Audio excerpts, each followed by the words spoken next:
Okay, we are live. Finally, after a few days, cold, rough winter days, have a little bit of meat for a stream tonight. Hopefully, everybody's doing well. Choose a new verse for today. Did you want your phone back, love? Oh, okay.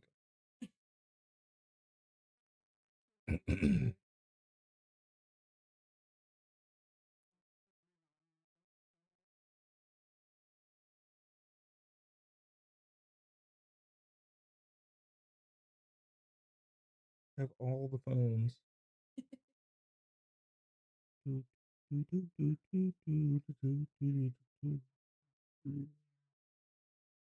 the Mandalorian. Good one.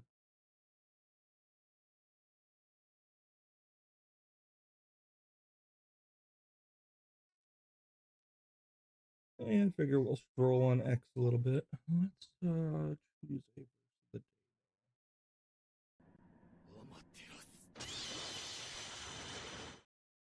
Falling behind in my daily readings. I need to read more. Actually,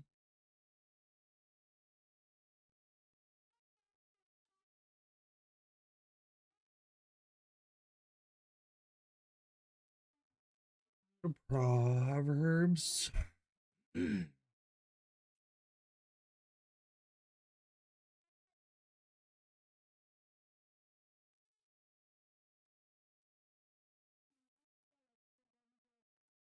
You want it again?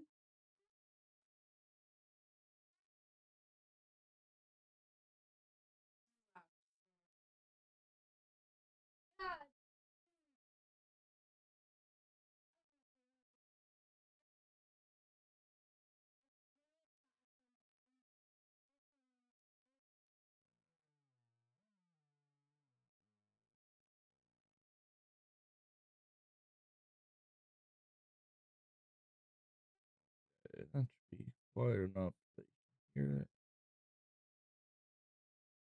Not too overwhelming, hopefully. We're in here still. Guess it's all problems, huh?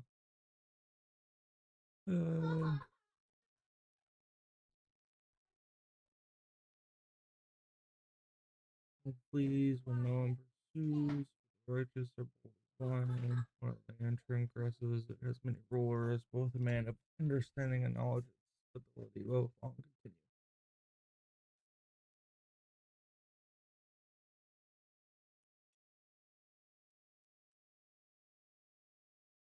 Those who forsake the law praise the wicked, and those who keep the law strive against them. Evil men do not understand justice. But those who seek the Lord understand it completely. Better is a poor man who walks in his integrity than a rich man who is crooked in his ways. Keeps the laws of a son with understanding, but a companion of glutton shames his father. Whoever multiplies his wealth by interest and profit gathers it for him who is generous to the poor. One turns away his ear from hearing the law, even his prayer is abomination. Whoever misleads the upright into an evil way will fall into its own pit, but the blameless will have a goodly inheritance. Good. We'll go with that one. I like it.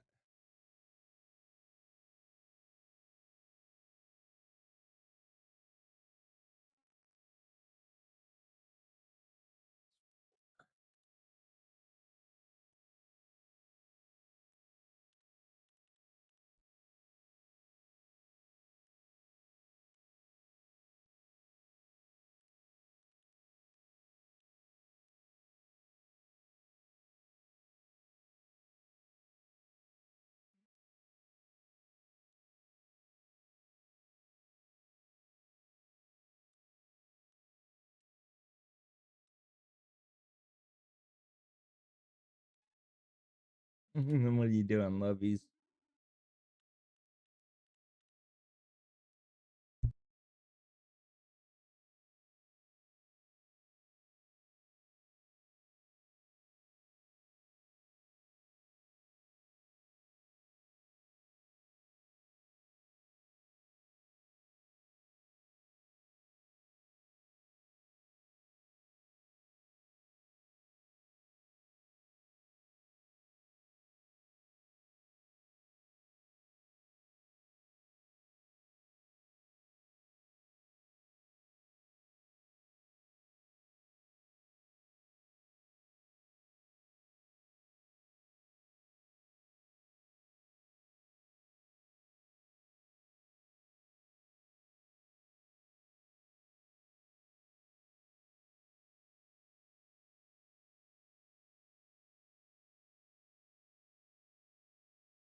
Okay, let's see. We are watching Flats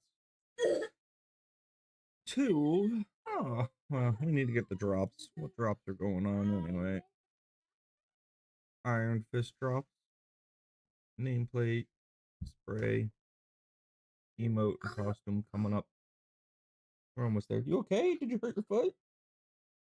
What are you doing? The Bluey episode. Are you frozen? There, shocked. Oh, he's shocked. He's shocked. Islamic radicals go on a shooting rampage against Jews celebrating Hanukkah. Literally nothing like 9/11. Internet geniuses. So it did age well, and I'll watch all the morons scramble to reframe it and walk back all her slander of her. They have been signaling that a 9/11 style attack is coming the second week of December. Save this tweet; it will age well. Yeah, that's nowhere. This nowhere near 9/11. Yeah, it's horrible, but like all the crap that happened over the weekend, nowhere near like the impact that 9/11 had. Phil is right and based, as always. I can almost guarantee Candace will say that Erica is the only one that could make her stop her conspiracy theories surrounding Charlie, and she will walk back some of her claims about TPUSA being implemented. Bookmark this post.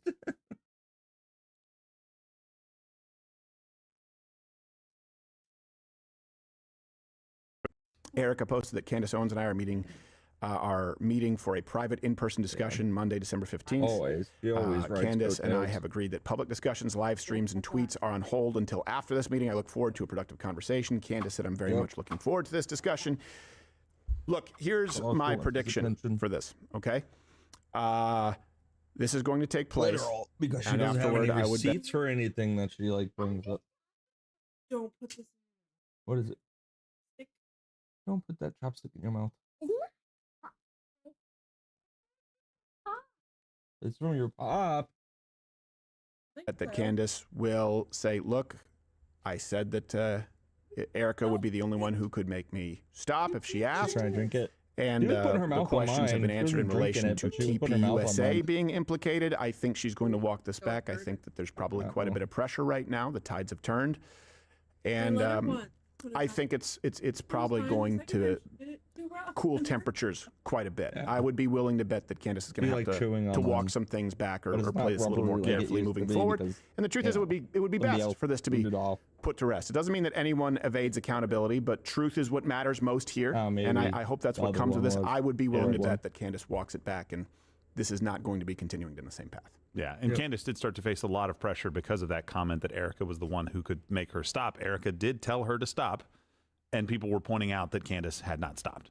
Right. So we'll see if it was an in-person thing or not. Yeah. So, and you guys let me know what you expect from this. I hope.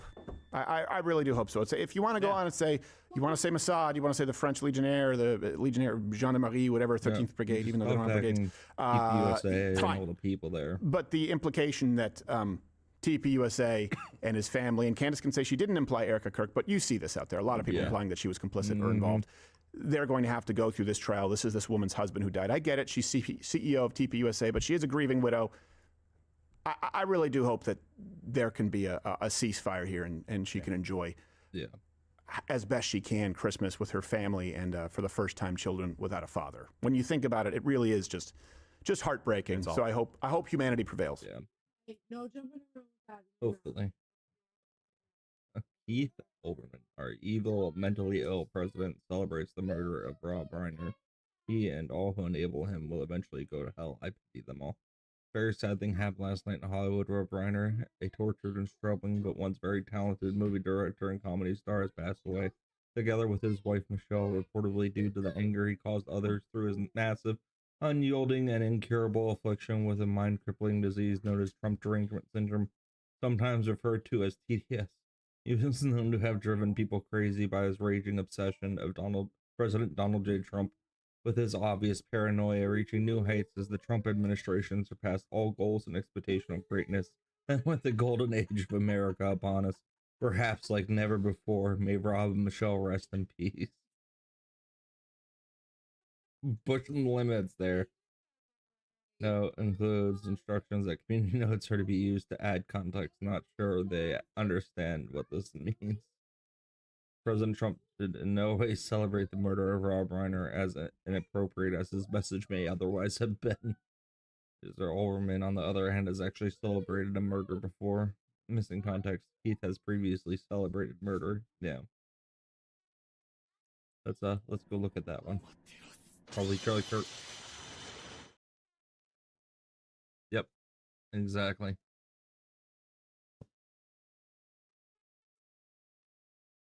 Sinclair says Kimmel's suspension is not enough. Calls on FCC and ABC to take additional action.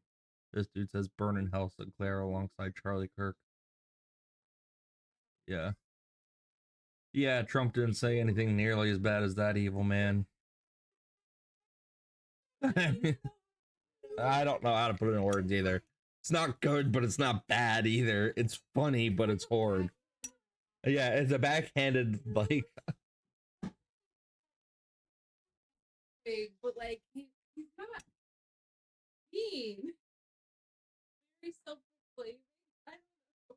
Just like there was no doubt in my mind that he wrote that. Yeah, no. You read it and you know That was definitely from Trump. Adam, your own digital footprint reeks of the same deplorable glee when Charlie Kirk was brutally murdered 3 months ago. You effing cheered, you sanctimonious prick, dancing on his grave with the unconscious fervor of a hyena.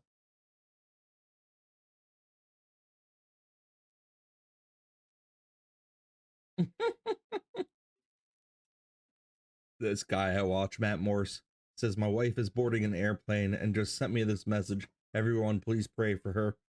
Crying emoji, prayer hands. Female pilot, I love you guys. With a salute. Female pilot, I love you guys.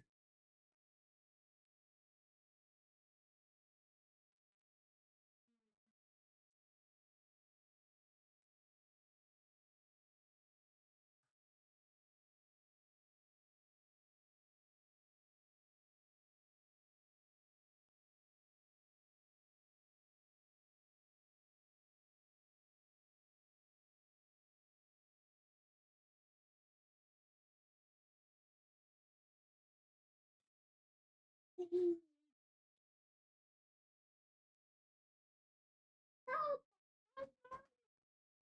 My lawn! My lawn! Oh no, don't be quiet.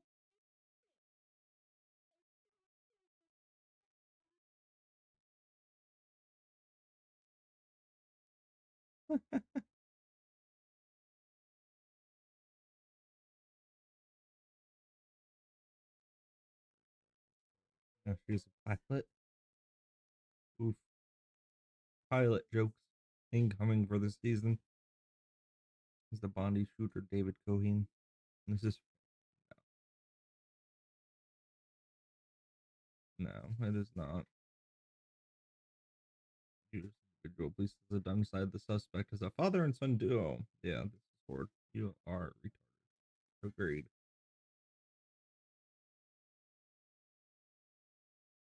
I bet you Ridvan got a lot of hate for this comment. Come on, don't blame him that his parents are first cousins.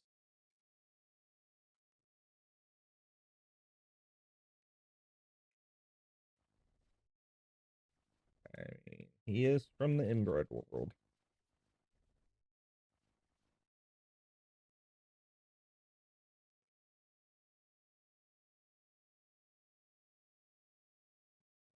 That makes sense. I need to redo that one.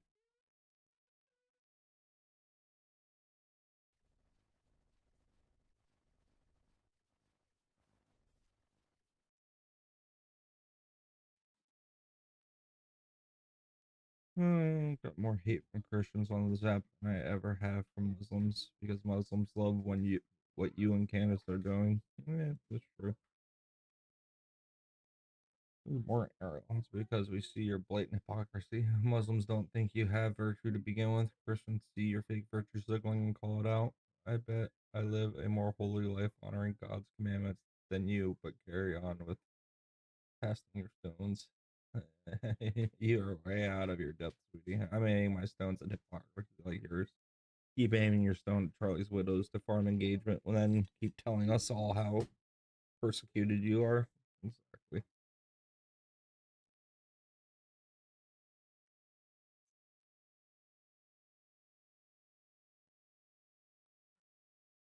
Doing Missy? Uh-huh. Yeah. Pushing it off. Holier than that, like she did. My eyes just roll. Yeah, exactly.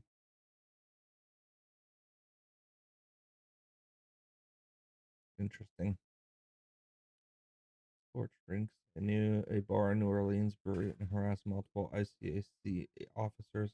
Internet crimes against children because they think they're ICE agents. These during leftists has so much fearing. They're targeting cops to take down pedophiles. Complete losers.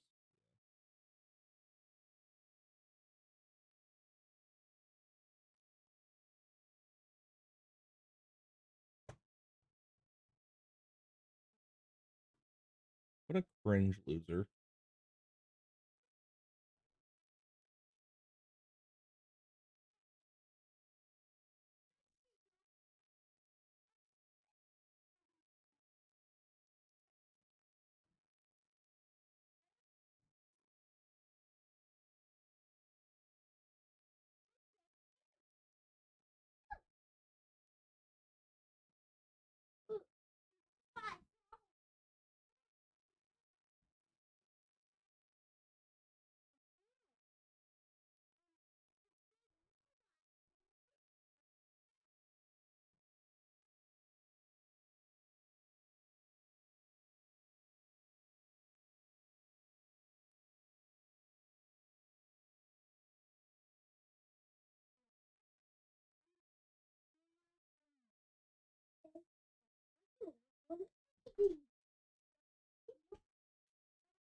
That's not how a Jedi or a Sith gets their lightsaber.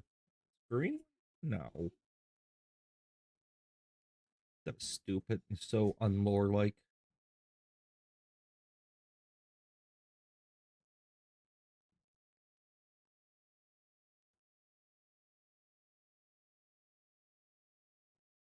I guess the mode didn't work out. Yeah, exactly.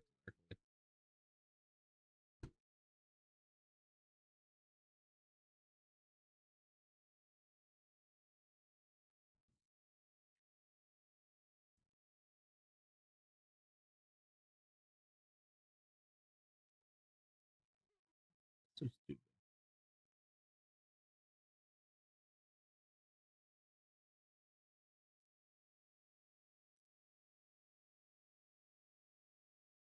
A pig.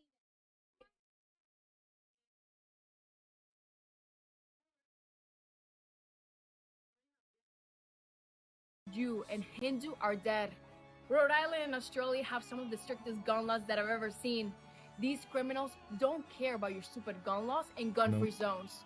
So if you want to keep celebrating Christmas, Hanukkah, and New Year's, vote me into Congress so I can actually make Texas the worst place for terrorist Muslims to live in, so help me God.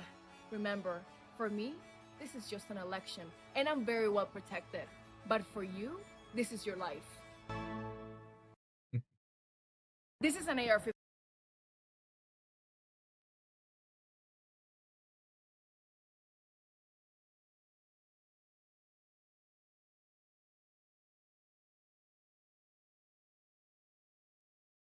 Oh, so. No one. Mr. Naked.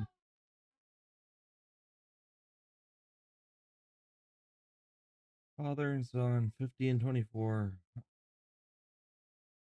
Religious extremists. Yeah. Islamists. They're Islamists. That's why they're politically extremist. Someone's followers have something seriously wrong with them. Should be a phone call. There's no reason Candace should have to be in my same room. That poop. crazy lady. Yeah, okay. They do. A lot of people are mentally messed up. Australia vows tougher gun laws after Bondi Beach terrorists killed 15 people. Yeah, that's not going to solve the problem. Evil people are going to get their hands on whatever they can to kill as many people as they can. Yeah, check your immigration.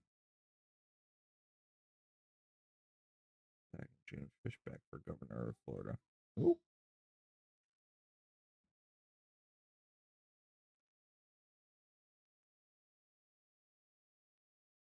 Men in our country who watch and follow Nick Fuentes. I want to clarify and apologize for absolutely nothing. The young men in Pasco County who wore blue America First hats, who came to our event, where the average age in the room was somewhere in the 60s, were there, were respectful, were civil. We had a great conversation, and they have a... He just went and said, I don't give a fuck.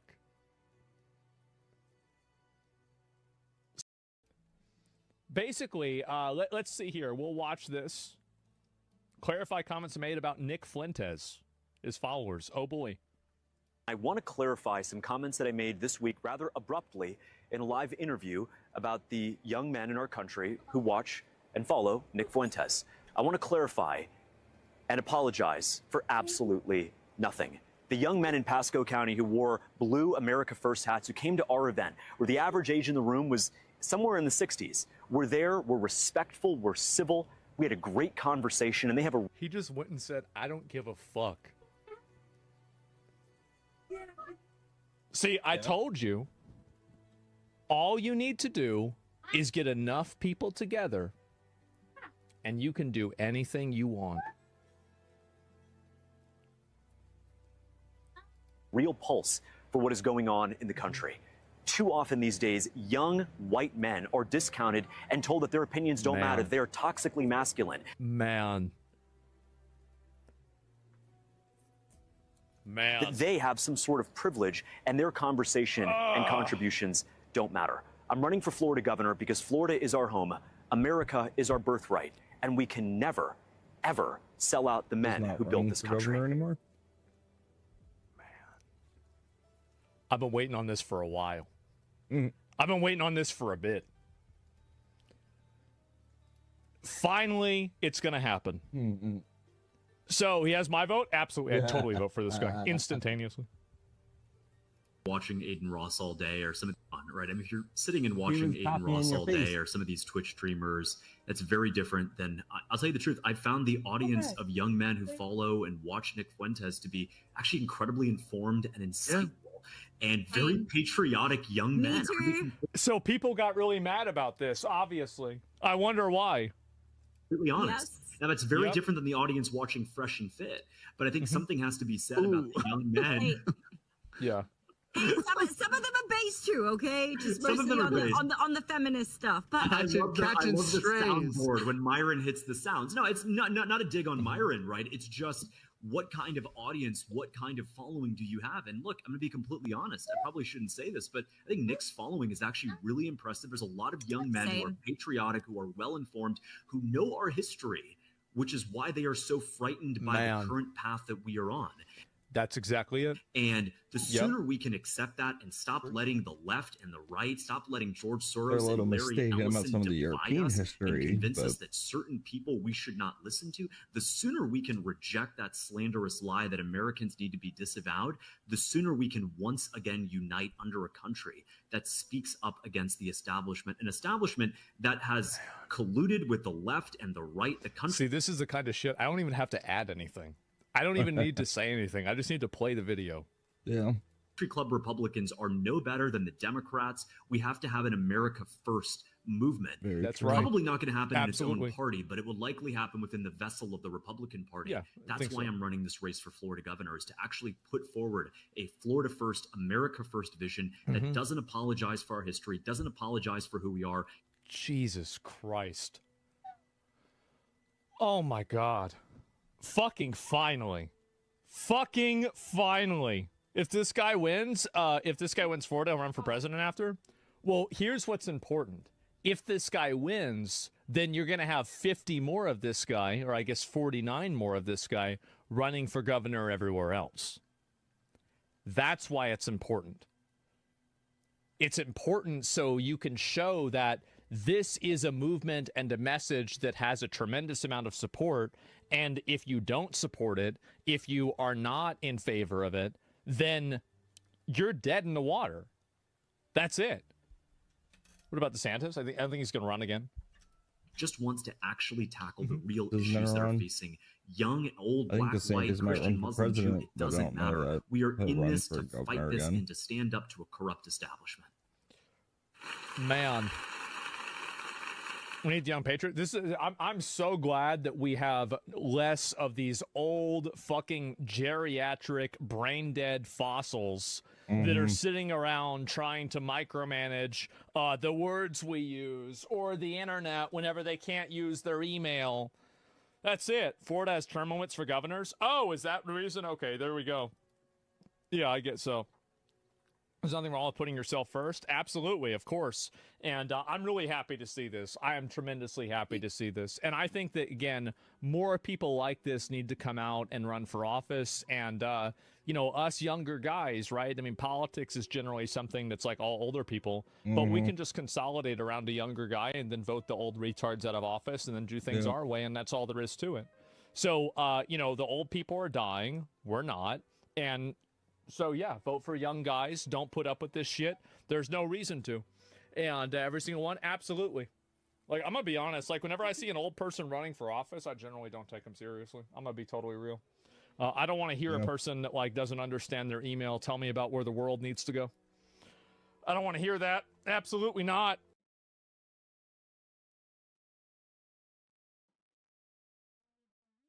I mean, green. No. 70% of Minnesotans support this. It's hard to get that much agreement on anything. People are demanding action on the weapons that have caused terror. And what is an assault weapon, Tim?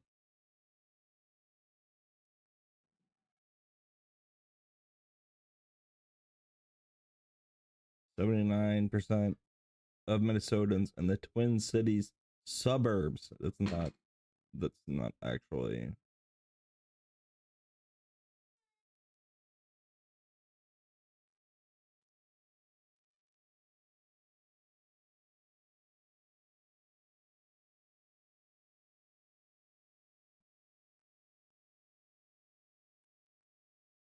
Yep, exactly. It's the same thing. Pit bulls. 72% of dog bite fatalities, 1/3 of which are small children. There are no bad dogs, just bad owners. And then you go to guns, and it's like the guns are the killers, and it's like, no, it's the owner that's the killer. There's bad owners of guns, not bad guns. Everyone waiting their turn to call Tim Waltz a retard. Yep. Retard of the year. Never border control after every rape or murder by illegals. Yeah, I don't get that either. It's a good question. Yeah, no. We're not watching the Mizkit video again. That was just too much. See how this Andrew Wilson debate is going. Nodes that you can't tell the difference, right? It's it basically replicates, for all intents and purposes, what you would consider artificial intelligence to be. I get that. By the way, we're not there either. And the computing power that would be required to utilize AGI right now, currently, the scientific consensus is there's not enough energy on planet Earth to hold enough nodes in order to have AGI replicate the same intelligence as a human being with all the nodes which would be required. And so the thing is like this is mental masturbation futurism. The idea here, Andrew, hang on, what you're saying is a lie. It's just not true. It is true. We have plenty enough energy for multiple AGIs. I mean, this is crazy. We have enough for 1 million AGIs on planet Earth. There's plenty enough power. No. That. That's not what I said. Andrew, they're working on AGI in Microsoft and Google. Let me be very and clear on the claim. The claim is to have an AGI which would replicate what we would consider to be artificial intelligence. That's a different claim than having AGI, which is just having X amount of no data packets that it can reference. Meaning, this is old ladder logic computing, by the way. There's nothing new under the sun here. Old ladder logic computing just works like this. Function A happens, you divert to function B. Function B happens, you divert to function C. AGI is putting that on a grander scale of nodes. It's just saying, hey, function A happens here, you divert to C. And if you add enough of those, it would make the appearance that like a robotic arm is not distinct from a human arm because it seems to function exactly the same way.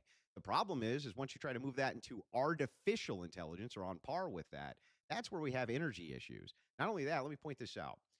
All of this stuff, this futurism that you're talking about right now, does not contend in any way, shape, or form, even if the technology was there, for how it would make the United States better. I've seen what technocrats do with this stuff, and it's not great. Listen, Andrew, I'm the expert on this. If we talk politics, I listen to some of your debates. You actually are. You know a lot more about the Constitution than me and this, that. But this is my field. These are the people I deal with in Silicon Valley. What did I get wrong about AGI? I'm telling you, you're wrong. It's what did I get wrong about AGI specifically? And I would, if I was going to give one piece of advice to a lot of your people, I'd say start buying land, start buying cabins in the woods, because this thing is about to get crazy really quickly.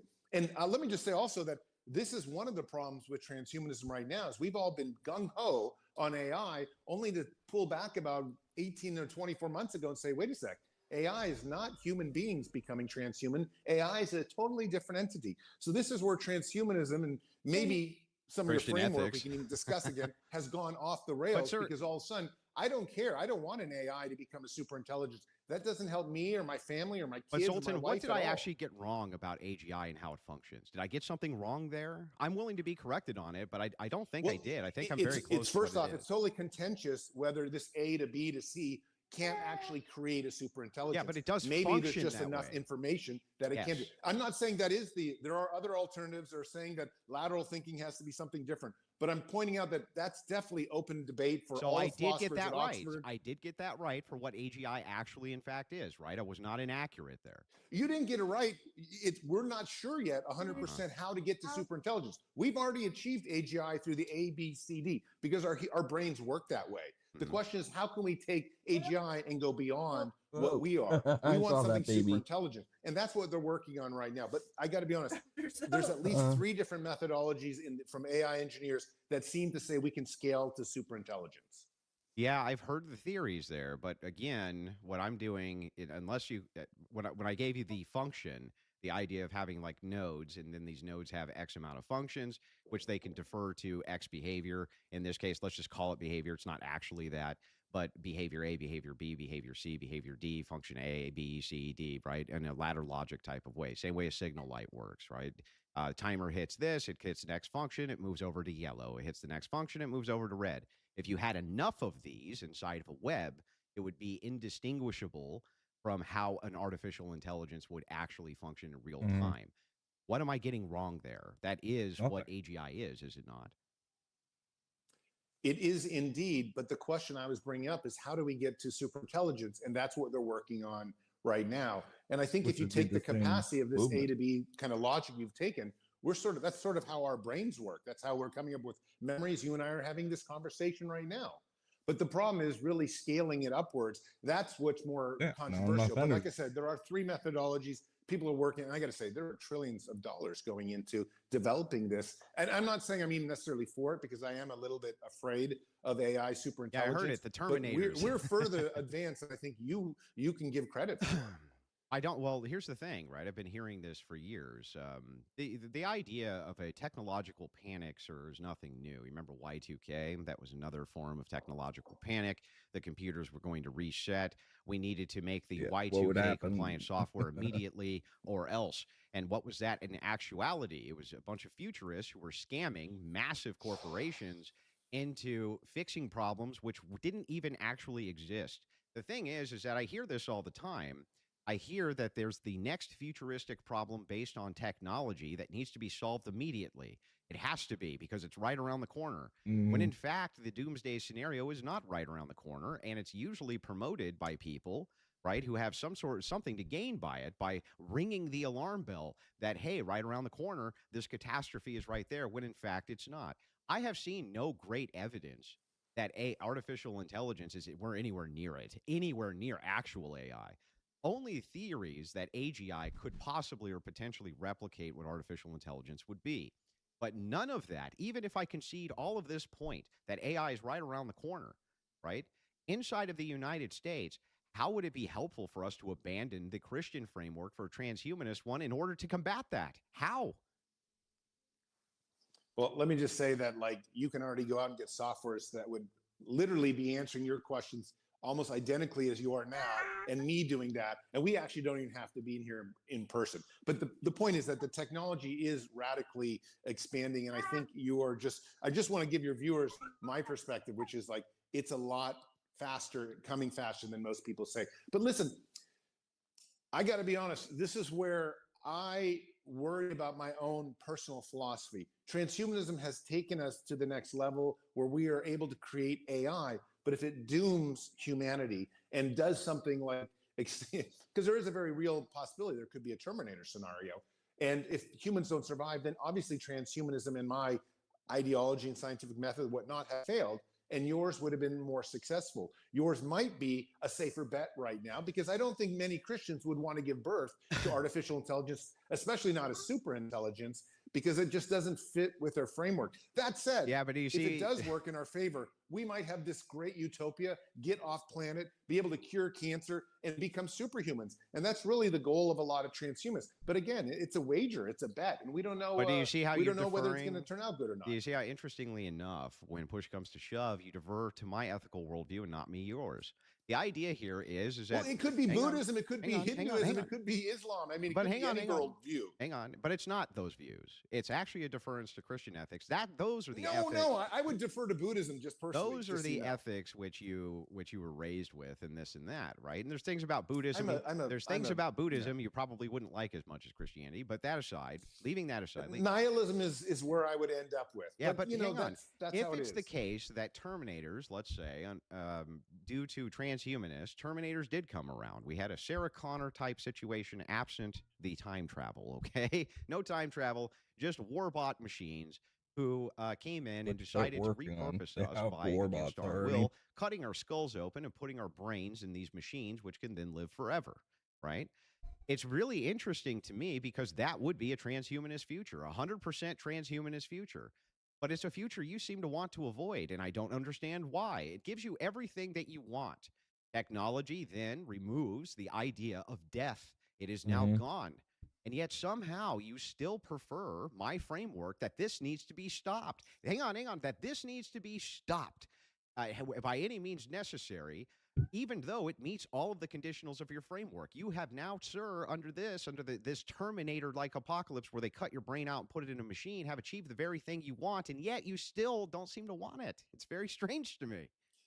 Listen, if that machine is me, that doesn't want to die, that loves life, loves his family, loves humanity, has mammalian instincts, then I would take that machine. But if it is that machine, it's not going to end up. We're supposed to transcend those things. What do you mean? We're supposed to transcend the mammalian instincts. We're supposed to transcend humanity. I've never said transhumanism wants to transcend mammalian instincts. Absolutely not. Why not? I don't want to transcend a lot of the things that I have evolved with over millions of years. Why do you want to keep your humanity? So you want to keep your humanity intact, is what you're saying? Yes. I certainly don't want to ever forget about my family. I mean, maybe there are some transhumanists out there who are like these crazy wackos that just want to become super godlike or whatever. But I actually want to take all my history with me and just become this person that can live indefinitely. Take my family with me, see what's in the universe out there. You wanted to get past humanity's flaws.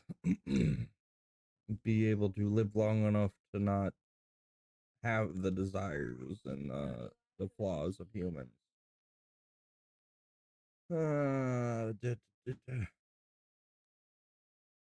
Why she's dangerous. Look at that. Fight and booed.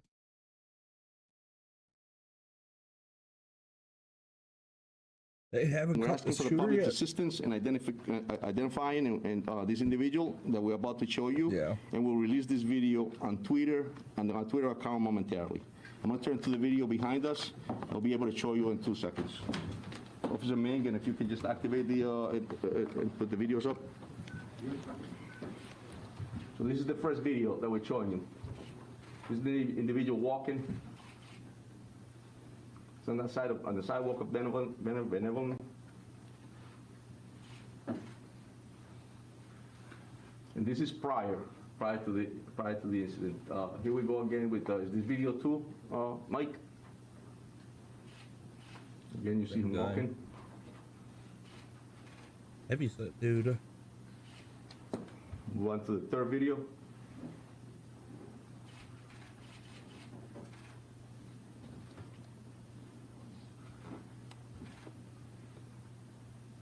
Move on to, these are some photos of this individual.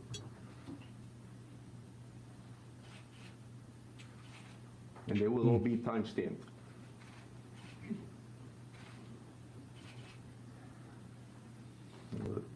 The last photo.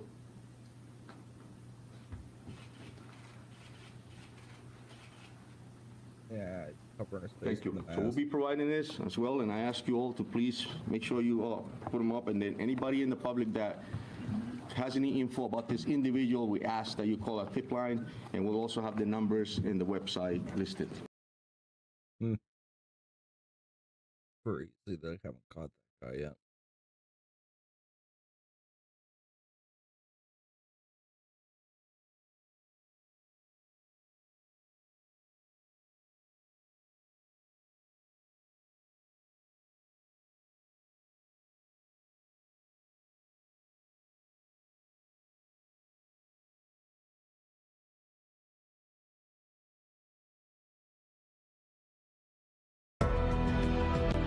Terror born in LA.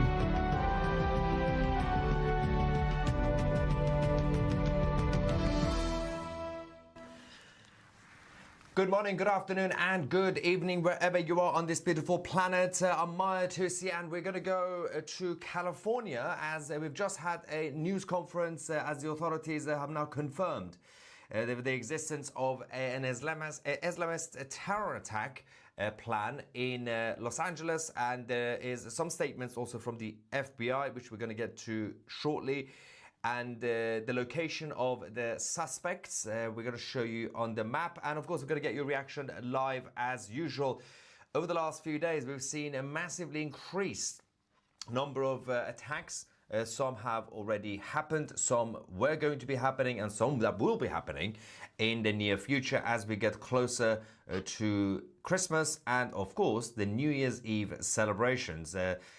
Security measures across the United States and Europe, and of course countries like Australia and New Zealand have massively now increased as well. Let's quickly go to California, and then we're going to show you the news conference by the authorities. First things first.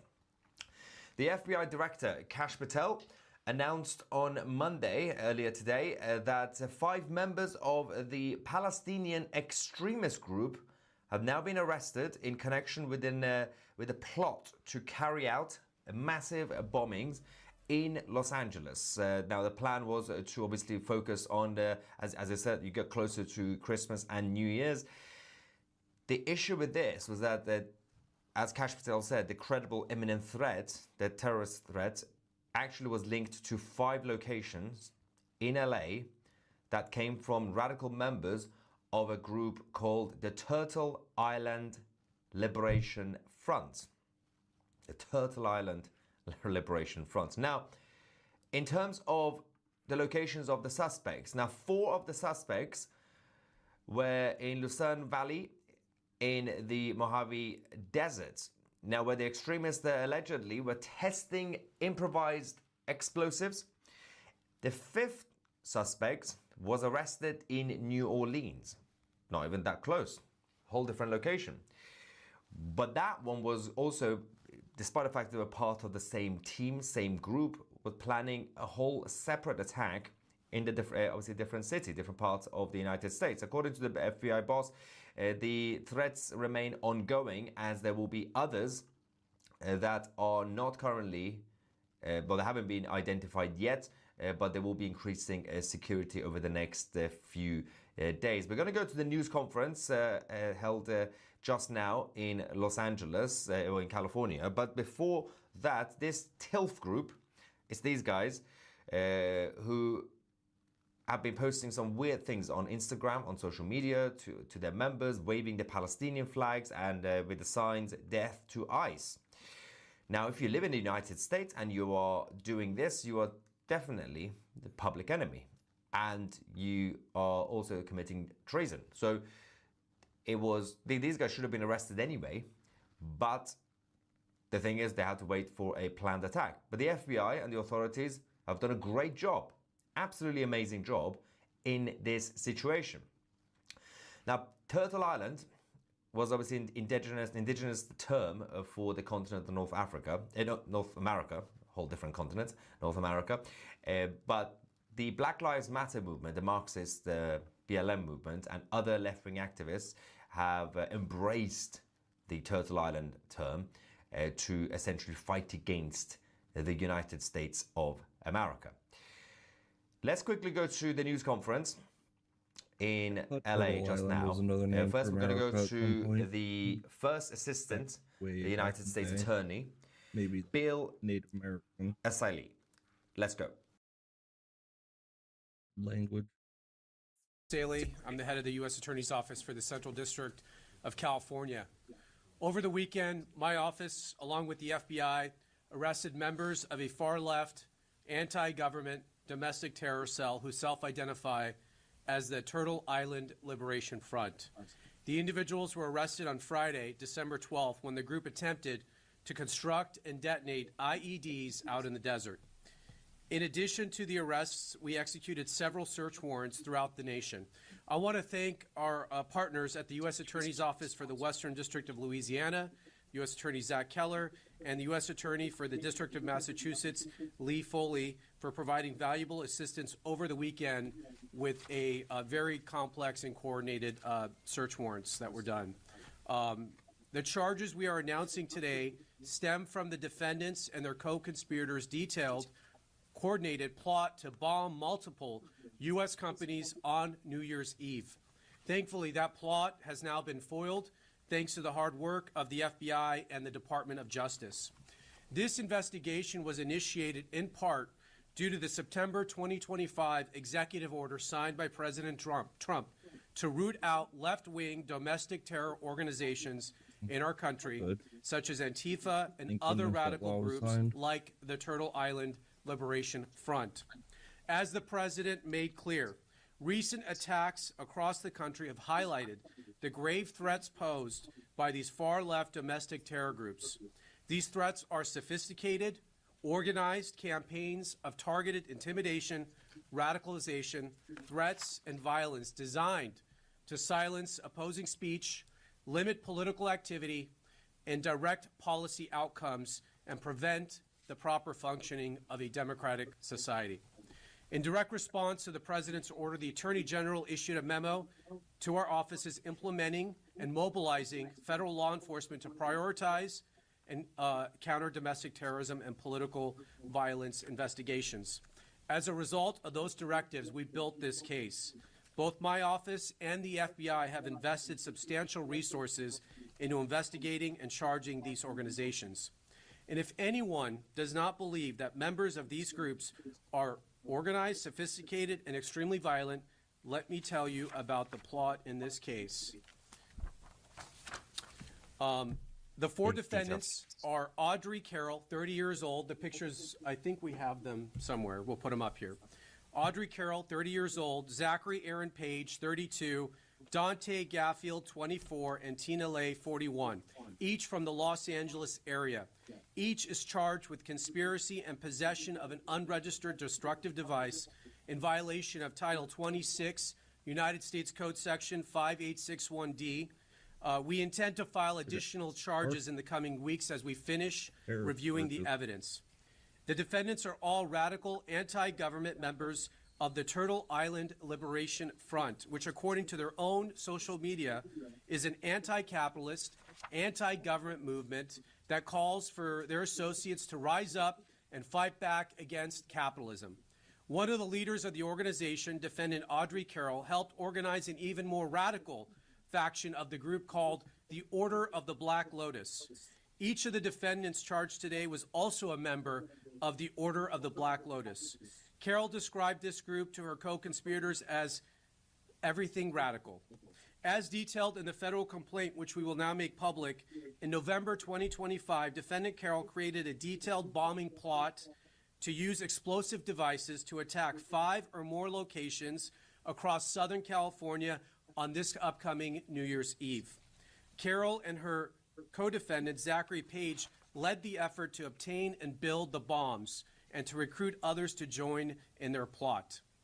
Carroll's bomb plot was explicit. It included a step-by-step instructions to build IEDs or improvised explosive devices and listed multiple targets across Orange County and Los Angeles. Carroll also made clear her desires. She said, quote, "What we are doing will be considered a terrorist act." Carroll and Page also discussed plans for follow-up attacks after their bombings, which included plans to target ICE agents and vehicles with pipe bombs. Carroll stated that those plans would, quote, "take some of them out and scare the rest." Throughout early December, the co-conspirators discussed their plans during an in-person meeting in Los Angeles and through an encrypted messaging application. As part of the plan, the 4 defendants plan to build test bombs in the Mojave Desert. You're going to hear more details about the bombs they intended to build and how the operation went down in the desert here shortly from the FBI Assistant Director in charge. In preparation for the plan, the co-conspirators purchased multiple pieces of bomb-making materials and discussed their travel plans to the desert. Last Friday, December 12th, the defendants took a significant step to carry out their plans. They traveled to the remote campsite, which you're going to see some video of, in the desert, and they began unloading their bomb-making materials to assemble and test the bombs. They had everything they needed to make an operational bomb at that location, and they were subsequently arrested by the FBI before they could build a functional explosive device. Shortly after the defendants were taken into custody, the FBI executed multiple search warrants, including at the defendants' Southern California residence and other locations throughout the country. I'll highlight some of the items found during those searches over the weekend. For example, in Carroll's residence, law enforcement found multiple posters and materials associated with Turtle Island Liberation Front, including posters stating, quote, "Death to America, long live Turtle Island and Palestine," and, quote, "Death to ICE, Turtle Island Liberation Front." In Page's residence, law enforcement found a copy of the detailed bomb attack plan. This case is another reminder about the dangers that radicalized Antifa-like groups pose to public safety and the rule of law. Through the tireless work of our prosecutors in my office and our law enforcement partners, which you will hear from today, we disrupted this terror plot before buildings were demolished or innocent people were killed. But this is not the end of our work. My office is committed to extinguishing the far-left terror threats that we face, and will continue to work 24 hours a day, 7 days a week. The 4 defendants arrested will make their initial appearance this afternoon at the federal court in downtown Los Angeles. They are each considered innocent until proven guilty. Now, just a quick thing to mention about this group, the direct links that have already been exposed by the media to the funding coming from both the Islamic Republic of Iran and the State of Qatar. One of the main reasons this alliance has existed for about a century or so, over a century, is the both sides of Islamists. So you've got the actual Islamic Islamists. Obviously, Islamism is the political ideology. So you've got the Muslim Islamists and you've got the non-Muslim Islamists who have been working even back in the 1930s with Hitler in Deutschland. And all that is the result of the influence coming from mostly the Muslim Islamists from the Middle East, funding it, all these weirdo Marxists who then become, of course, Islamists for the cause of Palestine, as they keep ranting about Palestine and obviously death to ICE and everything else. It's complete nonsensical, but for them it makes sense. Now let's go to the FBI Assistant Director in charge, Akil Davis, and see what he had to say in terms of the details. On December 12th, a group of individuals, again members of this anti-government group, traveled out to the desert to test their explosive devices. They had precursor chemicals there, and they were going to create these bombs in the desert. What they are starting to do is put their chemicals and wares and the components out on the table there. This footage that you're watching is from our surveillance plane, and then what happened after this is the Los Angeles FBI SWAT team, along with the FBI's hostage rescue team, moved in and arrested all 4 subjects without incident.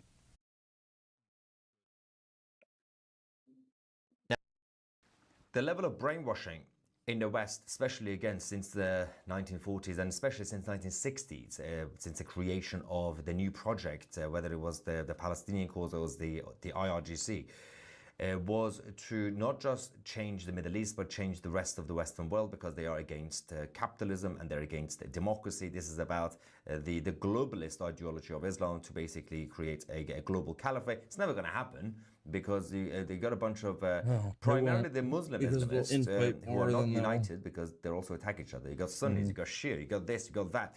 And but the alliance that they have with the non-Muslim Islamists, who are basically the pro-Palestinian supporters and the far left, Even and if they everybody get a else, foothold, they'll is start causing invading. a lot of destruction. We have a reaction from the deputy director of the FBI as well, saying, protect the homeland and crush violent crime. These words are not slogans, they are the investigative pillars of this FBI. As stated by Director Patel, over the weekend, the FBI disrupted a credible imminent terrorist threat and arrested 4 individuals connected to the Los Angeles area, and obviously the other one in New Orleans. They were allegedly planning coordinated IED bombing attacks on New Year's Eve, targeting 5 separate locations across Los Angeles. Thank you to our dedicated law enforcement and DOJ partners for this collaborative efforts. God bless America and all those who defend her. Now, big shout out and massive credit also to President Trump, because if it weren't for President Trump's recent executive order, this wouldn't have happened. The powers, the extra powers to be able to investigate this wouldn't have happened. Under Biden, under Obama, and or Bill Clinton, all those weirdos, the FBI were slightly busier doing nonsensical conspiracies against the political opponents, but this FBI has been acting completely different. Now, Elizabeth says time to lean on the Second Amendment. America, it does help that, of course, the lovely citizens in the US have the right to bear arms, but at the same time, when you now have the authorities, especially on the federal level, actually doing their jobs properly, well, people will feel safer. Now, obviously, we're all sharing the same problem, whether it's the threats coming from the far left or the Muslim world or basically the globalists. There's so many, and external threats, of course, the enemies. The issue is, it's happening to all of us, but if it happens, if we think about the threats in Germany or in France or in even Australia, people slightly freak out and panic, because even in the UK, we're like, well, can the police actually protect me? They are telling us that we have to be vigilant. Keir Starmer, a few days ago, in this country, in the UK, as we reported on this channel, said the citizens of the country have to be ready to support and help, physically help, the military, because Russia is going to attack. And Emmanuel Macron says people in France need to be ready to sacrifice their children. What? It's the job of the military. Anyway, the fear-mongering aside, just a few days ago, the leader of the Qatar's National Democratic Party in exile warned about what's going on in the Western countries. But I'm not going to get into the details of this, but we have a special guest coming on this channel on 2CTV Plus later this week. And I'm not going to name names because it's going to be a surprise. Also, security issues. Let's just say he's from Qatar and he's in exile. That's all I can say. You gotta wash your hands. There are not many who've been brave enough to leave Qatar. Originally from Qatar, left in exile. I think you know who it is. He's going to come on the channel on 2CTV Plus to discuss the threats of the jihadists or the jihad funders in Qatar, in Doha. Of course, if you want to join 2CTV Plus, our independent platform, to watch the interviews and all the documentaries and everything else, we got the October 7th documentary coming out this Wednesday, 2 days from now, 17th of December. Then become a member of 2CTV Plus. If you join now, you will get 50% off annual memberships. If you use the promo code XMAS50, go to 2c.tv and use the promo code XMAS50. The link is also in the description. 50% off annual memberships, not monthly. Now, let's quickly go back. There's a reaction here. Humble Lamb says that 100 years ago, it was the National Socialists that were a danger to freedom. Now it is the far left and the Islamists. Well, it's the same people, basically, because it's a split from the same group of people, because the National Socialists in Germany, who were far left, it's now, and at the time they had the alliance with the Muslim Islamists and the Mufti in the so-called Palestinian Authority side. They didn't have the Palestinian Authority, obviously, at the time. And these guys are now basically now split, but they're still working together. Ivan says, where did they get these names from? It's just so weird. I know. They just come up with anything that's against the West and against America. Rubaid says the killings in Australia are as much a result of the Labour Party importing Muslim voters and recognising Palestine as it is of Islam. There's also the problem of Prime Minister in Australia not completely actually ignoring the threats that were given to him by the intelligence and by Israel and by also rabbis in Sydney. It was ignored. People said it's going to happen and they didn't do anything about it. We also have a quick breaking news from the Sydney attack.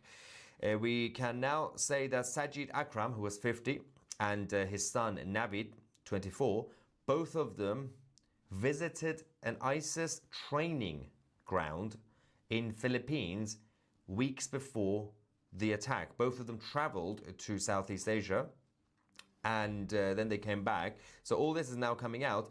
The failure of the authorities or to actually be able to do their job, because most of the problems goes back to the political side, the political establishment not actually allowing or helping the authorities to do their job. So in the UK, you've got MI5, MI6 and GCHQ.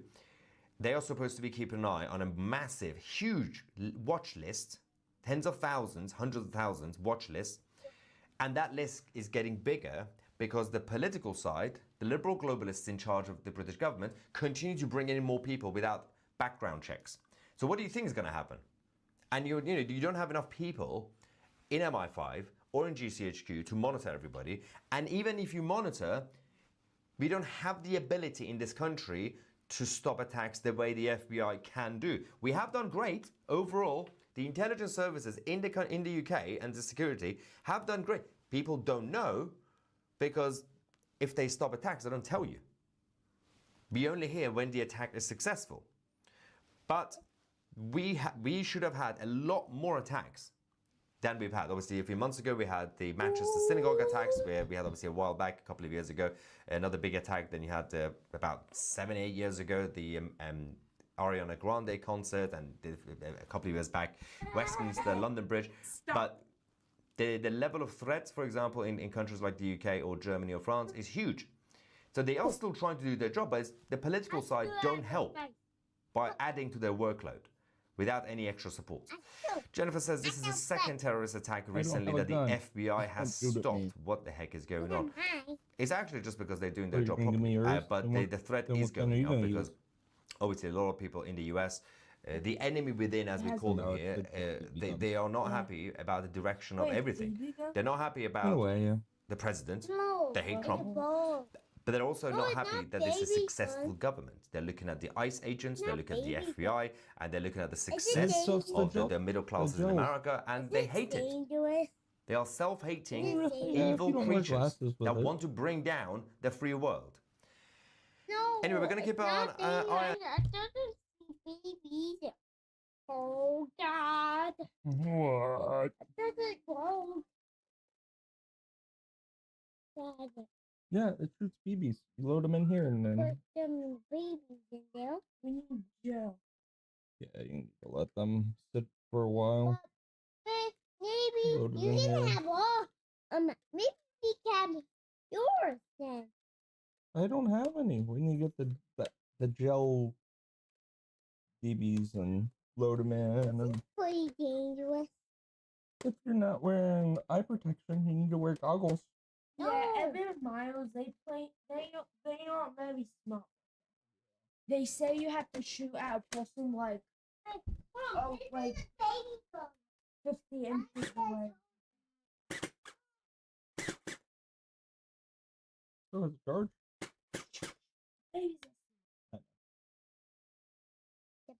I'll do it somewhere. In the laundry room. In my bedroom.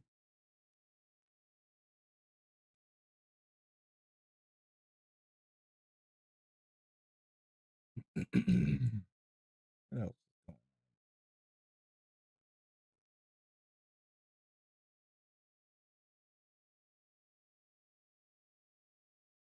New details out after famed Hollywood director and actor Rob Reiner and his wife Michelle were found dead in their home. LA police have arrested one of the couple's sons in connection with the killings. Our chief correspondent Jonathan Hunt is live out of Brentwood for us. He's got more on all of this. Jonathan, what more can you tell us? Well, Sandra, within hours of the bodies of Rob Reiner and his wife Michelle being discovered here at their Brentwood home, we were getting word of the potential involvement of their 32-year-old son, Nick Reiner. And this morning, we got confirmation that he has indeed been arrested in the early hours of this morning, we believe, and is being held on $4 million bond. You can see Nick Reiner in this family photo that was just taken a few months ago in September. He is the young man with the shaved head in that picture. Now, the LAPD said very little yesterday as they began their investigation, but the police chief confirmed this morning that Nick Reiner had indeed been arrested. Listen here. We have our robbery homicide division handling the investigation. They worked throughout the night on this case and were able to take into custody Nick Reiner, a suspect in this case. He was subsequently booked for murder and is being held on $4 million bail.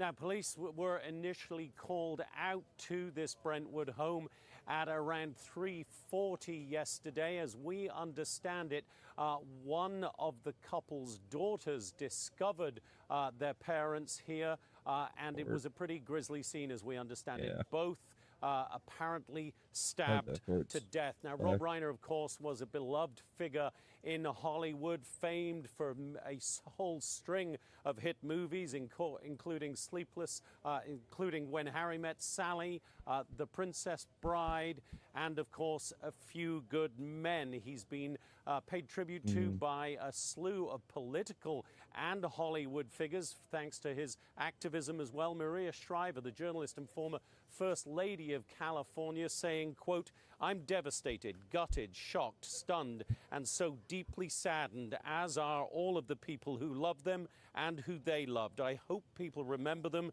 as two deeply talented, kind, fun, loving, good, patriotic people who loved each other deeply." And Sandra, our corporate cousins at TMZ are reporting that Rob and Michelle Reiner, along with their son Nick, attended a holiday party at the home of Conan O'Brien on Saturday night, and that the three of them were heard arguing very loudly. Now, if that plays in any way to the tragic events that unfolded here on Sunday afternoon, we do not know at this point. We hope that we will hear more from the Los Angeles Police Department later today. Sandra? Wow. Jonathan Hunt with the very latest on all of that for us. Thank you, John. All right, Sandra, let's bring in Mary Ellen O'Toole, former FBI special agent and profiler. You know, when we first heard of the deaths, we thought, oh my God, was it a robbery? Was it some sort of break and enter? And then to hear that the son, Neil, is the suspect in this horrific murder just defies all logic, at least as far as we can see from the outside. What are you thinking about all this? You have to wear protection. Well, when it was first reported as a profiler, what you do, you look at, obviously not having access to all the files, but you look at the victimology and you look at the neighborhood, and I think it was almost immediately reported that there was no forced entry and there was no forced exit. And that neighborhood has a low crime rate compared to certainly other areas of Los Angeles. So when you see even those two factors, it certainly can suggest that who's ever responsible had access to that house or was voluntarily allowed into that home by one of the victims. So that's the first thing that struck me. You know, TMZ, which is one of the Fox Corporation properties, was reporting that their throats were cut. You know, killing Hard. someone with a gun is one thing. I mean, you can do it at a distance, but when you kill someone with a knife, whether you stab them or you cut their throats or whatever, that is just such an up close and personal way to murder somebody. What does that tell you as a profiler? It is.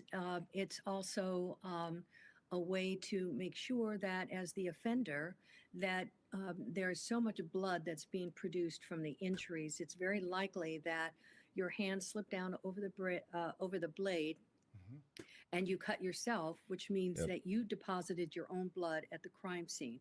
It also suggests that there was a fight because there would have been defensive injuries, more than likely, on both victims, again, causing the offender to leave his own blood, his own DNA at the crime scene. And that was immediately probably noticed by the homicide detectives that went there. And you also had family members who lived close by who were also providing information to the police so that they had reported information, and they probably also had that forensic information. And when they approached the son, he probably had injuries on him. So all of that collectively came together pretty quickly. I mean, to stab your parents, if he indeed is the assailant, this is the way it happened, to stab your parents to death requires such a fit of rage, I would imagine, that it's something that would have to have built up over time. And as Jonathan Hunt reported just a moment ago, TMZ is saying that the three of them, Michelle and Rob and Nick, were at a party at Conan O'Brien's house, a holiday party the night before, and were heard engaged in a very loud argument. That would seem to suggest, Mary Ellen, that there was some bad blood that was brewing over some time. I think you're right, and that's probably going to come out in the next couple of days. This doesn't just start the day before yesterday. So there was ongoing issues between them. And when I've seen cases like this in the past, oftentimes the family underestimates the potential of their loved one in terms of what they could do to them. But I think we're going to see the patterns begin to come to the surface over time, because that is a lot of anger, that's a lot of rage. It doesn't just start on the night of the attack. Yeah, I mean, who knows how long it's been going on. I also want to ask you quickly, Mary Ellen, about this attack that was foiled. It was a plot that was targeting Los Angeles on New Year's Eve. 5 people arrested. Apparently there was another person who was arrested in New Orleans in an associated plot. This is what Bill Asaley, the U.S. attorney, said. The defendants are all radical anti-government members of the Turtle Island Liberation Front, which according to their own social media is an anti-capitalist, anti-government movement that calls for their associates to rise up and fight back against capitalism. One of the leaders of the organization, defendant Audrey Carroll, helped organize an even more radical faction of the group called the Order of the Black Lotus. Yeah, we should say 4 people arrested in Los Angeles, a 5th in New Orleans. What are you thinking about this group? Well, here's the issue when you have multiple people, especially when you have younger people that will rely on social media, even though they think it's secure. People talk to one another, and people then go forward and they tell other people about it. And that's one of the contributors, I think, to what happened here. Now, the thing is, they just didn't talk about it, though.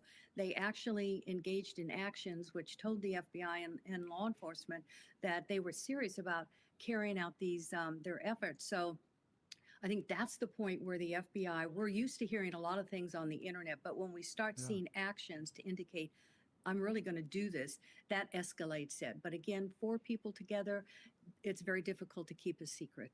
Yeah, 3 women and a man. That would seem to harken back to the days of the 1960s and 70s radical groups. Mary Ellen, thanks for joining us. Thanks for your expertise. Appreciate it. You're welcome. Hey, Sean Hannity here. Hey, click here to subscribe to Fox News YouTube page and catch our hottest interviews and most compelling analysis. You will not get it anywhere else.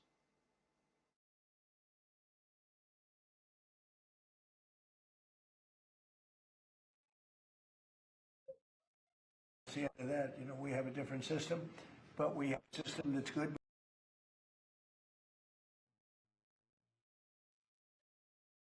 They're like, There's this no is the divorces. one. This has to be the one. Yeah, but dude, Zoomers are gambling like crazy. I don't. Maybe risk averse is the right way to describe it, but they're gambling like crazy. As far as like in casinos, They're all trying to be gambling influencers. Yeah, you have a segment, but I think like among the general Zoomer population, they're just you don't see them. And this is again, there's some benefits and there's also downsides. Is they're not their alcohol consumption is down dramatically, nicotine consumption, a variety of factors, which just indicates again it's good and bad. Like there was this bus, I think it was like in Arizona, where the police came and they shut down this party that had like 800 Zoomers there because they were all underage drinking, and everyone made the point like, we're not celebrating underage drinking, but you also arrested the only Zoomers in the state of Arizona that like have any propensity to take on risk. Or to actually engage in social activities. That as well. So it's like, that's part of the reason Zoomers are so atomized is because of the risk aversion, because it's risky to go out in public. Like you could make a fool of yourself. Who knows? These things happen, but that's like part of life. And for a variety of reasons, I'll use the word, people point out, use this word too much, but it's because Zoomers didn't properly matriculate. It's obvious. I mean, my micro generation, which was like 99 to 04, became adults during COVID. They didn't properly pick up on social cues, conventional ways of socializing, these sorts of things. And as a result, you're just seeing people not really pushing for what they want in life because, again, they're just afraid of what if I fail. So what does this country turn into? A lot of people are afraid I of think it's a failing. component of the hyperinflation. It happens. I think It's gonna happen. I'm willing to bet You don't a take lot the of risk, this though. You is never find out. we don't have the tax income anymore. So the purpose of the income tax is not to fund services. It's to offset inflation.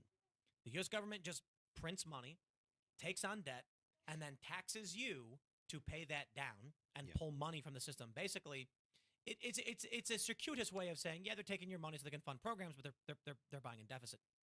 I think this inflation is very obvious. It's following the COVID lockdowns, they just pumped money in the system, saying, if people have money, they'll buy stuff.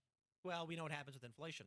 I think what we're looking at right now is without young people, without that tax base, the government is pumping money into a system that's not putting labor into the system. So we are seeing massive inflation. Mm-hmm. Well, it's going to get bad. It's going to be a very difficult election cycle, and probably for maybe even decades to come. Because I think you're right. At this point, no one coming out of college thinks there's any future for them. I mean, I'm trying to think. I mean, I have a 17-year-old kid. I got one more year with him in the house. I've been really self-focused on my own career and what I'm doing. Now all of a sudden I'm thinking, what am I supposed to tell you to start focusing on? He wants to be a lawyer. Lawyers are gone. AI is going to wipe out lawyers. It's also going to wipe out doctors. Like all the good jobs are going to disappear. And then, but do you really going to? I mean, It makes a honestly, root beer you float. can talk If about you- it. if you do the right Mike Rowe, I just did his soda. podcast recently.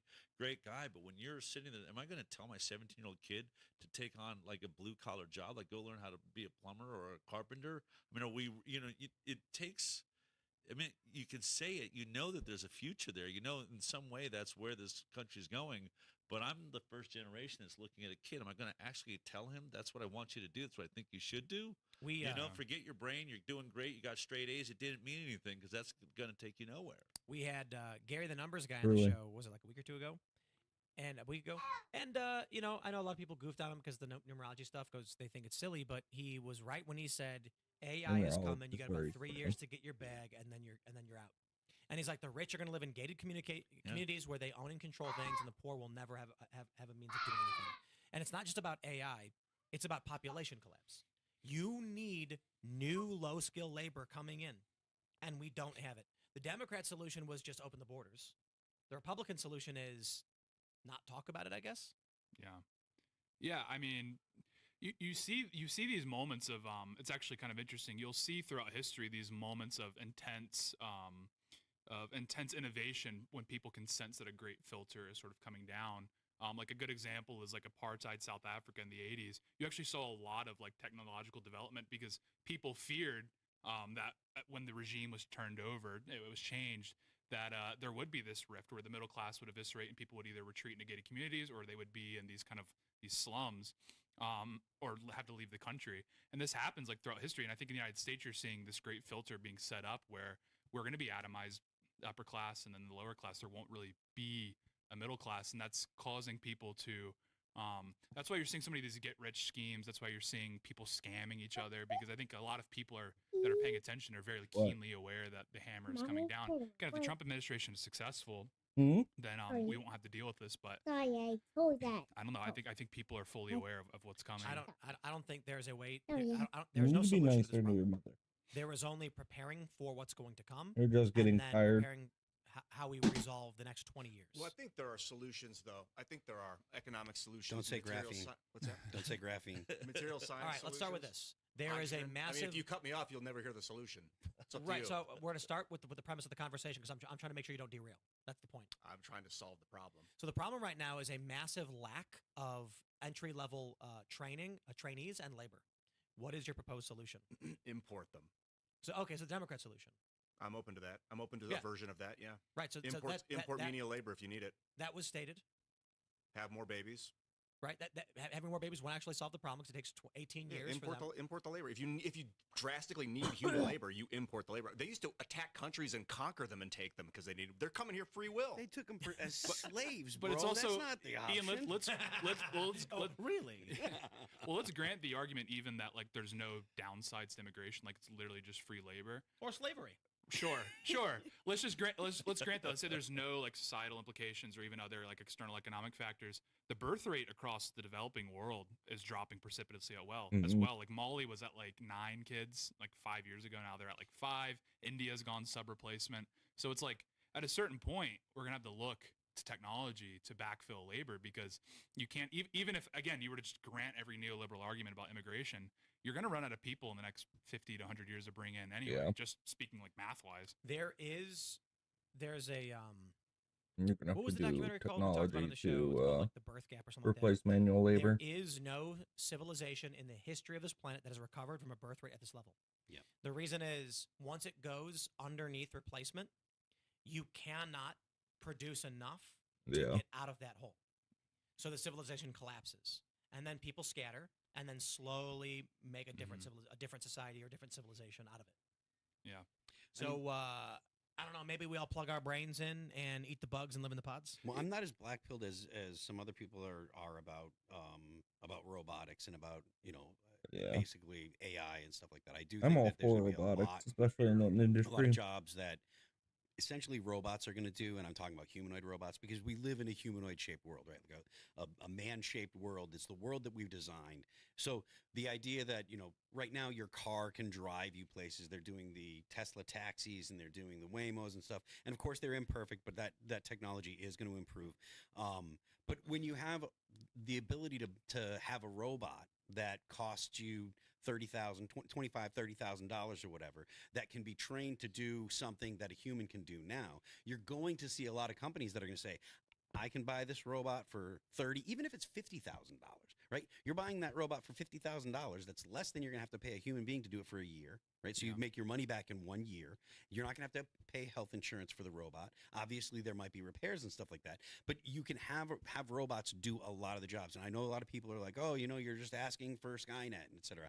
I don't think that that's the future that we're in you for, don't have to but I give do think that much robotics will intelligence be to able to do a robotics. lot of the things that humans do now. And this is basically like, whether you like him or not, this is basically the argument that Musk makes. He's like, look, in the future, there's going to be some displacement and there's going to be growing pains to get to this point. But in the future, you're going to have robots doing things that human beings do now, and there's going to be a lot more free time for humans. And I understand that there's the possibility of a crisis of meaning. What are people going to do? Because a lot of people Who's going to keep them alive? Like this argument blows my mind. Like do we're all think going to that- sit around in lawn chairs, smoking weed and video games, and then the elite 1% are going to get together once in a while and say, "I want to vote a raise to all the people that aren't working," because I've seen that happen throughout society, for centuries. There's no way it's going to be a planet of useless eaters, and that's how they're going to be seen. I don't imagine And that. AI will be a part of the conversation of how quickly can we get rid of them because they're just draining on the system. Like I don't imagine. Well, first of all, I don't think that I don't think that the Earth can't support the number of people that we have. And if we're talking about a birth Earth can crisis, support right? We're a not lot having more. enough kids, and that's A lot global. more. Then the problem of supporting human beings isn't actually a problem of tapping the resources, or stressing the resources that the Earth has. There will actually be fewer human beings because we have had fewer children. And again, I'm not saying that it's going to be without its growing pains or whatever, but I do think that a lot of the problems that we're seeing now, or that we're concerned with, can be filled by robots. Well, yeah, the whole birth rate conversation has to be reframed because it's mostly focused around economics. And like I do agree that to a certain extent, like people aren't having kids because of housing prices, etc. But there's countries like Hungary, Japan, South Korea who have incentivized people to have children with economic incentives. Like Hungary, they'll buy you a minivan, they'll give you tax breaks, these sorts of things, and it hasn't really moved the needle on the birth rate in any meaningful way. So you really have to address a crisis of meaning. That's not to say that economics don't have an impact. Like one of my favorite stats is that South Korea has a birth rate, I think like 1.2 around there. In Seoul, it's like 0.6. I mean, it's devastating. And North Korea has a birth rate of 3.2. So it's like, wow. You also can't evaluate economics like entirely because if you were to contrast and compare those two systems just from like the position of birth rates, you would conclude that the North Korean system is a better system. It's obviously not true. But at the same time, like you do have to sort of address the deeper problems that cause the birth rates to go negative. Like the most common stat, obviously, is that when women are educated at a certain level, the birth rate drops precipitously because they are able to enter the workforce. They're able to provide an income for themselves. So they lose the need for a male to be like a provider. Yeah, but I think you even got to look at teen pregnancy. I mean, sexuality's down, right? We have an asexual society. We're on the verge. I mean, you talk to pediatricians, there's kids that are coming in that aren't choosing any side. They're just completely asexual. So, I mean, this thing it's chemical, it's physical. It's like it's not just housing prices and things like that. Yeah. I mean, our That's kids aren't even been deciding to drive a car. I can't believe it. I have into friends them as who's, well. teenagers like 18 still don't have a driver's license. Everyone in my generation, as soon as you could drive, you were the hell out of right there, away, like never to be seen again. Yeah. And instead, they're living at home. They're not going anywhere. They're watching. I guess they're playing video games and stuck on X and YouTube and This not is, living a life like they're not alive. I looked up the top 1% over the past 15 years. In 2010, $221,000 a year or higher put you in the top 1%. That's hard for me to believe. That's kind of crazy. 1%. But by 2012, it was 434. These are the by 2012. By 2012. Is that just is that so global? this is coming off US. of the 221,000 is probably because of the financial crisis. Yeah. Everybody lost their jobs, salaries plummeted, but it remained somewhat stable, about half a Crazy. Yeah, and they're having this Wrong debate or on unethical? You know why AI hallucinates? It's Transhuman- because things don't go transhumanation. that way. It's not like perfect mathematics. This is It's just crazy evasion. out there. It's chaos. This is and literally we need bad faith chaos evasion. when we're talking about genetic editing and designer babies. Bad faith evasion. Is it unethical for these people to have an arbitrary metric that they come up with within the jumble of 20? We got to try everything, man. It's fine to have fucking men who can get pregnant and have kids. But man, if we start talking about genetically altering people so they're blonde hair, blue eyed, that's really crossing a line, right? Last one, guys, then we'll go into Come on, closings. man. Just be honest with me. It's totally fine, right? Totally fine. It's for not. your It's view? not a. It's not a logical question for me. It's a logical question for you, and I'd Oh, like it answered. maybe it has some logic, but it's not. It's not realistic. Man babies are realistic, but you can't You're use. trying to trap me Wait, into saying how is it something not that realistic? that I just simply don't believe How in, is and it I not just realistic? don't. It's not ever going to happen. Okay, what's unrealistic from your There are trans? 8 billion people on Help me out. planet What's Earth. It's never going to be like Yeah, that. what's Okay, unrealistic? never. What is unrealistic about a person who wants and select groups of people who want only to have through genetic editing, blue-eyed, blonde-haired, super strong, super high IQ children through the gene editing process? Well, some people may choose that. Hang on, Some but, people but may what say if yes, what if but whole I'm not country, if going whole to. countries choose that? That's fine, right? That would sound stupid to me. A whole country but would they, choose but they that. did. It just doesn't make They sense. democratically There's did 8 it. billion people on Hey, planet they Earth. It doesn't make democratically- sense. Yeah, hang on. There's 8 billion people, not in one country. The Japanese are very ethnocentric, for instance. If the Japanese decided that they were going to do nothing but gene editing to make sure that everybody stayed uniquely Japanese within their view of what that is, right? Is that good? Is that fine? Is that okay or not? Is that okay or not okay? Is it ethical? Is it unethical? I don't think it's okay. It makes no sense from a Japanese point of view. Why not? But believe me, they would never do that. Yeah, That's what I'm trying to say. Is like the question itself. Now I would suddenly never do people, that. Now suddenly we need to break all barriers and everything's on the table, but people would never do no, that. it's not all barriers. It just this some. question doesn't make sense. It's Yeah, like we can pop there's a 8 billion uterus. of We us. can It's pop going a to take uterus in 8 a billion man. reasons. Yeah, we can pop a uterus in a man. He can shit a baby out. But let's not talk about cosmetic changes that people would have for beauty standards for their We little can talk Ubermensch about it, but babies. just not for the entire human race. I didn't say the entire human race. I said He said a country nation. specific. You don't think that there's Eastern European countries that would want to have nothing but blonde-haired, blue-eyed babies who look like the Ubermensch? Is that unethical for them to do or not? I think it's stupid for Is them it to do. unethical for them to do? Well, I don't know that answer. If it's stupid, You then don't it know means the it's just answer? stupid. You don't know if it's unethical or not? Okay. All right, Well, fellas. it depends. Well, if you I consider think stupid as unethical, yes. it's But a you good look, time to get on it doesn't the seem to be something closing anyone would want to do. statements now. So let's do that. Zoltan, you Men would want to opened it have up, babies, so but nobody. You couldn't Andrew- conceive of people wanting to cosmetically change what their Andrew, babies if look you like. want to jump in with your closing statement, 2 minutes, and then we're going to read some super chats opening orange and up. So Andrew, 2 minutes, closing statement. Let's go. Yeah, first and foremost, let me thank my opponent for this debate. So it takes a lot of courage to debate your worldview. It really does, especially in front of thousands of people live.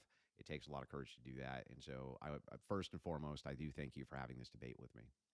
Secondly, he's a contradiction machine. This is what I'll say in my closing. He contradicts himself often. You saw the last exchange that we have. We know what the answer is, right? The answer is yes, it's ethical. He knows it's ethical. However, he's in a political pincer because he's running as a Democrat in California, right? He knows for sure that if he answers yes on blonde-haired, blue-eyed Ubermensch babies and that being fine within his worldview, the very people who he's trying to represent are going to call him an evil Nazi eugenicist. That's actually what's going on. And the thing is like I have compassion for that. I'm not upset by the fact that he's trying to be evasive in the answer because he's in a political pincer. The thing is, though, is that's a political pincer of your making. The whole identity politics thing and stuff like this, it's all perpetuated by the same exact technology you want no guardrails on as you appeal to my worldview in order to stop you from doing crazy things. The biggest thing that you got out of this debate is this, that he adopts most of my worldview, adopts most of my ethical system, and then he tries to carve out the parts that he doesn't like. He carves out the portions of my ethical system which would prevent horrific things from happening to people, but can't justify it himself. There is no Christ he's appealing to. There is no God he's appealing to. There is no justification he's appealing to outside of himself. Every time we try to get to what he's appealing to, it's consensus. What if consensus say we can have designer Ubermensch babies? Well, that's just impossible. But, of course, having men who have children, totally possible. Like over and over and over again, as we dive into this worldview, we realize that really it's completely and totally reliant on my worldview, not his at all. He's actually asking Christians for permission more than anything else to pursue these diabolical arts. And what makes them diabolical is simple. There's no justification he can give for why you ought to do any of this other than your own personal preference. And then, but unless we get to preferences you have, which aren't politically expedient, then, I don't know about those things, right? And so I have no choice but to believe, based on the last question exchange, that he's actually hiding many of his true intentions. Why? The last question exchange that we just had, he was completely evasive on it. He was terrified to give his intentionality behind these things and say that this is ethical, unethical, or whatever, even though the rest of the conversation he had no issues doing that, simply for the purposes of political expediency. And it's like, look, from my view, it just seems like you are very, very reliant upon Christians doing a lot of your heavy lifting, while at the same time having criticism that they're somehow holding you back.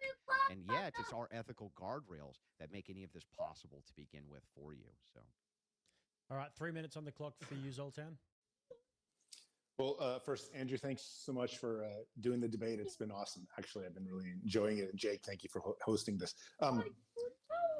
Let me just first say that transhumanism, this social movement of trying to use all these radical technologies to upgrade ourselves, is really something that is not just deep to me, but deep to many, millions, hundreds of millions of people around the world, especially where I live near Silicon Valley. We are really trying to remake planet Earth and remake what it means to be a human being. And that's perfectly justifiable, perfectly morally okay. And it's totally morally okay to take 80% of the Judeo-Christian framework that's out there, that's enabled a lot of modern scientists and modern history to kind of do what it's doing right now, which is provide these incredible technologies, this ability to even do this debate online through the airwaves, wherever you guys are, in California. These things are part of that Judeo-Christian framework, but it has its limits. And as human beings, we have to bend outside those limits sometimes. That's where that 20% comes from.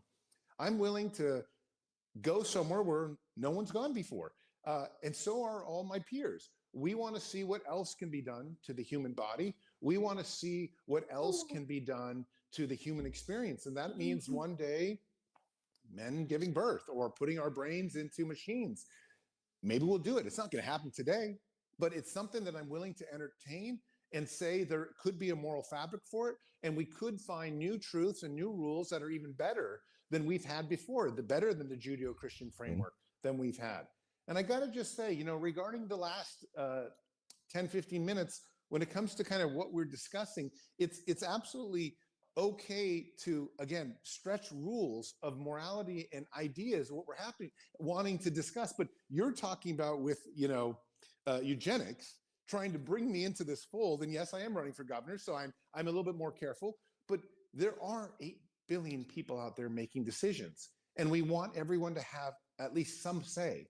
And so you can't just say, oh, we're all just going to choose one type of person to become transhuman. And that's the person that's going to be the best. It's never going to be like that. It's going to go back and forth and here and there. And it's going to be a coalition. And that's what's made evolution possible, is borrowing from the strong parts, leaving behind the weak parts. And I do believe Christianity has some weak parts. The biggest weakness for Christianity for me is that I don't believe in God. And that's a problem for me. I've tried to believe in God. I want God to come into my life, but I can't see it. I can't know it. I can't feel it. And that's always been a dilemma for me. So I'm going to take the best parts of the social framework and leave that other part behind. And I'm going to apply it to transhumanism and move forward. And I think we can come to a point when we really become something quite different than what we are now, but still be the best in ourselves, the best that we've taken from the past. And if that means being transhuman and leaving behind a lot of the humanness that I have, that's fine for me. I'm looking forward to that future. All right, fellas. Well, it's been a great debate. It's been a good old-fashioned pub fight, bar stool debate. I felt those are the best kind. I know. I really enjoyed it, actually. So we're going to get into some super chats. I'm going to speed through them, and we're not going to go too long on any one because I just want to make sure that everyone who donated gets to have their question read. So Gravios comes in and said, I have a question for Zoltan. How would he feel if he didn't eat breakfast this morning? And did he eat breakfast this morning? Otherwise, good show, great debate. So how would you feel if you didn't eat breakfast this morning? And did you eat breakfast this morning? That's an interesting question because I had, after a few scotches last night, a little bit a fourth dinner, and I punished myself this morning by not having breakfast. So, and I do that sometimes if I drink and then have a midnight snack. I don't eat breakfast, so I didn't really have much to eat. But I got to say that in the future, I'm hoping that eating won't necessarily be something we always have to do. Maybe it'll be fun sometimes, but it really bothers me that you can go 10 or 20 days without food and die. That presents a problem in the transhumanist mindset. The same thing with water. The fact that you can't go 2 or 3 days without liquid and then you die presents a problem to transhumanists. It's an interesting spin on the you have to breakfast remember the biblical standard here that God doesn't mind what goes in your mouth, and we're talking about food and water here, minds what comes out of it. So these are not contradictory positions to Christian ethics at all. Who cares if you're able to eliminate people needing to eat solid food or something like this? This doesn't violate anything. Violation comes in when he says, what about, I'm gonna take your ethical system and carve out and only keep the 20% that I don't like. So I just do the same thing. Okay, well, I'll take your transhumanism stuff and I'll just carve out all the stuff I don't like. In this case, I don't like you creating these death machines or having no moral oughts or any of these things. Just carve out the things I don't like. It's the same. You see how the standard's the exact same both ways? Like, how are you going to critique me for the same thing that you're appealing to? It's just wild to me. All right, next one comes from Mighty Maximus. Says Andrew just referenced Resident Evil. This is going to be great. That's true. It is one of my. I'm sorry, I did make a video game reference. I think that culture, when you disseminate ideas, disseminating them through cultural references helps frame what it is that you're trying to say to people. So that is true. I used the Umbrella Corporation Resident Evil reference in the beginning. I thought it framed up the argument fairly well. Actually Religious for 20 says, this is the most offensive thing I've ever heard. The reason is to become your own God. You'd see parents/grandparents putting themselves ahead of their progeny. Why have kids if you're going to live forever? Sick. Zoltan, what would you say about that? Yeah, sure. And this is a huge question. In fact, I got to be honest, a lot of transhumanists that I know and a lot of real extreme longevity advocates don't have kids for this exact reason. I chose to have them because I want to hedge my bets. But and I also think that even if you are going to live forever, having children would be wonderful. And I would love to see them grow and do whatever they're going to do forever. I mean, in fact, I think if you love your child and you don't believe in an afterlife like me, then you want them to live as long as possible, forever, hopefully. So, but I just point out that many transhumanists don't have kids for exactly that very wise question. I just want to point out to you, though, that idea was explored by J.R.R. Tolkien. He called them elves. And it was the idea was explored a long time ago, and it ended up with disastrous results for a reason. Sniper Bike sent 5 memberships. Thank you, sir. Imperial Cantina for 20 said, question for Zoltan. Is there a ship of Theseus point with transhumanism, where if you replace enough human parts with non-humans, that it stops being a person, and is it just an AI robot mimicking human life? Cheers, Jake.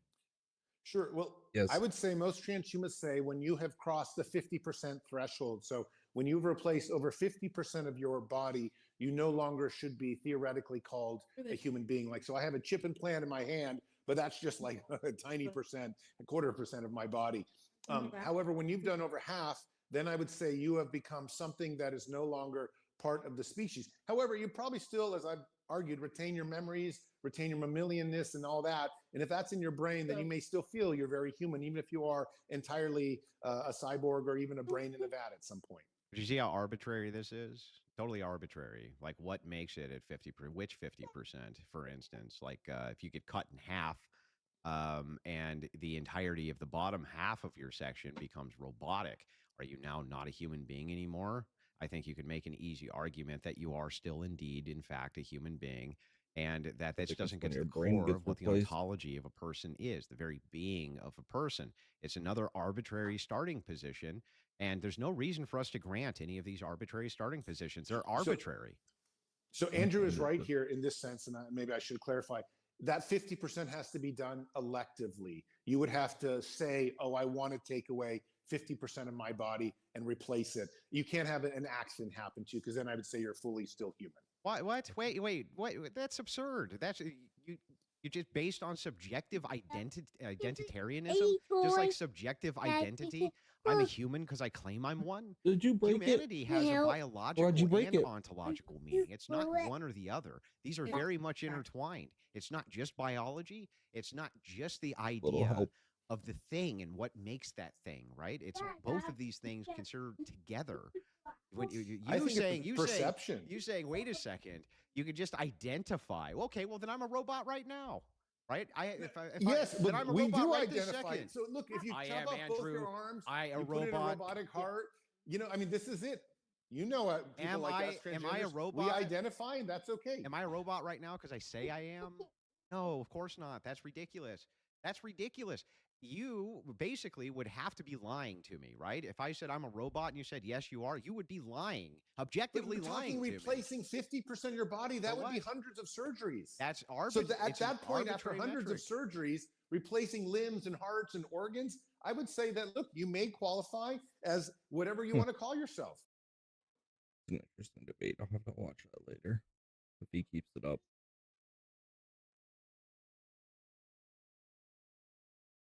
They won. Who won?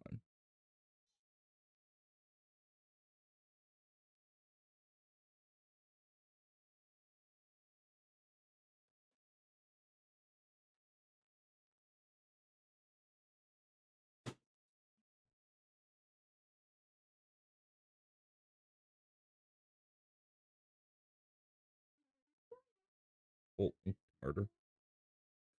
Holt leaders arrested for members' murder. Oh, geez.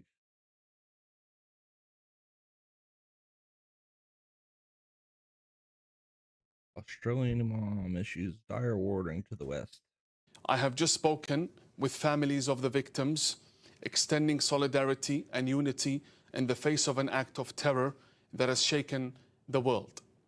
This was not merely an act of violence, it was a calculated anti-Semitic act of terror driven by hatred, cowardice, and moral depravity. Hi guys, this is Sahar TV, and in today's video we'll see Imam Muhammad Tawhidi talking about what happened in Sydney, Australia on Bondi Beach. Let's watch. Good morning. Today, I speak not only on behalf of the Global Imams Council, but also as an Australian citizen. The Global Imams Council condemns in the strongest, clearest, and most unambiguous terms the barbaric terrorist attack at Bondi Beach in Sydney, Australia, where innocent Jewish families were celebrating Hanukkah, the Festival of Lights. I have just spoken with families of the victims, extending solidarity and unity in the face of an act of terror that has shaken the world. This was not merely an act of violence, it was a calculated anti-Semitic act of terror driven by hatred, cowardice, and moral depravity. The murder of worshippers, including children and respected community figures and leaders, is an unforgivable crime that stains the conscience of humanity. These terrorists are enemies of all faiths and of all civilized society. Let us be absolutely clear. The Bondi Beach terrorist attack is what the globalizing of the Intifada looks like when hatred is normalized, when incitement is excused, and when extremists are allowed to fester under the cover of politics, slogans, and cowardly silence. What begins as chants and threats inevitably ends in blood. Any individual or ideology that targets Jews or that justifies violence against them or against our shared Abrahamic family is not representing Islam, but desecrating it. For the people asking how come this Imam is so peaceful and talks in such a peaceful manner, he believes that Islam should reform. There's very few of him, but he's one of the brave ones who's actually speaking up against them, against the radicalization, extremism, and more. Anti-Semitic terrorism has no legitimacy, no excuse, and no shelter within authentic Islamic leadership. We stand in unbreakable and unapologetic solidarity with the Jewish community of Australia and with Jewish communities worldwide. Your grief is our grief.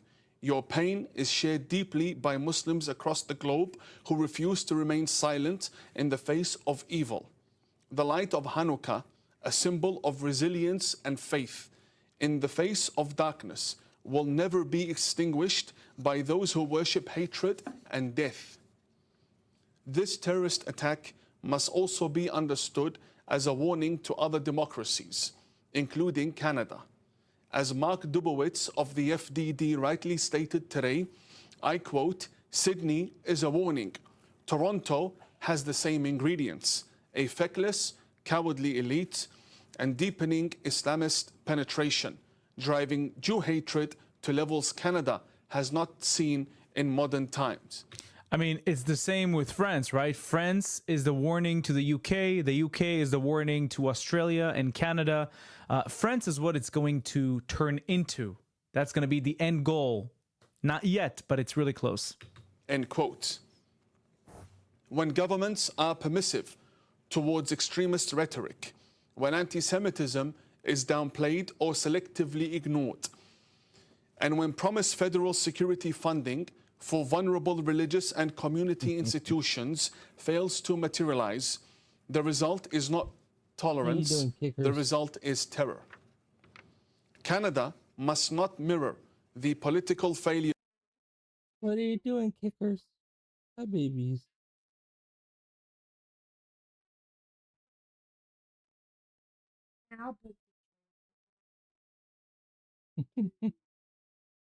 Hello, Buzz. Hello, Buzz.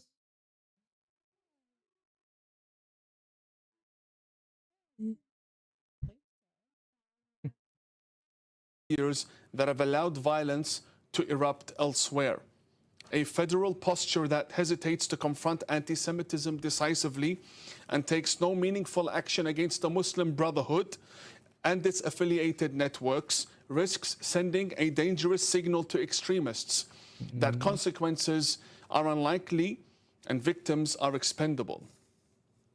We call upon Muslims everywhere to reject anti-Semitism without hesitation, to confront extremist ideologies within our own communities, and to actively build bonds of respect and protection with our Jewish brothers and sisters as fellow children of Abraham.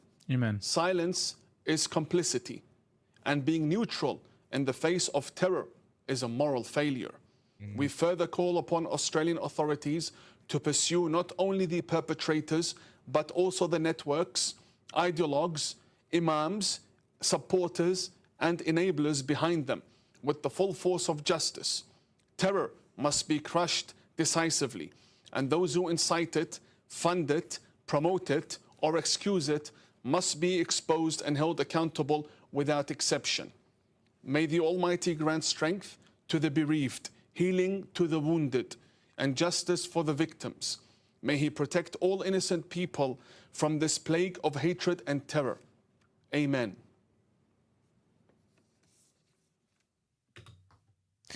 Beautifully said by Imam Muhammad Tawhidi, who believes in reforming Islam, and I believe in the same thing. Too bad that not many Muslims believe in the same approach, and that he's, one drop in the sea. But you have to remember about these two terrorists yesterday who committed this heinous attack.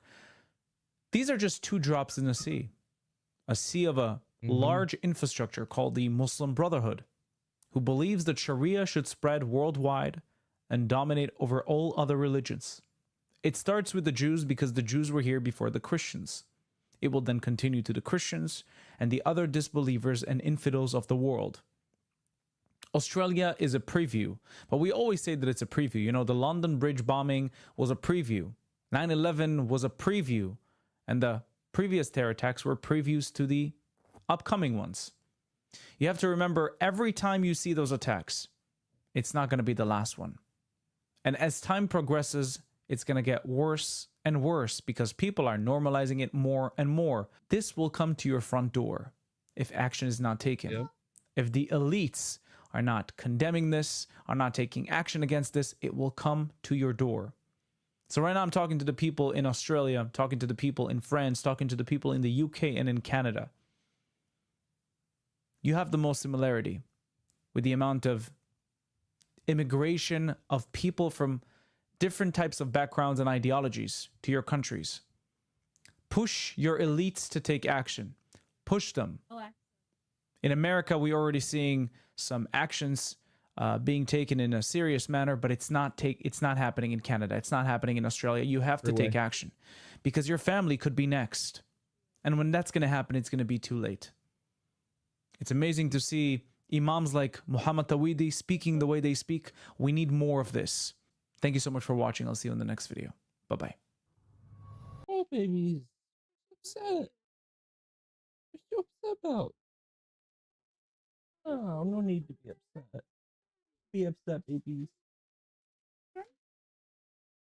Were you?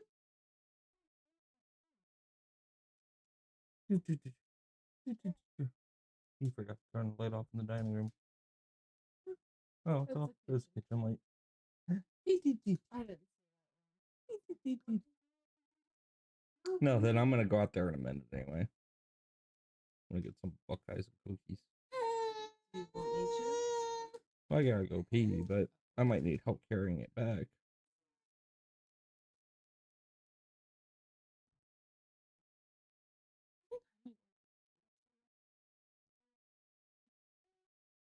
Okay.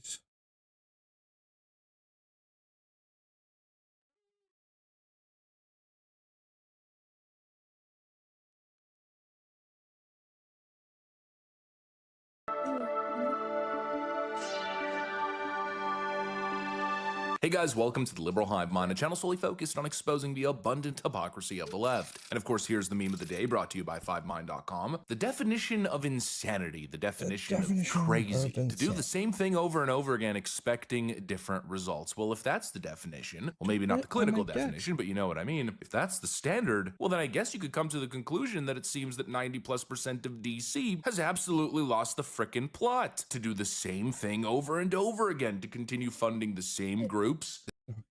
I'll be right back.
out of that chaos done and over with.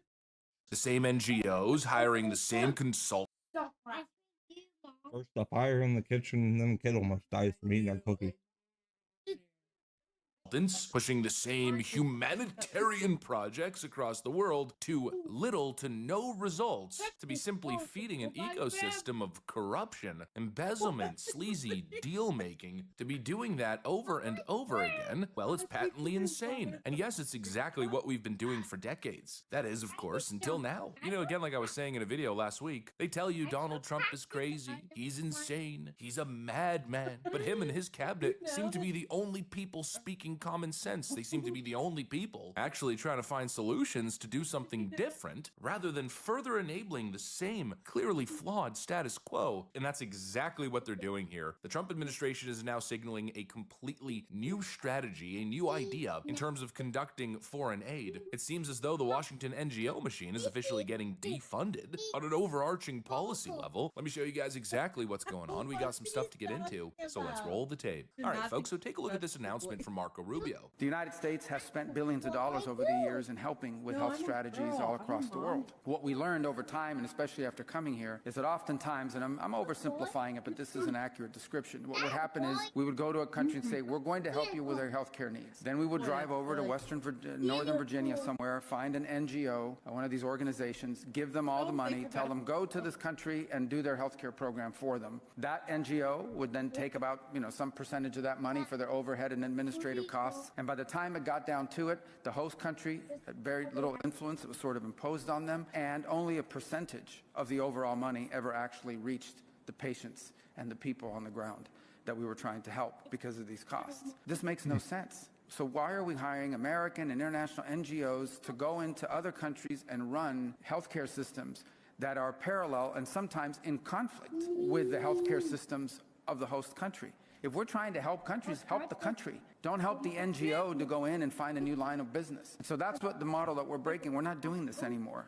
We are not going to spend billions of dollars funding the NGO industrial complex while close and important partners like Kenya are either have no role to play or have very little influence over how healthcare money is being spent. Bottom line is, if you want to help a country, work with that country. So essentially what's being described here, or my understanding is, that moving forward, foreign aid is now supposed to be structured so that if America wants to help a foreign country, it will now move forward funding that country directly. No more massive tax dollars moving around through a web of NGOs with all these subcontractors and bureaucrats, all these partner organizations, and of course, let's not forget with all the connections to the globalist organizations. No, KISS. Keep it simple, stupid. The logic is simple. Wire the money to the government, say these funds that we are giving you are for X, Y, and Z, and then track every single dollar or even send the money over, but rather in an American-controlled bank account. All the money being spent has to be pre-approved. You have the ability to freeze the money. There's full transparency, full ability to audit. Basically, let them do the labor and put all the power of oversight in your hands, as opposed to the current system, which is hand a bunch of money to Democrats and all of their friends who go partying around the world pretending as if they're freaking doing something. Here's $300 million to build schools in Africa. And 12 years later, not a single school is built, but they've done studies and assessments. They've gone back and forth with local authorities. The people are sick of it. We've heard countless stories of this. And so obviously there has to be a better way. Now, will it work everywhere? Of course not. I'm not advocating for sending $1 billion wire transfer to the Iranian regime. Obviously, you have to practice discretion, but in a lot of cases, especially with countries that we have decent relationships with, why not? Especially in situations where we can kind of interface with the government and trust them to a certain extent. And again, if the right structure is set up to control the disbursement of funds, to be able to track every single dollar, a chain of custody of sorts, well then why not? It's time to put this NGO racket to an end. It's time to completely end this career path of being a permanent taxpayer bloodsucker. When it comes to foreign aid, when it comes to big government spending, when it comes to distributing funds for projects, there simply should not be thousands of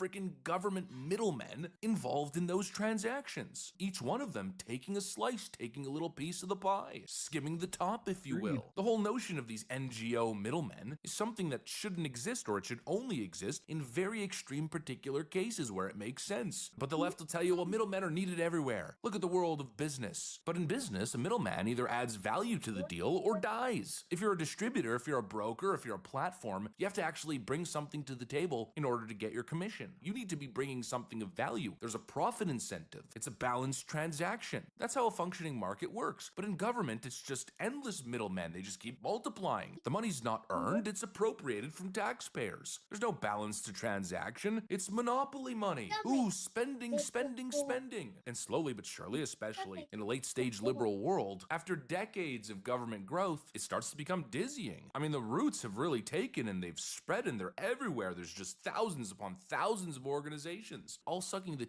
teat of government, siphoning and siphoning and siphoning. You know, actually, this just comes to mind. I was just watching a Black Conservative Perspective video. He was covering a Dave Ramsey clip. Let me just play it. I think it'll make sense. It'll speak for itself. I am a small business owner. I've been in business for about 5 years, and I've been doing pretty well financially for the last 4 years until January hit. And now a lot of the current administration's policies have hit about every single section of my job.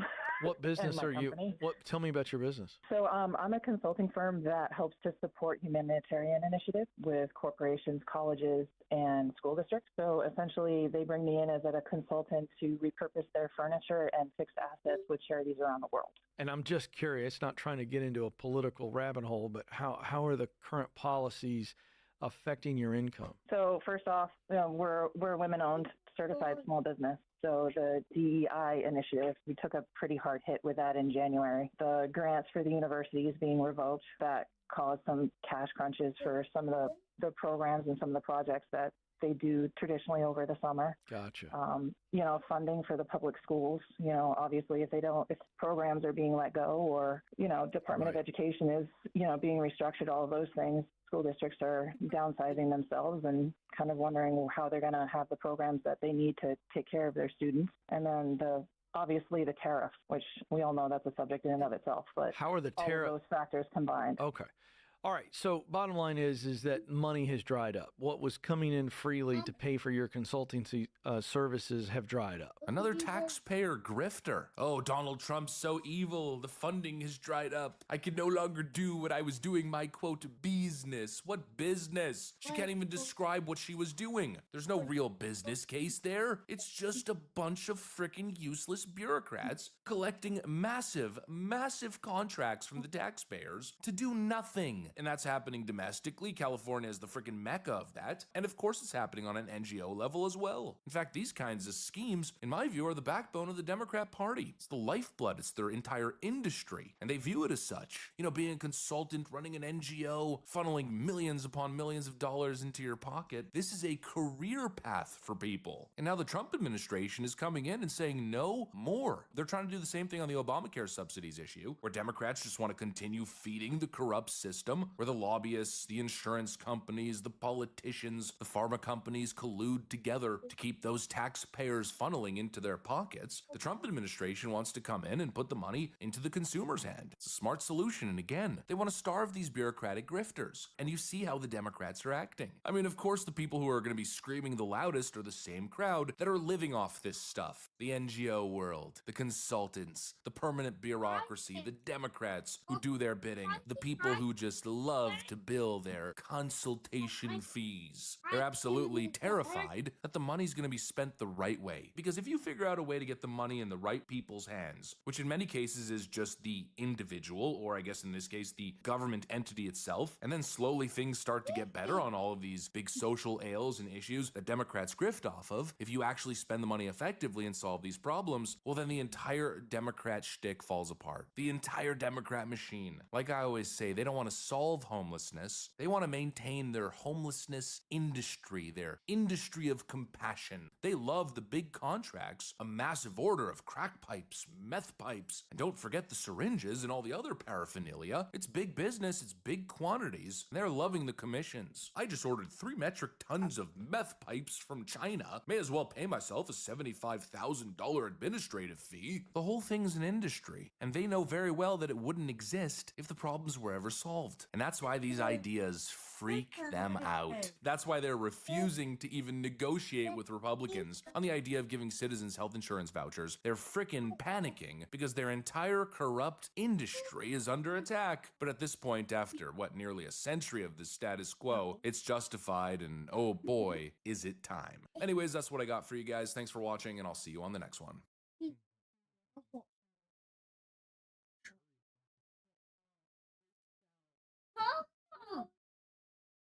That's what my mom would always say. Oh, yell at you. Submarine today, that's interesting. It was blown up by those remote controlled boats, but they made a submersible version of those boats.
Dog, you see this?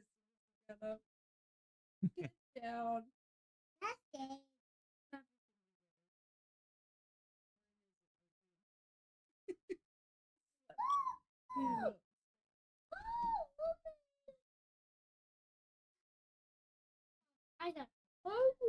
All of us remembers the great novel from George Orwell. You're required to do a book report on it. It is, of course, Animal Farm. And as you all remember, it's a story about how billionaires corrupted the peaceful communist utopia by... Wait, that's not what it was about. Oh, boy. We got a new movie coming out. It's Animal Farm. And it's getting roasted because, as most of you actually know, Animal Farm was criticizing Stalin and the Soviet Union. For those that aren't familiar with what Animal Farm is about, it's basically animals overthrow a farm, take it over, and then the pigs eventually become the tyrannical autocrats. That's the point of criticizing communism. Well, we've got a movie trailer. Apparently, it gets stranger as it goes. And what's interesting is that this film appears to be distributed by Angel Studios, with many people saying, wait, what a minute? So likely what happens is this movie gets made and is seeking distribution, and Angel Studios buys the rights, and now they have a pro-communist message. And that is, okay, I kid you not. And I'm going to read this article for you because even AV Club is saying it won't help your book report, and it's getting stranger as it goes. Animals overthrow a farm. They then start inviting humans in to pay for things, and then the pigs get corrupted by a billionaire. I kid you not. They've turned the narrative, and I bet at the end of the film, the animals win and restore their communist utopia. Which is just like, I love the tweets because they're basically like, I guess they just proved Orwell's point for him. Mm-hmm. Well, my friends, we have this tweet from Mario Knopfel with a trailer in it. He says, Hollywood takes Orwell's anti-communist masterpiece, makes it anti-capitalist and woke instead. Andy Serkis spent 14 years adapting Animal Farm, added a billionaire villain not in the book, made her the main threat. Napoleon, Orwell's Stalin stand-in, gets downgraded to a supporting antagonist voiced by Seth Rogen. The new villain drives a Cybertruck knockoff. Producers claim resemblance to Elon is unintentional. Then Serkis rewrote the ending. Orwell's trying to make communism look pigs good. become indistinguishable from humans. Revolution betrayed. Totalitarianism wins. His version, animals overthrow the pigs, plan a brighter future. Director's explanation, we wanted some hope. Here's the problem. Animal Farm wasn't about capitalism. Orwell wrote it as a direct allegory for Soviet Russia, how revolutionary ideals get corrupted by power and hungry authoritarians. The pigs are the communists. That's the entire point. Hollywood just inverted the message, took a socialist's warning about socialism becoming tyranny, and turned it into corporations bad. Added an outside capitalist villain, so the animal's internal corruption, the actual story, becomes secondary. Orwell spent his life warning about totalitarianism from the left.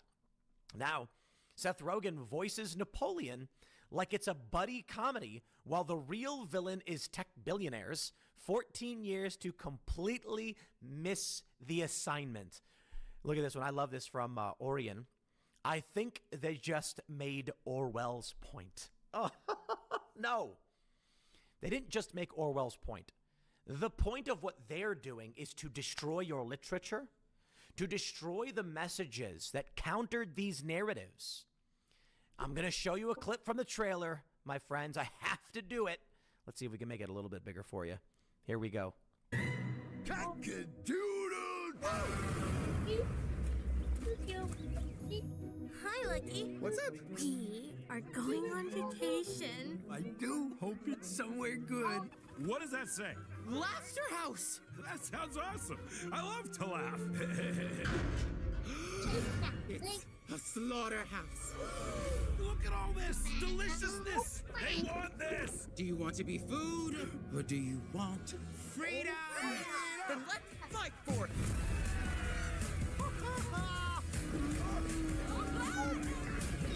We're free. So you see the on the side of the truck, it says by Pilkington. And take a look at, where is it? Okay, when they storm out, let me try and find a spot.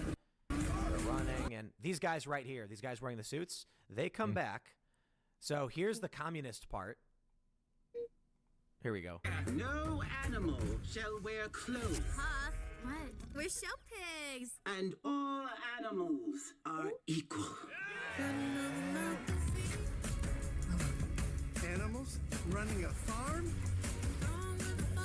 I had to see it for myself. Thank you. Aw, so cute. Activate cute eyes. I'd rather gouge them out. Look at this Cybertruck. I want that farm. We should move into the farmhouse. So the humans know we're in charge. You are about to become my new best friend. It's like some rich ladies. Humans working together. I like the optics. Oh, we love the optics. What are optics? I think it's a kind of seafood.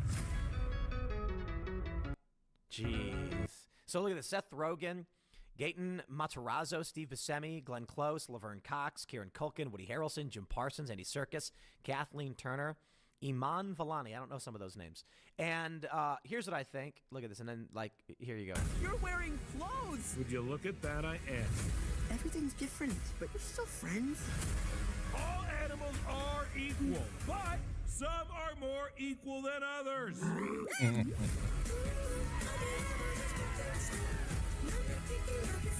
Look at it. Look at this.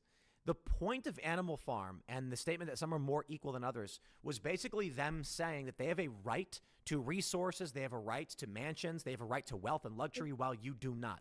And here are those guys, they're back. We get the story. The farm was, the animals were being sold off to a factory farm corporation or something. This billionaire lady is mad because the animals resisted. And now you have a new version of Animal Farm. Don't you just love it? I wonder if they've got in the Wikipedia premise, there's no premise yet written. Oh, man. I know people are ragging on Angel Studios about this. They say in July 2011, They're trying to a make feature it film adaptation of pro-communist. Animal The Farm book, was when the announced to be in whole book was development. Do you anti-communist. think Andy Serkis just didn't understand? Peter de Bruges wrote, Serkis' 21st Century Update dilutes Orwell's political... this is too good. Dilutes Orwell's political allegory in favor of what passes for something more audience-friendly. His approach adopts the celebrity voices, cutesy character design, and antic, mile-a-minute energy of big studio American tunes. The result isn't nearly as polished as Illumination or DreamWorks movies, but it's good enough for government work, as saying goes.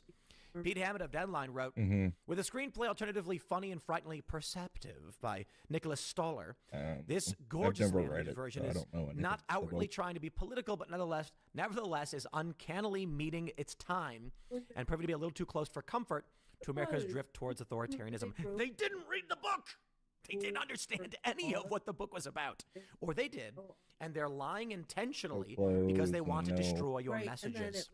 Everyone's equal. Raphael Motomeyer's review for IGN focused on the film's tonal shift from an allegory for the Russian Revolution and Stalin's rise to power what would to a happen metaphor in for Russia. corrupt business in the 21st century. He wrote, Circus paints the Everyone's terrifying equal, rise some of are just porcine more direct equal, is dictator what- Napoleon into a broader brush for a modern era of big business run amok. In toning down the more graphic elements of its descent into totalitarianism and simplifying the depths of its commentary, the director and performance capture pioneer trades. Performance capture pioneer trades a dystopian tone for something a little more uplifting.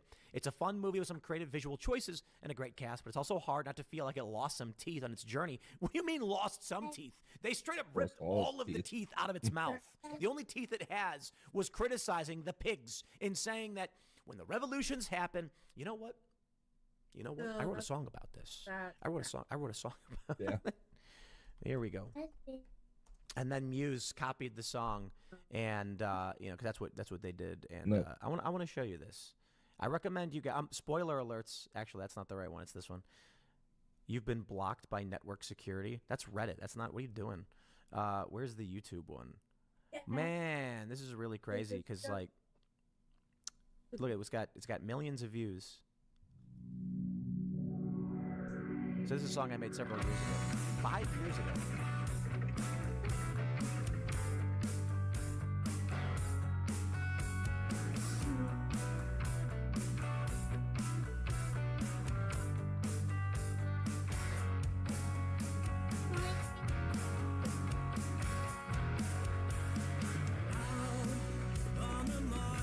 All right, I'm going to spoil the whole thing for you. And I'm just going to jump to the last scene, which is, here you go. Yeah, it's a location of its leaders that all need to be brought down.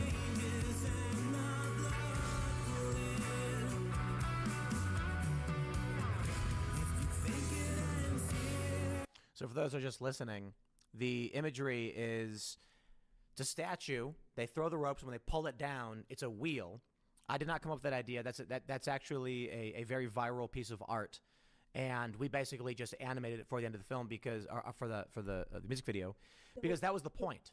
These animals stage a revolution, and the people who come into power are just as tyrannical as the last.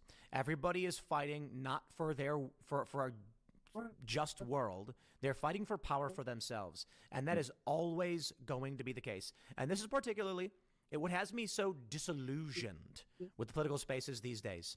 People like Candace Owens, for instance. Her motivation is not the betterment of society. It's for personal gain. She refers to herself as we and us, the same as any other crackpot, culty scumbag.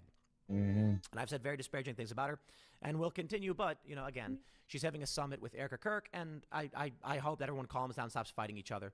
But there are people out there. Their intention is not to guide you to betterment. Their intention is not to make the world better and more comfortable and safer for their children, for their families, for their wives, for their husbands, but to extract as much as they can from the system and burn it all down.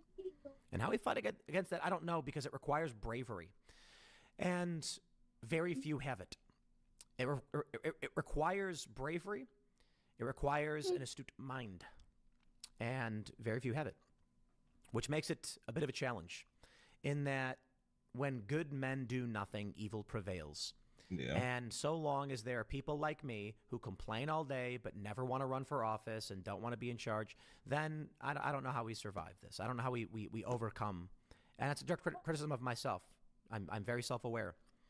I suppose if I'm criticizing people in media, I think it's fine because I'm a guy in media. But for those in politics and the corrupt, too few actually want to do the right thing, and most just want to get in and extract what they can to better themselves. And that's basically the message of Animal Farm. The animals take over. The pigs say, now's our chance. Become totalitarian dictators. It was a metaphor for Stalin. Probably not. Now they've done this. Well, it's cringe. It's absolutely cringe. And I don't understand why Angel Studios bought this. Right? I don't get it. They say scheduled for release. What is it? It was premiered at 2025 June. Scheduled for release on May. I guess Animal Farm. I'm sorry, Angel is like, we want to be associated with all these famous actors. They don't want to be just boxed in to being only like some conservative movie distribution thing. But this dumps all over the message of Animal Farm and its critique of communism. It is what it is. I'm going to wrap it up there, my friend. Smash that like button. Share the show with everyone you know. Literally everyone. We're hanging out in Las Vegas.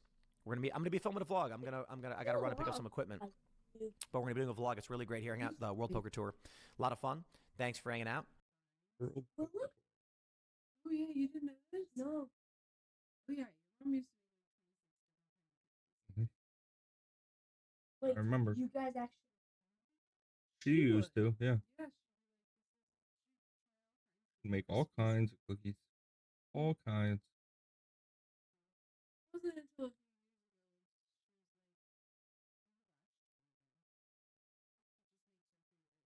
years ago Yeah, everybody's favorites get made, and she used to do like a orange creamsicle that I liked.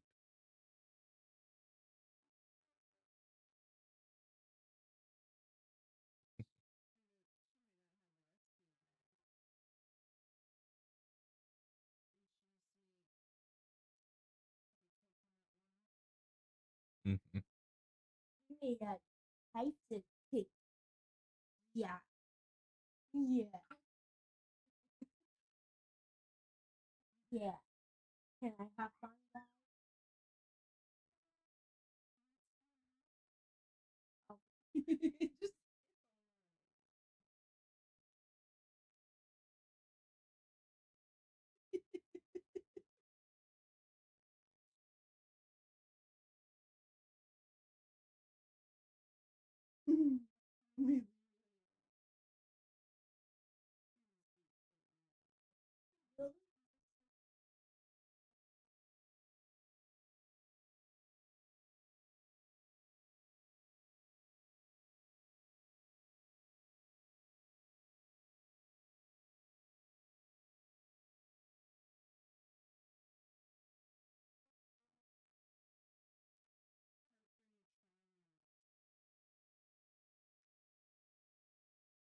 Just for that tragedy in Australia today. But the reason I think it's a false flag attack, and obviously I wasn't there, I'm not Australian, I don't have concrete evidence. What I immediately saw transpire afterwards is Netanyahu get on stage and immediately take credit. He said, shout out to the Jewish man who stopped that shooter. It wasn't a Jewish man. His name was Ahmed. Let's watch what Benjamin Netanyahu said right after the incident happened, right? Because he said Jew. Let's see what he said. We saw an action of a brave man. Turns out a Muslim brave man, and I salute him. Beautiful. So now Sneako's credibility is going to the ground. Everything he says from now on is complete BS because he just lied about this claim. Just think about how many other claims he's lying about. Hi guys, this is Sahar TV, and in today's video we'll watch Sneako talking shit about what happened at Bondi Beach, claiming it was a false flag again. I mean, yeah, the Muslims never do anything wrong. Let's watch. It's a false flag attack. I don't know why people are upset. Obviously, I don't have evidence, and I'm not sure. Come on. What's the playbook over the last 20 years? We've seen this time and time again. The playbook is Israel needs to demonize Muslims so that they can continue bombing the Middle East to establish greater Israel. They need to demonize Muslims so that they can be the real terrorists and get American support. Sure, that's why they did the Nice ramming, right? The Jews did the Nice ramming in France so they can expand, right? That's why the Jews did the London Bridge attack in the UK, right? So they can expand. Really? That's your claim? What a stupid claim. Brainwashed. Right? Now, because Sneako is a Muslim, he must defend Islam, right? But we don't need to do anything to the Muslims. We don't need to make them look bad. They make themselves look bad by the attacks that they do on behalf of their religion. They do it themselves. Because Netanyahu doesn't realize that the post 9/11 hysteria is over. People don't buy it anymore, especially when their Mossad operation falls flat, when a Muslim man, Ahmed, steps in to stop the shooter. Rest in peace to everybody, and prayers to all the families. Of course, Sneako is going to try to flip the script and say, listen, a Muslim guy tried to do this and this and this, and he saved the day. But he's forgetting that if these two Muslim men, terrorists from Pakistan, father and son, would not have perpetrated this attack in the first place, you wouldn't have needed a hero. So, exactly. Again, stupid claim. It's people from your religion who perpetrated this attack. For that tragedy in Australia today. But the reason I think it's a false flag attack, and obviously I wasn't there, I'm not Australian, I don't have concrete evidence. What I immediately saw transpire afterwards is Netanyahu get on stage and immediately take credit. He said, shout out to the Jewish man who stopped that shooter. It wasn't a Jewish man. His name was Ahmed. Let's watch what Benjamin Netanyahu said right after the incident happened, right? Because he said Jew. Let's see what he said. We saw an action of a brave Zero man. Turns out a credibility. Muslim brave man, and I salute him. Beautiful. So now Sneako's credibility is going to the ground. Everything he says from now on is complete BS because he just lied about this claim. Just think about how many other claims he's lying about. If you don't know the name Ahmed, it basically means Muhammad. It's not a Lebanese Christian. It's not a Jew like Netanyahu says. We saw an action of a brave man. Turns out a Muslim brave man, and I salute him. It was a Muslim man. Not only that, it's the first day of Hanukkah. And if somebody is skilled enough like that shooter, you could see him using a single bolt-action rifle. This is a trained soldier. Australia does not have, they have some of the strongest gun control in the world. They don't have access to weapons like that. This is not an incapable man. This guy is from Pakistan. He graduated college from a place called Islamabad in Pakistan. The name Naveed Akram is a Muslim name. Oh, and for your claim that he's a trained soldier, are we really ignoring the countless terrorist organizations around the world like Al-Shabaab, Al-Qaeda, Hamas, ISIS, Hezbollah, and all these other terrorist organizations that are pretty experienced using guns? Really? You think we're that stupid, Sneako? This is a trained soldier who knows what he's doing. Why would he be stupid enough? Why would he be stupid enough? So let's see what the narrative is, right? If he's a terrorist, and first let's define terrorism. Terrorism is somebody who kills many people for political or religious gain. That's what America's doing right now. If we're going to judge it off of that, America killed 1 million people in Iraq based off of the 3,000 that died on 9/11. You can talk about what really happened on 9/11. Watch the Tucker Carlson documentary if you're going to call me an anti-Semite. 9/11, come on. You are an anti-Semite because you believe in an Islamic ideology, but what do they gain from it? Don't you go to heaven as a Muslim if you wage war, jihad, on disbelievers and kuffars? Now you can say, oh yeah, but if you kill one innocent person, that's from the Talmud, first of all. It's from the Jewish holy books and the textbooks, not from Islam. But if that's your claim, what do they gain from this? They go to heaven.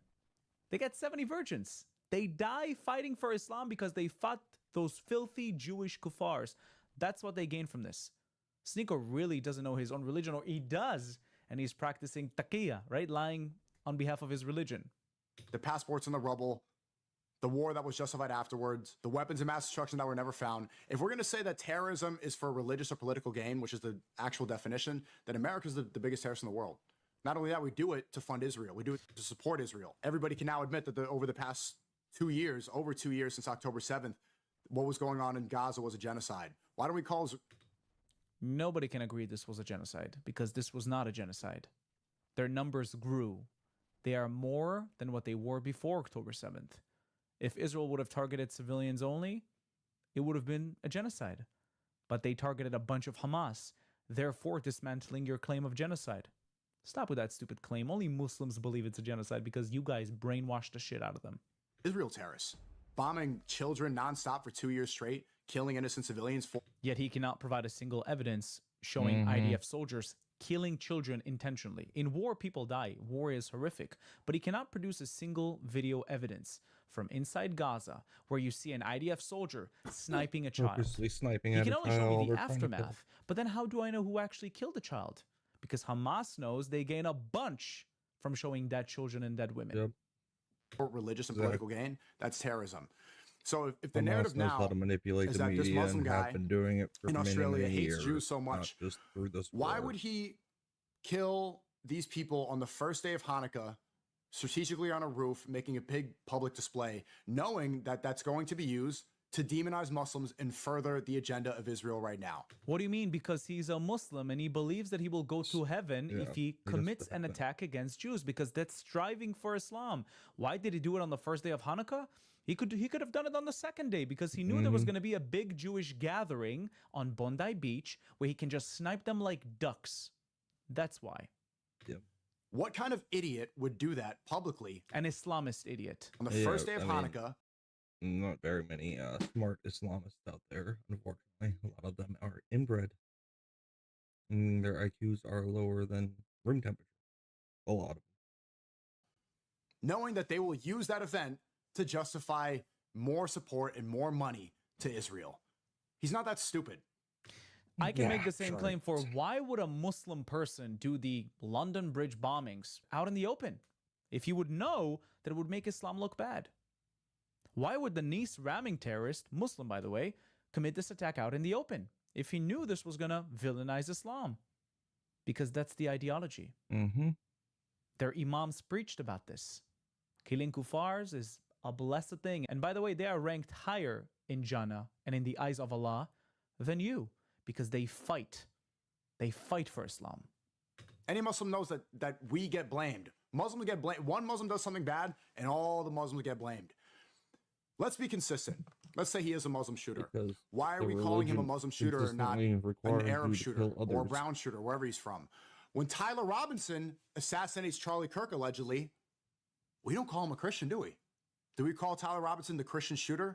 Tyler Robinson didn't do it for Christian reasons. He did it for ideological reasons. Muslims do it for religious reasons. That's why we call them Islamist terrorist or Muslim terrorist, because they chant Allahu Akbar and the end goal is to promote Islam and scare people. That's why. Born in Utah, probably grew up in a Christian or Mormon family. No, we call him Tyler Robinson and insist that he's trans. He's a trans libtard. We call him liberal. We don't call him Christian. Why not? Oh, because he didn't believe in Christianity. Okay, let's apply that logic. If that guy did kill a bunch of Jewish people on the first day of Hanukkah, do you think that guy really believed in Islam? 100%, because for him, those innocent people weren't innocent. They were filthy Jews. They were kuffars. They were infidels. Read Surah 9:5. Read that right now and see what it says in the Quran. And tell me that these people are innocent people. BS. BS. Sneeko doesn't know what he's talking about. It's so funny. Do you think that he was a good practicing Muslim? In fact, he was probably worse at practicing it, obviously worse at Islam than Tyler Robinson was at Christianity. Oh, no, he was a perfect example of what Islamists practice. They believe exactly in the same things Muhammad believed in. They believe in beheadings, they believe in killing disbelievers, in waging wars, and that's exactly why they did this. He was a perfectly practicing Muslim. And you can see that by the tweets from his teacher, who said, congratulations for finishing the Tajweed and graduating the Ikra books. Give me a break. Sneeko, we're not stupid. We can see right through your bullshit. But they don't apply that same logic. They blame all Muslims because they need to. They need to have one religion be called the terrorists. What they didn't prepare for, what Netanyahu was extremely upset about and Israel was extremely upset about, they didn't expect a Muslim man to go and ruin that whole strategy, ruin that campaign, to step in there and become the hero. That Muslim guy that stepped in, prayers to him, may Allah bless him and protect him. May God reward him in heaven when he does go. He's still alive for performing that heroic act, because that immediately outshined the rest of the narrative that they're trying to run with. The playbook is getting, it's old. It's expired. We know by now. And I can see how angry the people that want to spread hate on Muslims are that hero stepped in, and they don't get to use this event to justify more hatred, to justify more propaganda. Angry? I think every Muslim should act like this. You know why nobody's angry? Because he saved a bunch of other Jews from being killed. And you know how we know you're talking smack? Because we have a video of Netanyahu right after the attack saying, was a Muslim guy, by the way. We thank him for it. We saw an action of a brave man. Turns out a Muslim brave man, and I salute him. Stop making shit up. Justify expanding more and more nukes and more war. What these guys because that's what happens with these events. They will use this. They already tried to immediately. Just like Netanyahu did when Charlie Kirk was assassinated, immediately tried to use it for their own political gain. Got you.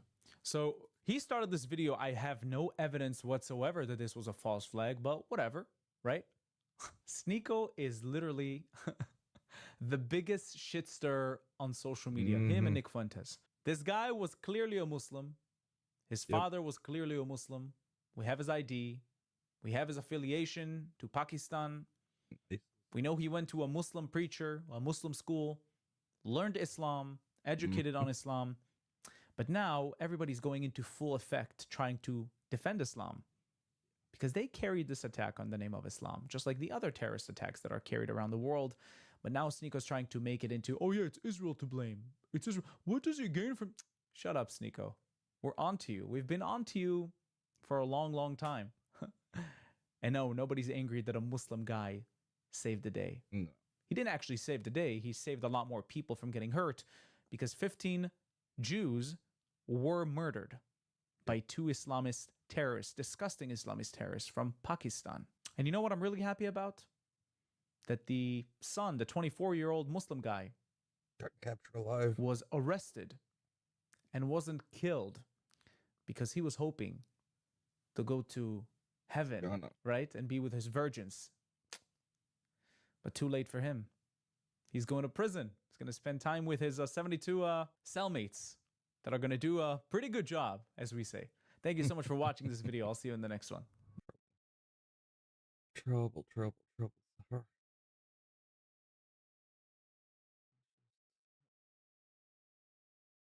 Flip another clip of this one.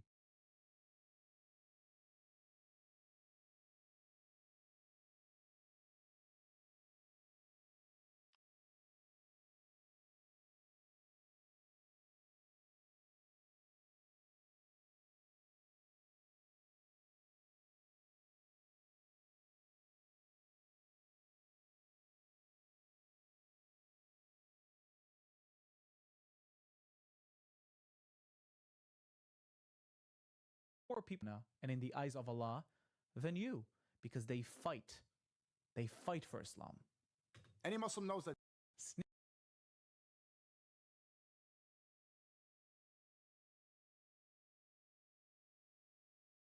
Than you, because they fight. They fight for Islam. Any Muslim knows that we get blamed. Muslims get blamed. One Muslim does something bad, and all the Muslims get blamed. Let's be consistent. Let's say he is a Muslim shooter. Because why are we calling him a Muslim shooter and not an Arab shooter or a brown shooter, wherever he's from? When Tyler Robinson assassinates Charlie Kirk, allegedly, we don't call him a Christian, do we? Do we call Tyler Robinson the Christian shooter? Tyler Robinson didn't do it for Christian reasons. He did it for ideological reasons. Muslims do it for religious reasons. That's why we call them Islamist terrorists or Muslim terrorists, because they chant Allahu Akbar and the end goal is to promote Islam and scare people. That's why. Born in Utah, probably grew up in a Christian or Mormon family. No, we call him Tyler Robinson and insist that he's trans. He's a trans libtard. We call him liberal. We don't call him Christian. Why not? Oh, because he didn't believe in Christianity. Okay, let's apply that logic. If that guy did kill a bunch of Jewish people on the first day of Hanukkah, do you think that guy really believed in Islam? 100%, because for him, those innocent people weren't innocent. They were filthy Jews. They were kuffars. They were infidels. Read Surah 9:5. Read that right now and see what it says in the Quran. And tell me that these people are innocent people. BS. Sneako doesn't know what he's talking about. It's so funny. Do you think that he was a good practicing Muslim? In fact, he was probably worse at practicing it, obviously worse at Islam than Tyler Robinson was at Christianity. Oh, no, he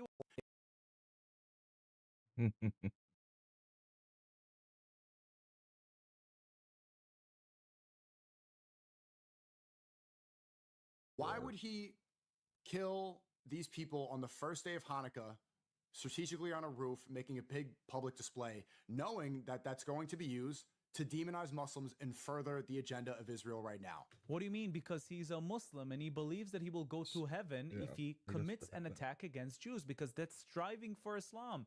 Why did he do it on the first day of Hanukkah?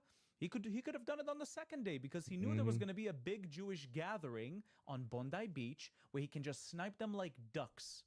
That's why. What kind of idiot would do that publicly? An Islamist idiot. On the first day of Hanukkah. Not very many smart Islamists out there, unfortunately. A lot of them are inbred. And their IQs are lower than room temperature. A lot of them.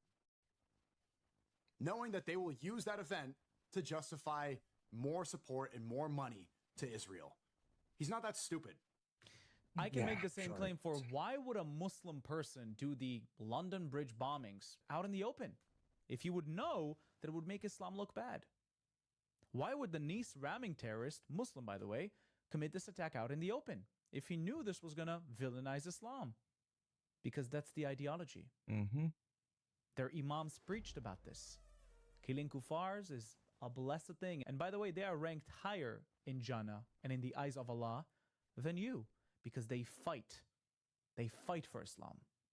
Any Muslim knows that we get blamed. Muslims get blamed. One Muslim does something bad, and all the Muslims get blamed. Let's be consistent. Let's say he is a Muslim shooter. Because why are the we calling him a religion Muslim shooter and not consistently an requires Arab you to shooter kill or a others. brown shooter, wherever he's from? When Tyler Robinson assassinates Charlie Kirk, allegedly, we don't call him a Christian, do we? Do we call Tyler Robinson the Christian shooter? Tyler Robinson didn't do it for Christian reasons. He did it for ideological reasons. Muslims do it for religious reasons. That's why we call them Islamist terrorists or Muslim terrorists, because they chant Allahu Akbar and the end goal is to promote Islam and scare people. Yep. That's why.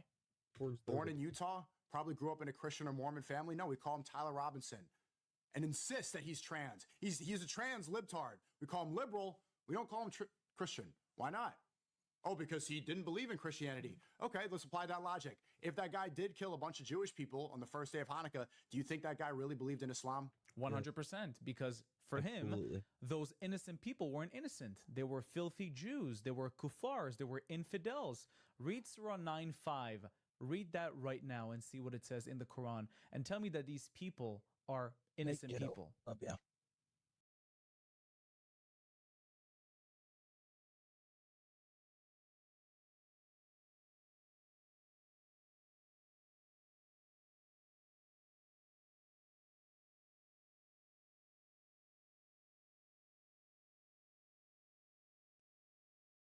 Bye-bye.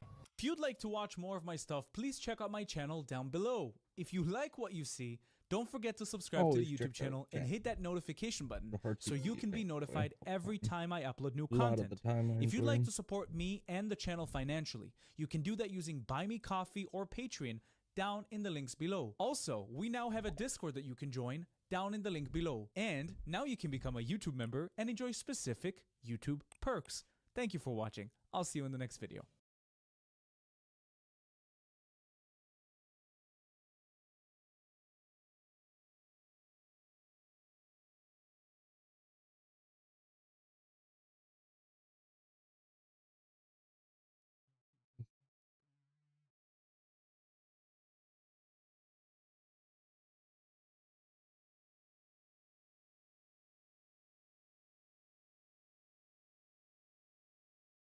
President Trump says he's classifying fentanyl as a weapon of mass destruction. He made the announcement today during a ceremony to present service members with the Mexican Border Defense Medal.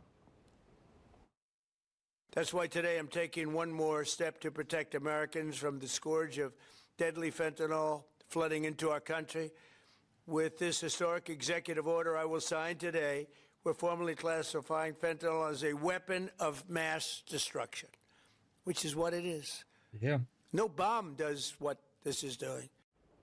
The president also said his administration has seized millions of pills over the last 2 months, and he says that America's adversaries are, quote, trafficking fentanyl into the United States in part because they want to kill Americans, Yeah. end quote. They're cool.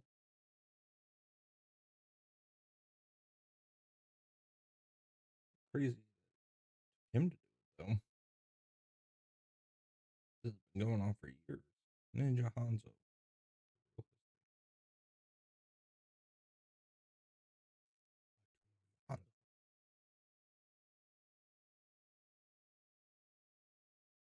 But this individual went to a specific classroom that was essentially in a study session for an exam on economics and chose that classroom. And we know from a witness inside that this gunman yelled something. We don't know what this individual yelled, and then began shooting. Like, subscribe to the channel, hit the bells, get notifications. Anytime I go live, I make a video. Make sure you still subscribe to this channel, like this video, comment on this video, share this video. Let's get into this. Let's get into this. Okay, ladies and gentlemen, I want to talk about the Brown shooting, which is incredibly troubling. You know, and the weird thing is that I want people to understand, I think this was incredibly, I don't say incredibly targeted. That's a ignorant way to say it. But this was a targeted incident. When you have a person allegedly driving probably over 1,000 miles or so to get to this location, specifically to go into a specific classroom on a Saturday.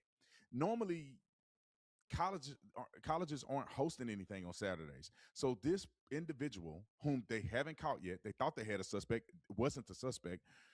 This individual knew exactly what classroom, knew exactly what was going on in the classroom, and knew that it was something going on a Saturday. To me, that's either a person who's been wronged or felt like that they had been wronged, being a part of this school, a part of this classroom. They had somebody they was in love with, they got broken up with. I don't know what the case may be, but it seemed like a person had their eye on this particular classroom.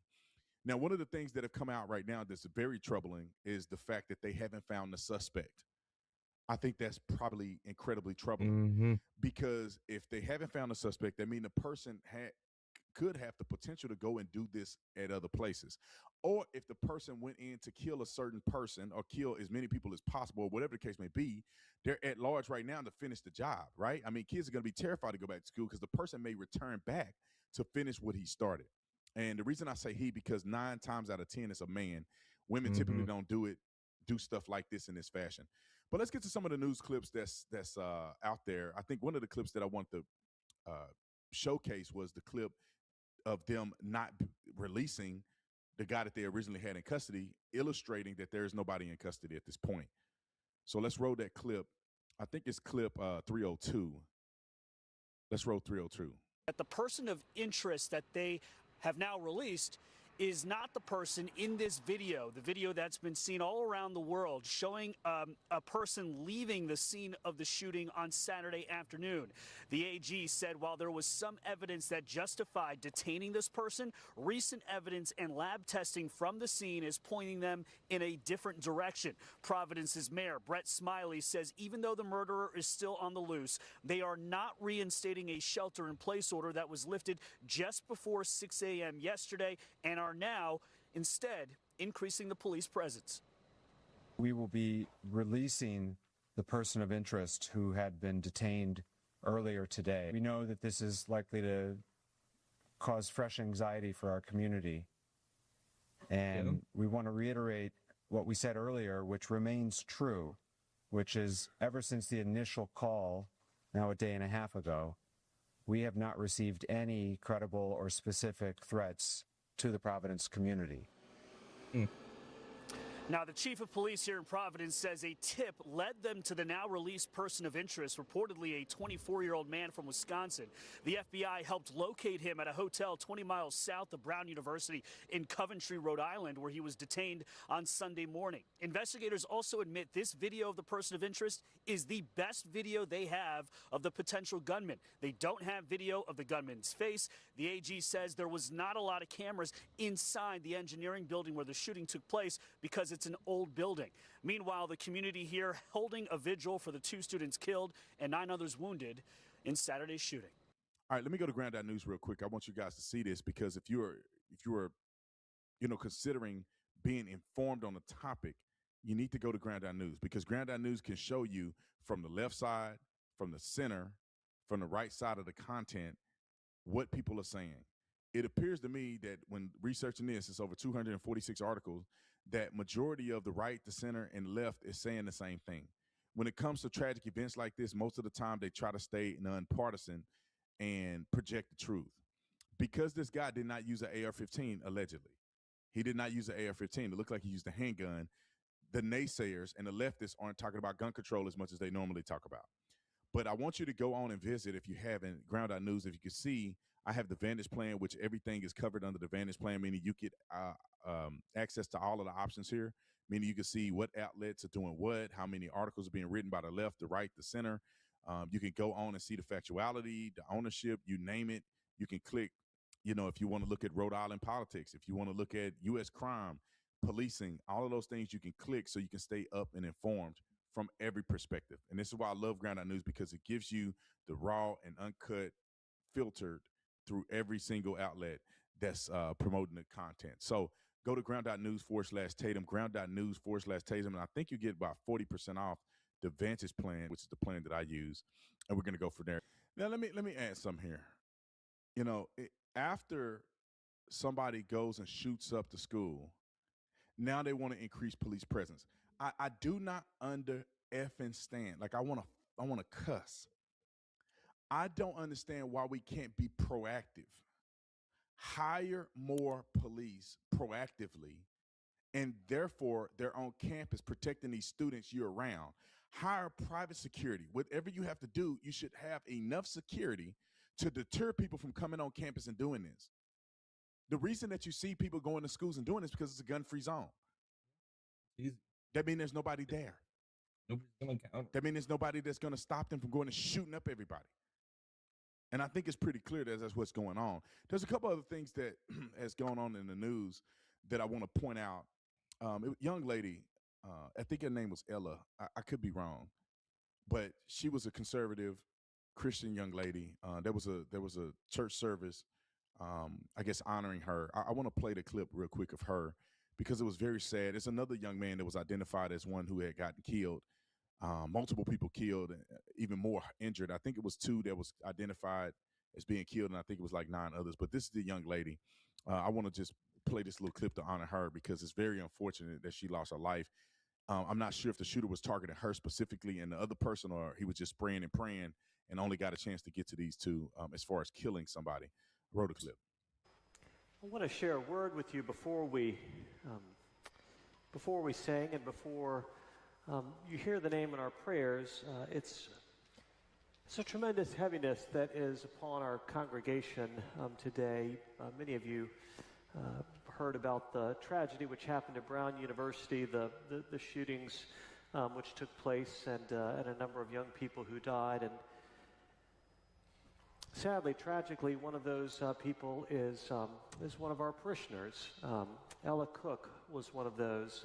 Richard and Anna Cook's daughter, Hooker, and Mary Hamner's sister was one of those. And for those of you who knew her, who know her, she was a just incredibly grounded and generous and faithful and bright light, both here at the Advent over many years as she was engaged and involved in our worship and our community, and as she served here at the church and in the wider community.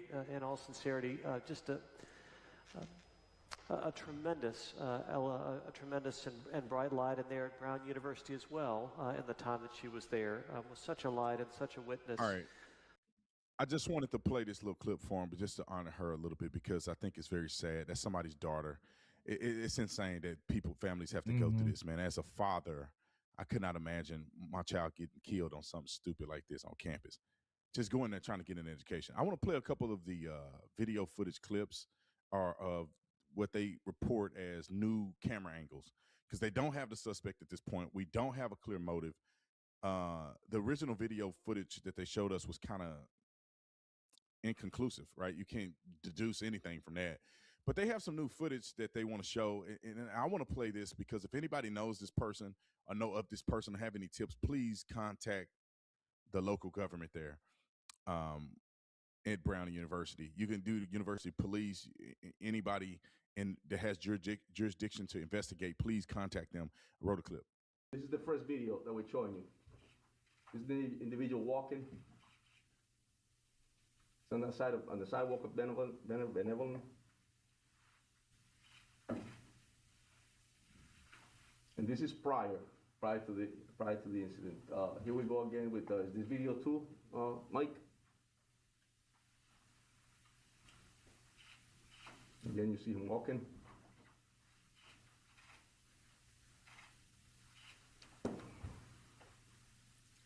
Move on to the third video.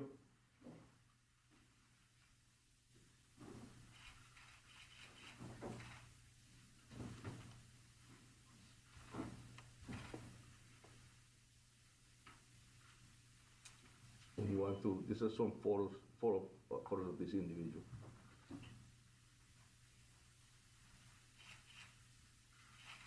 And they will all be time-stamped.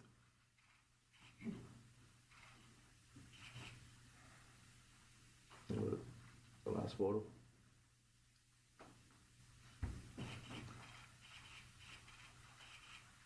Now, let me explain the reason why they show these what appear to be ridiculous videos. One of the reasons is because whether you recognize it or not, someone who knows this person may recognize that person. Mhm. Because if you don't know him, looking at a grainy picture of somebody is like, pointless to you. But if you know this person, meaning it's your child, just like the Tyler Robinson's family recognized him from a video that none of us knew. The thing is that when people know you, they know the way you walk, they know your posture, your build, they know the way your facial structure is, they know the type of clothes you wear. And this is the reason why they post videos like this, because it may seem insignificant to somebody who absolutely don't know the guy, like us. But somebody who know them, there's key things: the way people stand, the way people walk, their gait, the way people, the type of clothes they wear, the way they wear their clothes. All of that could be indicators for somebody that's like, that's Kevin. Kevin walk like that. Kevin stands like that. Just a weird way that he walk, with his back straight like that. It can be little clues like that that inform the public if you know the person. These videos are not put out there for you to find the person. The videos are put out there in case somebody knows the person and can identify them based on those principles. Now, the people in the media has gotten a tremendous amount of backlash. When I say people in the media, I mean the school's president, the chief of police, and then also Chuck Schumer. He's gotten backlash. I want to play those 3 clips so you see exactly what I'm talking about. And I want to interpret the frustration that people may feel based on the way these people are responding. Let's start with the president, because she got grilled. Roll the clip. President, with all due respect, 6 hours after the shooting, and you said you don't know what was going on in that classroom. How does that happen? Were they taking an exam? Were they meeting for a club? I don't know. 6 hours later, and you're the president, and you don't know. I do not know. Well, that's kind of concerning. Well, so there's two ways to look at that, right? The president of a university, knowing exactly what's going on and look like a student-led function, meaning it was supposed to be a review. Like, I think one of the students was holding a review for tests. It's not scheduled. It's not on a syllabi. So the president may have no idea that this is going on or what the details of the class is, because it's not even on the record, potentially. And so I can understand that, but I can also understand the frustration, because it appeared that there's a level of insouciance, which means that the president doesn't seem to care enough to look this up. The president doesn't care enough to want to be briefed on exactly what the heck is going on. And some of these people are more apt to say, I don't really care. I'm going to let the investigators do their job. There's others who say, I do care, because these were students at my university and I want to get to the bottom of it or know as much information as I can. Now, the police chief took his licks too. We can go to that clip. I think it's clip 304. I'll roll that clip. It's about the process. The most common question I've gotten for the last 24 hours, it revolves around the fact that Brown University is the most camera-ridden, most conscious piece of real estate in Rhode Island, and yet there seems to be little or no video evidence outside of that clip.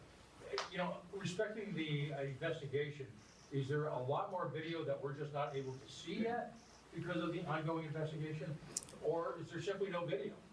So what we shared with you the other day is what we have that we could share, and then we'll continue to, we're continuing to collect evidence. As we speak, we have detectives out there trying to continue to find. So I don't want to tell you that there's no more video, because we might find something within the next few minutes. So yes, it's possible, but what we gave you the other day is what we have. Go ahead. Colonel, if you wouldn't mind. So let me explain this from a police perspective. There's a few things going on here, right? You don't want to divulge, and then we got to get the ground news. You don't want to divulge too much information, right? You don't want to throw out everything, and you want the suspect to know you got him. So there's times where they don't want to release everything to the public because they don't want the suspect to know we got evidence. They want to throw a little bit out there, right? And then the suspect is looking at what you see on TV and say, oh, they have nothing on me. They got these little grainy, they'll never find me. When in actuality, they could have a lot more evidence, and they're not going to present that to the public. I want people to understand that. They did that in the Idaho thing, and I told y'all that. I said they got way more information.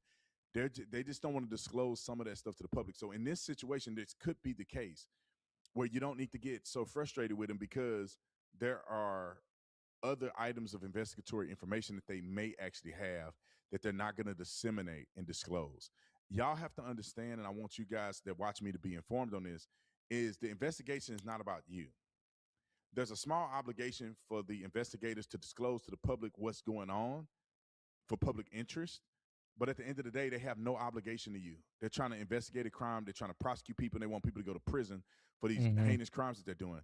They're not sitting around trying to make sure that you're currently informed on the investigation. That's not their job. And to be honest, they shouldn't put a lot of stuff in the public. Now, when they have the suspect in custody, they can release a little more information, but you do not want to taint a jury pool or have any mishaps, because your whole case get thrown out and the killer will go scot-free, and then y'all be mad at them for messing up the case.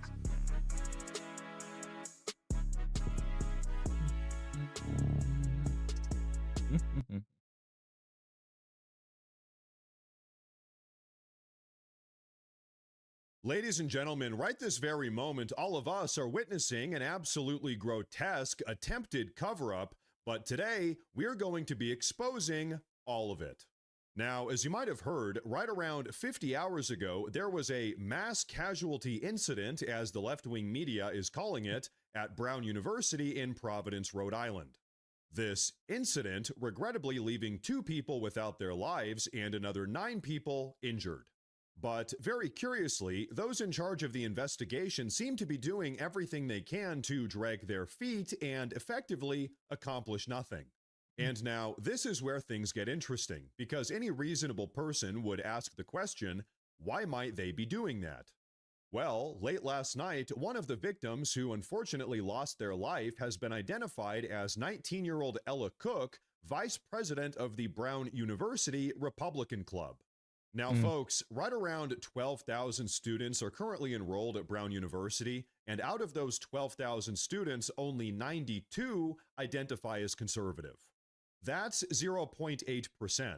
And then Ella Cook was just one out of those 92, the vice president, and she was the victim.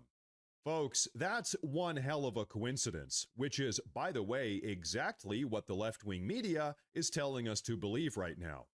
That all of this is just one big, massive coincidence. But you know what? Things actually get even weirder. Take a look. Around 12 hours after the incident took place, a suspect was taken into custody, at which point the suspect's identity was announced to all of us around the country. Now, that suspect who you're currently looking at, as we were told, was 24-year-old Ben Erickson, Brown University student who seems to be a member of the far left. And I say that because according to his own LinkedIn page, suspect Ben Erickson is interested in social action, gender equity, and refugee and migrant support. Interests that are a little bit more typical of those on the far left as opposed to the center or the right. But okay, well, case closed, right? Well, no, because they actually just released Mr. Erickson saying that they got the wrong guy. Take a look. The person of interest in the Brown University shooting has just been released, turning the case back into a manhunt. And Brian Yanis joins us live there with the very latest. Brian, this happened late last night. They had someone that they thought was a person of interest, but they have to let him go if they don't have enough evidence, right? Yeah, that's exactly right. Good morning. A stunning turn of events here at Brown University when authorities last night at about 11:30 at night held that press conference and told the world that they had the wrong guy and are now looking for a person of interest, the gunman responsible for killing 2 students and wounding 9 other students at the engineering and physics building behind me. So folks, there you have it. The primary suspect has now been released, which means the manhunt is back underway. Now, ladies and gentlemen, as of recording this video, approximately 50 hours have gone by since the Brown University incident took place, over 2 days. And now, for the record, Brown University has over 800 individual security cameras spread out across its campus, but still 0 of that university security footage has been released to the public. What they have released, however, is a 15-second video clip from a street side camera that was actually re-recorded on someone's cell phone, in which we can't even see the suspect's face or skin color or really anything else for that matter. So pardon me for saying this, but yeah, it almost seems like there's a little bit of a cover-up here. But you know what? This entire situation gets even worse, because late last night, the Rhode Island State Attorney General actually spoke about all of this, and I think all of you are going to want to hear what he had to say. But first, I do want to say real fast that if you folks enjoy the daily news updates, please consider subscribing to the channel because it really does help a ton. But okay, check this out. It led to us detaining a person of interest. And so those words and how we choose those words when we're talking about an investigation matter. And what it means here is that certainly there was some degree of evidence that pointed to this individual, but that evidence needed to be corroborated and confirmed. And over the last 24 hours, leading into just very, very recently, that evidence now points in a different direction. So what that means is that this person of interest needs to be and should be released. So just to make this very clear, they did have evidence suggesting that the perpetrator was primary suspect Ben Erickson, but then they got different evidence suggesting that the perpetrator was someone else. I'm sorry, but what? Why did they initially think that it was Ben Erickson? What did that evidence look like? Well, you know what? Maybe it had something to do with this. What you're looking at is a report from almost exactly a month ago, before any of this had happened, in which the Brown University conservatives had said that they were in fear of expressing their beliefs on campus. So that is to say, this has been a known problem. This entire situation could have been entirely avoided if Brown University had actually listened to these conservative students. But you know what's perhaps most haunting about all of this? In all likelihood, as vice president of the Brown University conservatives, Ella Cook was probably one of the individuals that was personally raising these concerns to the university. But she was ignored, and so now her life has been robbed by yet another violent, far-left radical. Now, folks, as it relates to Ella Cook, I've got something else that I think all of you are going to want to take a look at.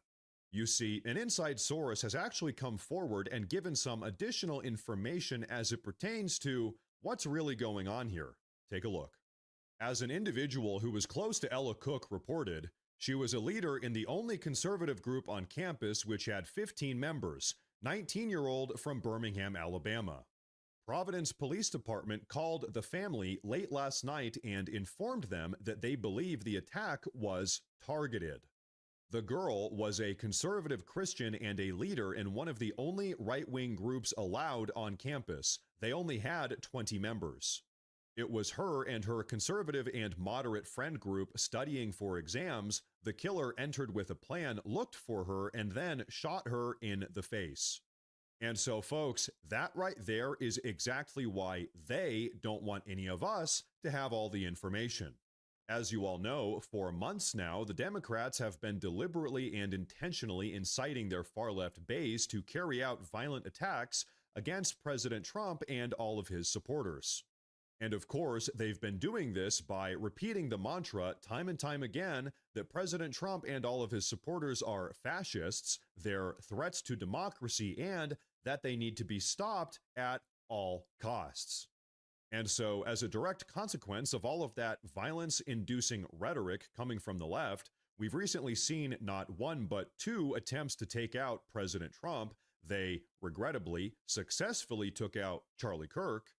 We've also seen a drastic 1,800% increase in violent attacks against ICE officers just trying to do their job nationwide. And now we are seeing young conservative student leaders get targeted and gunned down in their university classrooms. And oh yeah, what's been the response from the right to all of this? Absolutely nothing. There's been no massive national crackdown on far-left terror groups. There have been no major arrests of the left-wing politicians and commentators that have been deliberately instigating all of this. And all of the foreign NGO money that's been paying for all of this is still to this very day pouring into the country. So folks, I'll tell you what, here's the reality. If we want all of this far-left violence to come to a stop, we need action now. We need to see a shock and awe campaign aimed at holding all of these people criminally accountable immediately. Because the reality is, the far left is only behaving this way because they're not afraid. They know that they're not going to get held accountable. Right now, the Republicans have control of the House, the Senate, and the White House, but still, effectively, nothing is happening. So I don't know about all of you, but as far as I'm personally concerned, I think it's about time that the Trump administration proves all of these radical leftists wrong. So here's my personal message to President Trump.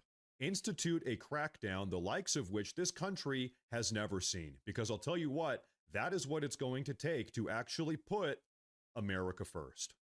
Yeah, I think he's right. Martial law.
Welcome to the video, everybody. Today we're diving into the biggest case of the military blue balls since the Cold War. I'm talking about the Caribbean and Venezuela. On December 13th through 14th, the U.S. Navy's FA-18E Super Hornets teamed up with EA-18G Growlers, and they were doing patrols near Aruba and Curacao, just off of Venezuela's coast. There's posts on X that are screaming about radar interference actually happening in Caracas. Could that be tied to that Growler's electronic warfare gear?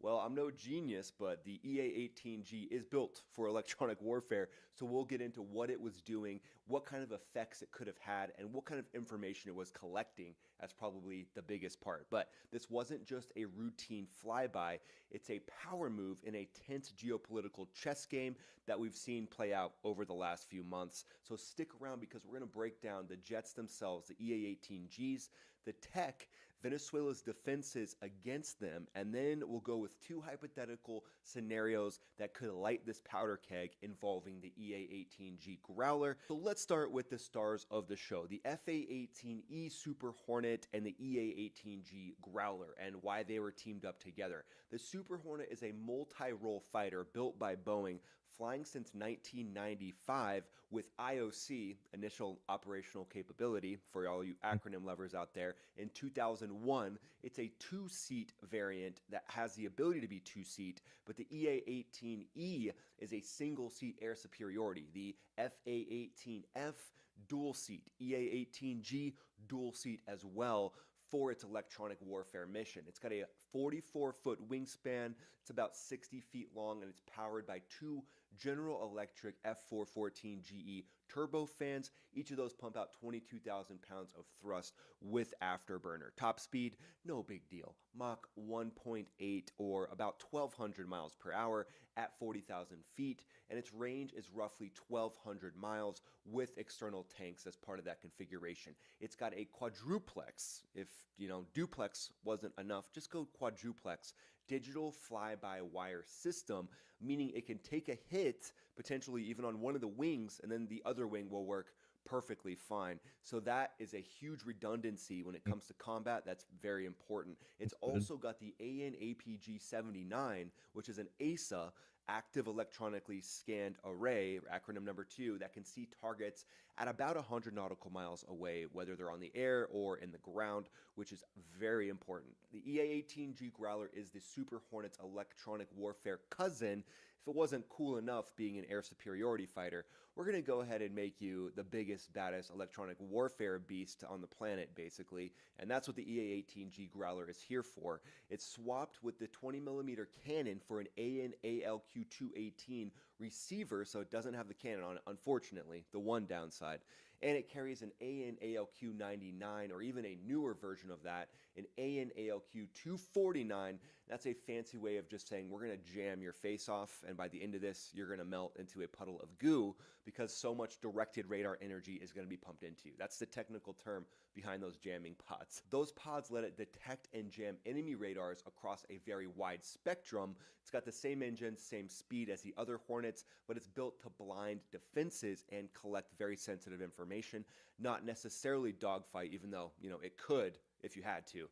Both of those jets are operating from the USS Gerald R. Ford, which is in the Caribbean right now, so it makes sense that these were flying missions just yesterday, and these aren't just planes. But the Swiss Army knife of fighter jets, the Super Hornet's also a weapons truck. It's got 11 hardpoints. It can carry AIM-9Xs, AIM-120 AMRAAMs, and also AGM-88 HARMs. Those are high-speed anti-radiation missiles that can kill radars, so interesting. So the EA-18G is out there sniffing and seeing what radars turn on, and each Hornet can also carry an AGM-88 HARM. No, it's just a coincidence. Yeah, that little HARM, don't worry about that little guy. They can also carry the JSOW, which is a joint standoff weapon. That's 3 delicious acronyms for you. Those are for ground strikes. So those can be launched from dozens of miles away. Go out, tap the target, and it keeps the Hornet out of threat zones more than traditional like JDAMs would do. And then it can also feed that information to the joint helmet-mounted cueing system, and that is what's called a look and shoot capability, being able to look at something, designate it, lock onto it, and shoot all from your hands on stick and throttle setup, and from seeing it all in your Jehemix helmet, and you tie it all into the Link 16, so all the Hornets are all talking to each other, and you've really got a formidable force to go out there and crush it. And with the USS Ford, it's only F-18s as far as its fighter force goes. It doesn't have the F-35s yet, might be updated eventually, but that is a large update. So they have the F-18E, F, and the G. So this system is really built to get the EA-18G into combat, and it looks like it's kind of leading the charge at this point. But let's talk a little bit more about those weapons, specifically the AGM-88 HARM. That is built to go out and strike enemy radars that are turning on, trying to light up the Hornets and shoot them out of the sky. So before any air operation goes down, you have to have that intel. You have to know what's going to turn on at what times and what jets they could actually target, because maybe some of those systems are built to target high value targets like a B-52, B-1, RC-135, and maybe some of them are built for fighters. So you have to know what is what and what you need to take out first. That's one of the biggest things when it comes to ISR, intelligence, surveillance, and reconnaissance of any war zone and any area that you're potentially planning strikes. And like we've heard before, land strikes are likely coming to Venezuela. We've heard that foot stomped a couple different times from the administration, so it's not surprising me that it's escalated to the point of needing the EA-18G Growler. But what would that EA-18G Growler be doing out there? Well, thanks to Russia, Venezuela's air defenses are no joke, especially around Caracas and key oil sites. They've got S-300 VM SAMs. Those are surface-to-air missiles with a 120 nautical mile range, Buck M2E medium-range systems, and Pantier S-1 for close-in protection. All that basically means they've got a layered defense that's built for long, medium, and short range. They've also got that Sukhoi Su-30 Mk2. If those can get airborne, they could be a formidable threat to the F-18 if their pilots actually have training with their R-77 missile. That could actually challenge U.S. jets as far as the range, comparable to the AMRAAM likely, but then all the ground radars in Venezuela tie everything together and create what's called an IADS, an integrated air defense system. You know I got to keep these acronyms coming at you, but basically that means that all corners and all quadrants of an area that they're trying to protect is covered by something. So long range, medium range, short range, it's all integrated into an air defense system that all is supposed to talk to each other, you know, in a perfect scenario if the system has been set up well.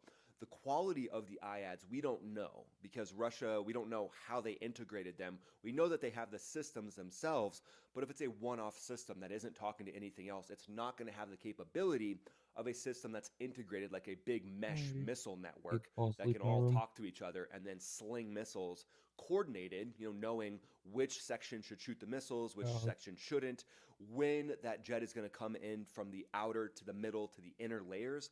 That's what the IADS does. That's a very complicated, complex thing to do, and it takes a lot of money. So whether Maduro, president of Venezuela, is actually doing that, I would be kind of shocked if a lot of that money was going in to create a very solid net, because if you look, their military basically uses Flight Radar 24. Yeah, that's not a joke.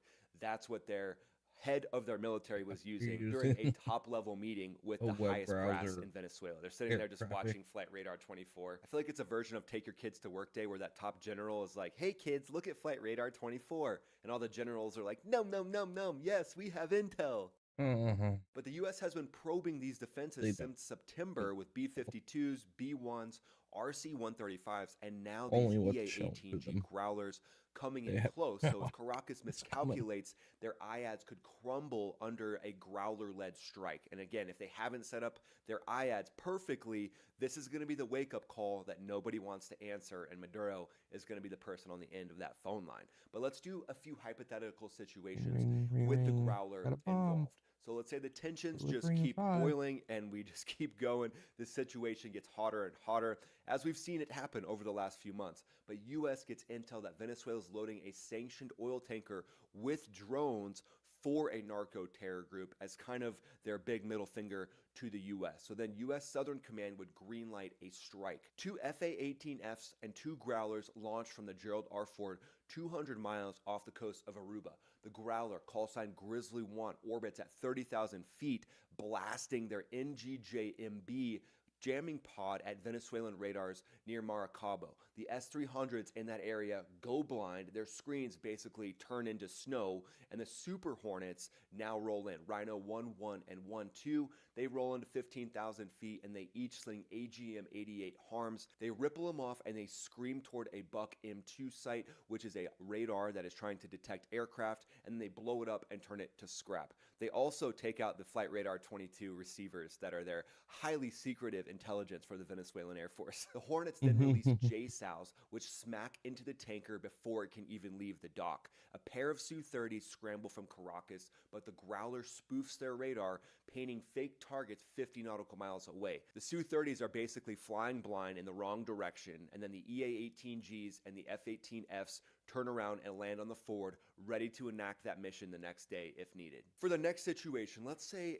Venezuela has had enough. At this point, they just throw their arms up and say, we're done, and after another U.S. flyby, they decide to flex a Pantsir S-1 battery near Caraco, and it locks onto a patrolling Growler. Grizzly 2, flying 20 nautical miles off the coast. That's the name of the Growler. The Growler's AN/ALQ-218 picks up the radar spike and auto jams it, blanking the Pantsir's screen. 2 Super Hornets, Rhino 1-3 and 1-4, are 50 nautical miles away. They're escorting an E-2 Hawkeye. That's that airborne early warning center for the Navy that can also blast off the carrier. Highly capable. The Hornets go weapons hot, each of them launching a harm missile at the Pantsir's radar signature 15 miles away. The missiles hit, they silence the entire battery, but Venezuelan Su-30s sneak through the jamming and they launch 2 R-77s at Rhino 1-3. The Hornets use countermeasures and evasive tactics to dodge the missiles, but it's not over yet. With that hostile act, now the Rhinos can actually take down the Su-30s. So as they're in close, the Rhinos unleash AIM-9Xs flying directly towards the Su-30s. The Su-30s don't even know what's coming, but they happen to get off a couple flares. But the AIM-9X, having flare rejection capability, just sees those things as spoofers and completely disregards the flares and smacks into the Su-30s, and those Su-30s fall into the ocean that are now fish food. The F-18s return to base and they're ready to do it again and again and again. That's likely how these two situations would go down. So there you go, guys. The FA-18E, the F, and the EA-18G Growler, they're not just flexing now near Aruba, especially with the EA-18G Growlers on scene. They're sending a direct message to Caracas that we are building a targeting package knowing exactly where all of your top tier assets are, and we can make them go away with the flick of a switch. This is top-tier tech that's embedded in the EA-18G with that electronic warfare, and they're basically ready to kneecap Venezuela's Russian-supplied defenses. These jets are game changers in the Caribbean, and now we see them actually using their number one talent to be very dialed in and tuned in to take out the IADs of Venezuela. So this is a level that the EA-18G Growler is made for. It's what they're built for, and they're doing it on the daily. So I'll keep you guys posted as this develops. What do you guys think about this developing situation, this massive case of military blue balls in the Caribbean? Would love to hear what you think. Go ahead and leave your comments below. Let me know what you think about the EA-18G Growler as well and how it might be used in this conflict. Would love to hear that. Follow me on X, follow me on Instagram. Just come on over, say hi over there. And then if you would, just watch this video right here. When you watch this video right here, it helps the channel grow exponentially, and I would greatly appreciate it. So I'll see you on this video right here. This is Ryan.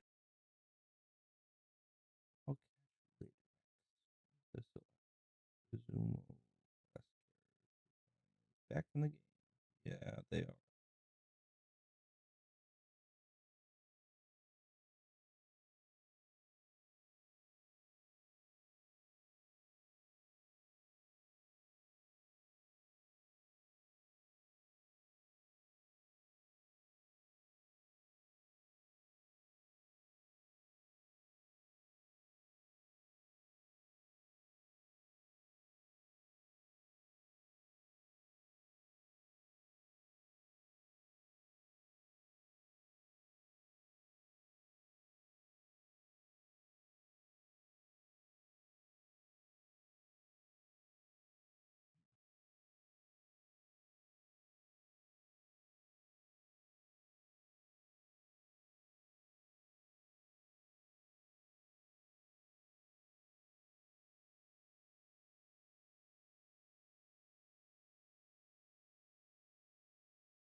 Brown University, Mr. President.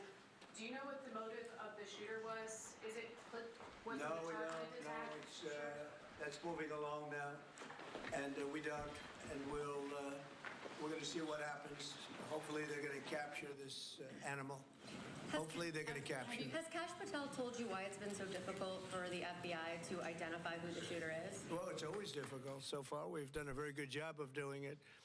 With Charlie, with the various times this has happened, they've done it in pretty much record time.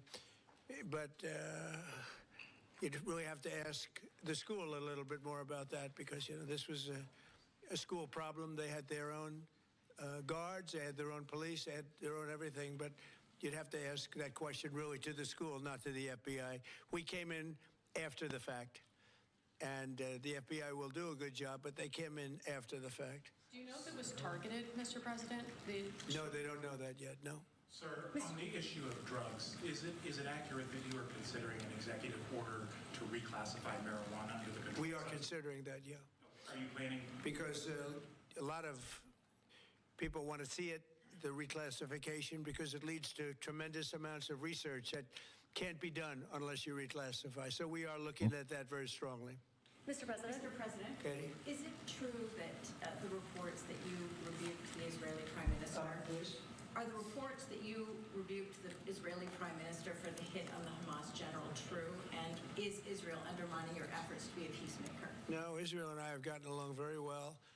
My relationship with Bibi Netanyahu has been obviously a very good one. Look, we took out Iran. We wiped out, with that plane right there, we wiped out the B-2 bomber, we wiped out the Iran nuclear threat, and because of that, we were able to make peace in the Middle East. No, we've had a very good relationship with Israel. We actually have a very good relationship with just about everybody in the Middle East. But was that a violation of the ceasefire, the strike on the Hamas general? We're going to have to see. We're looking into that.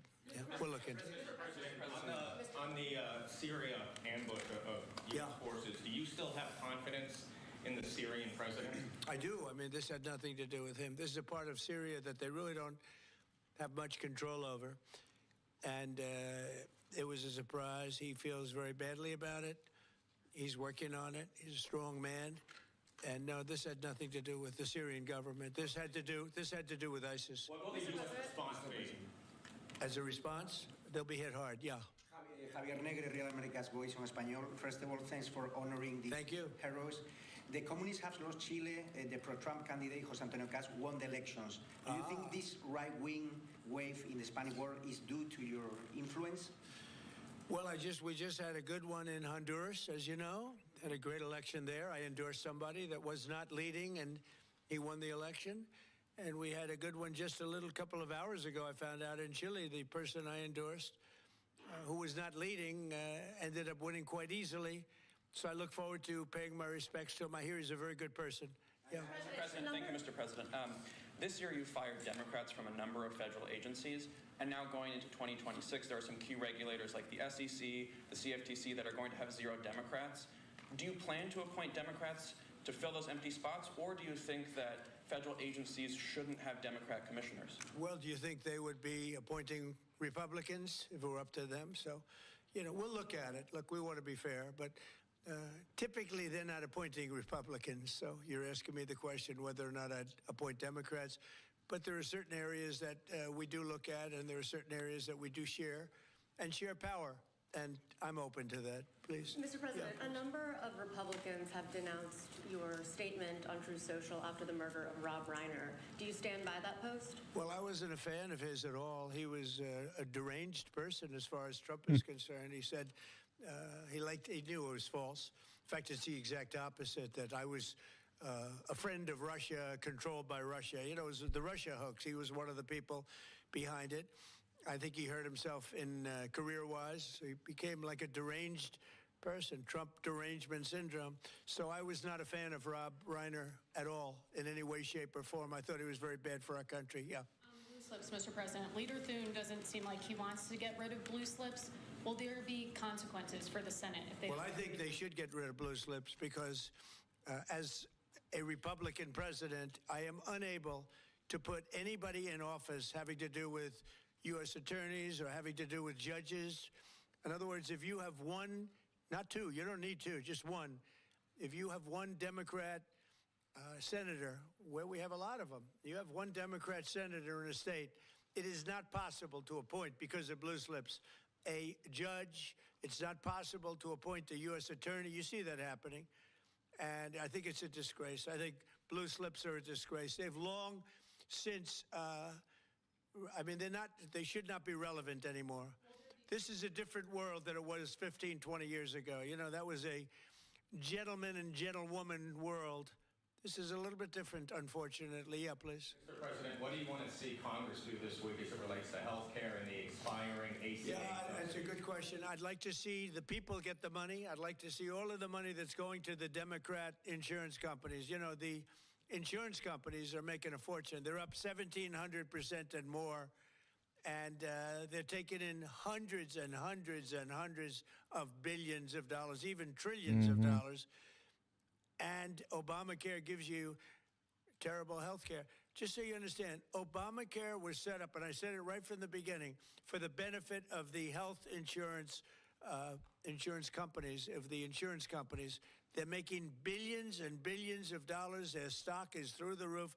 I don't want to give them anything. I want all money going to the people and let the people buy their own health care.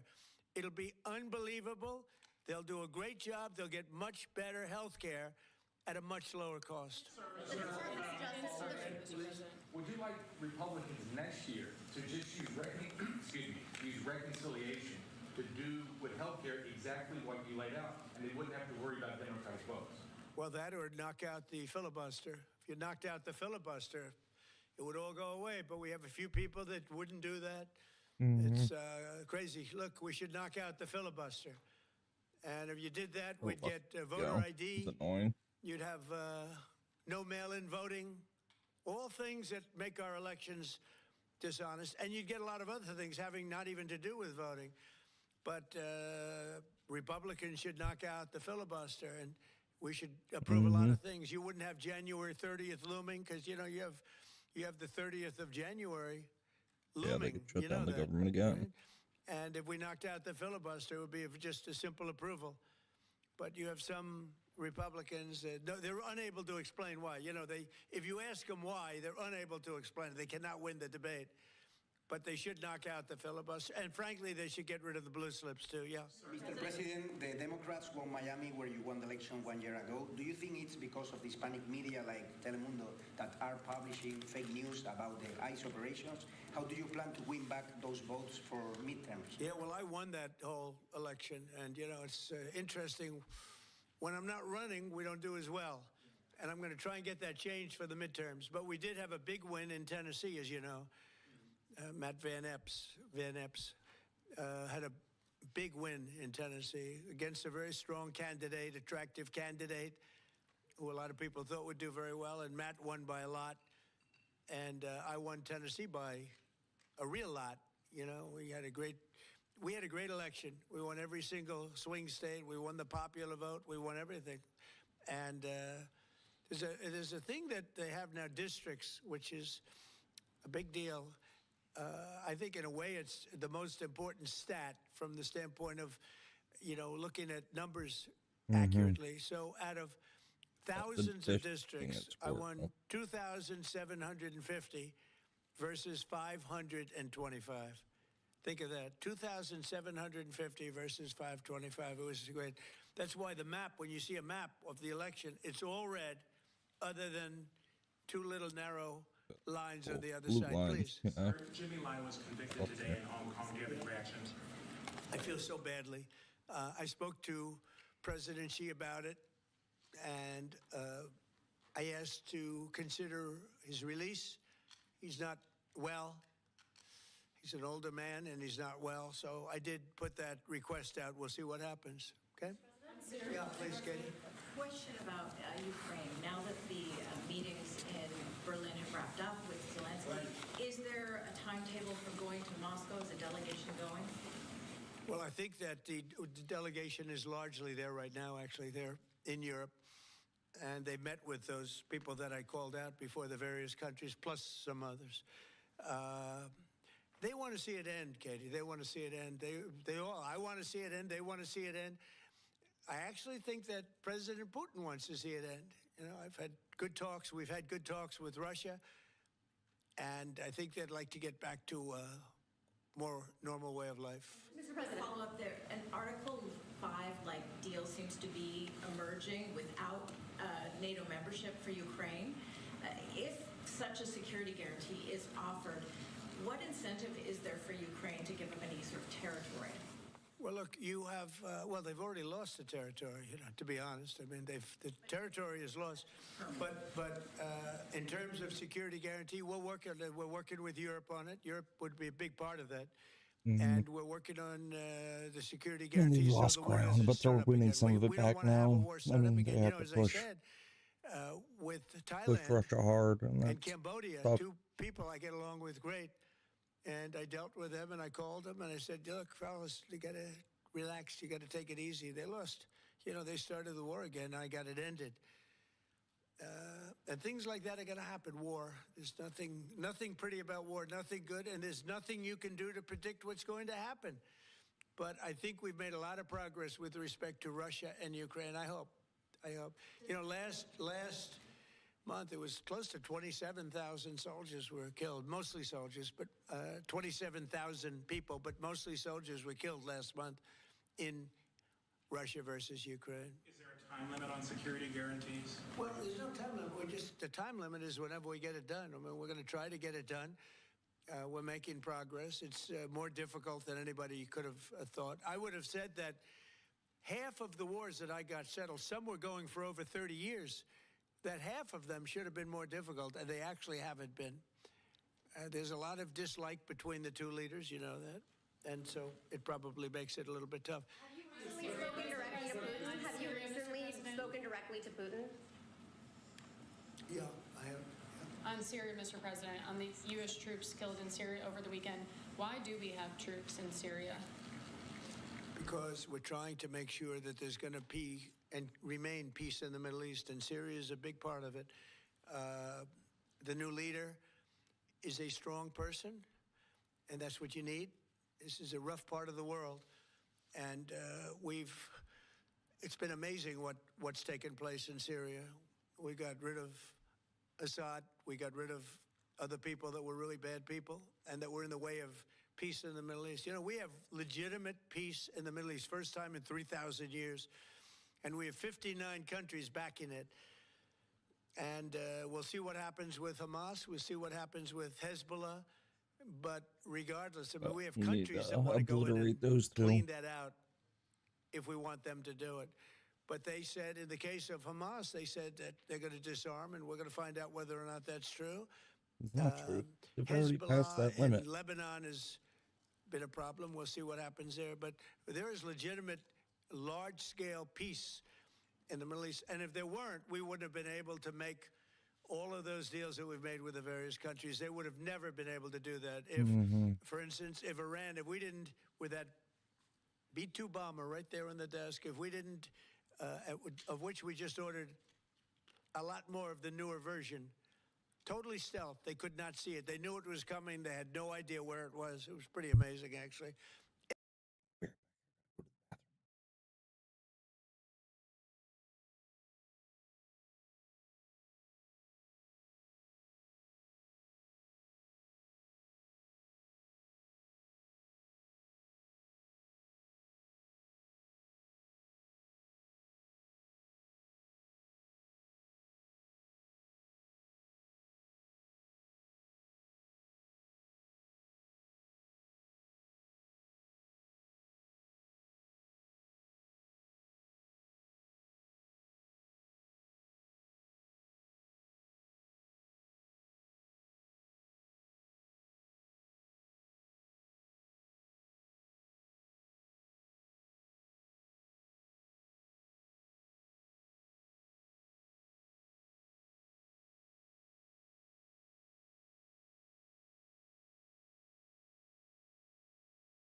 Every bomb hit its mark perfectly, despite CNN trying to say differently. They didn't know. They just, hoped.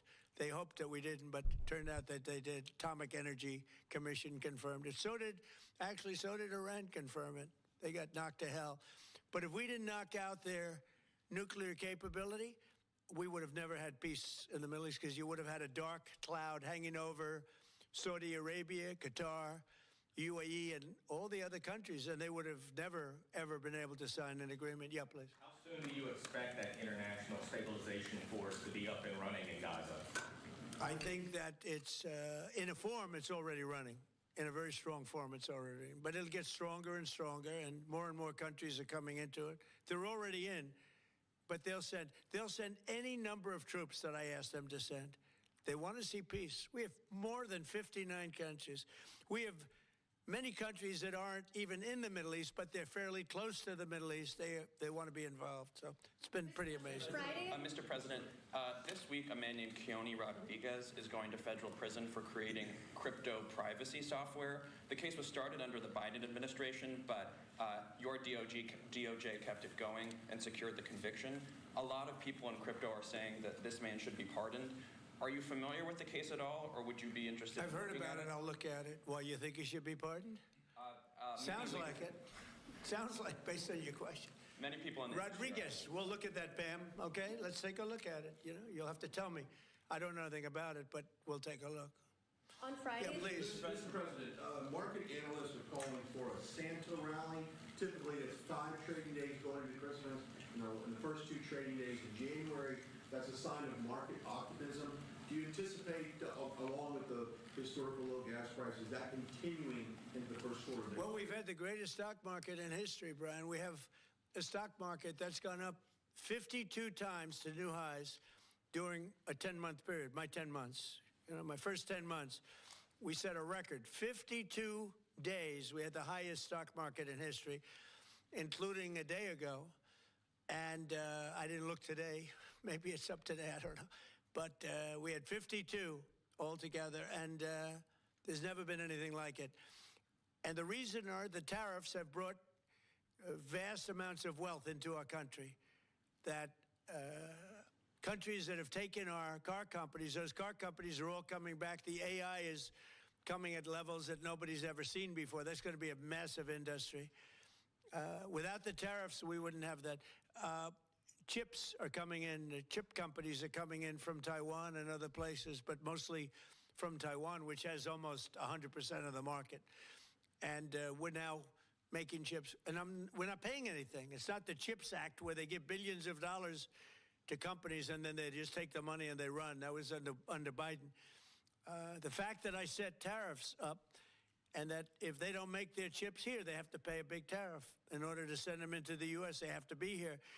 Tariffs really work, in my opinion, almost only in the United States. They've been used against us successfully because we had presidents that had no clue. But tariffs really work. We have taken in hundreds of billions of dollars with tariffs. And more importantly, we've taken in countries and companies where, and even countries have sent their car-making people into the United States in order to avoid paying tariffs. And they'll build a plant and they'll hire our people to make the cars.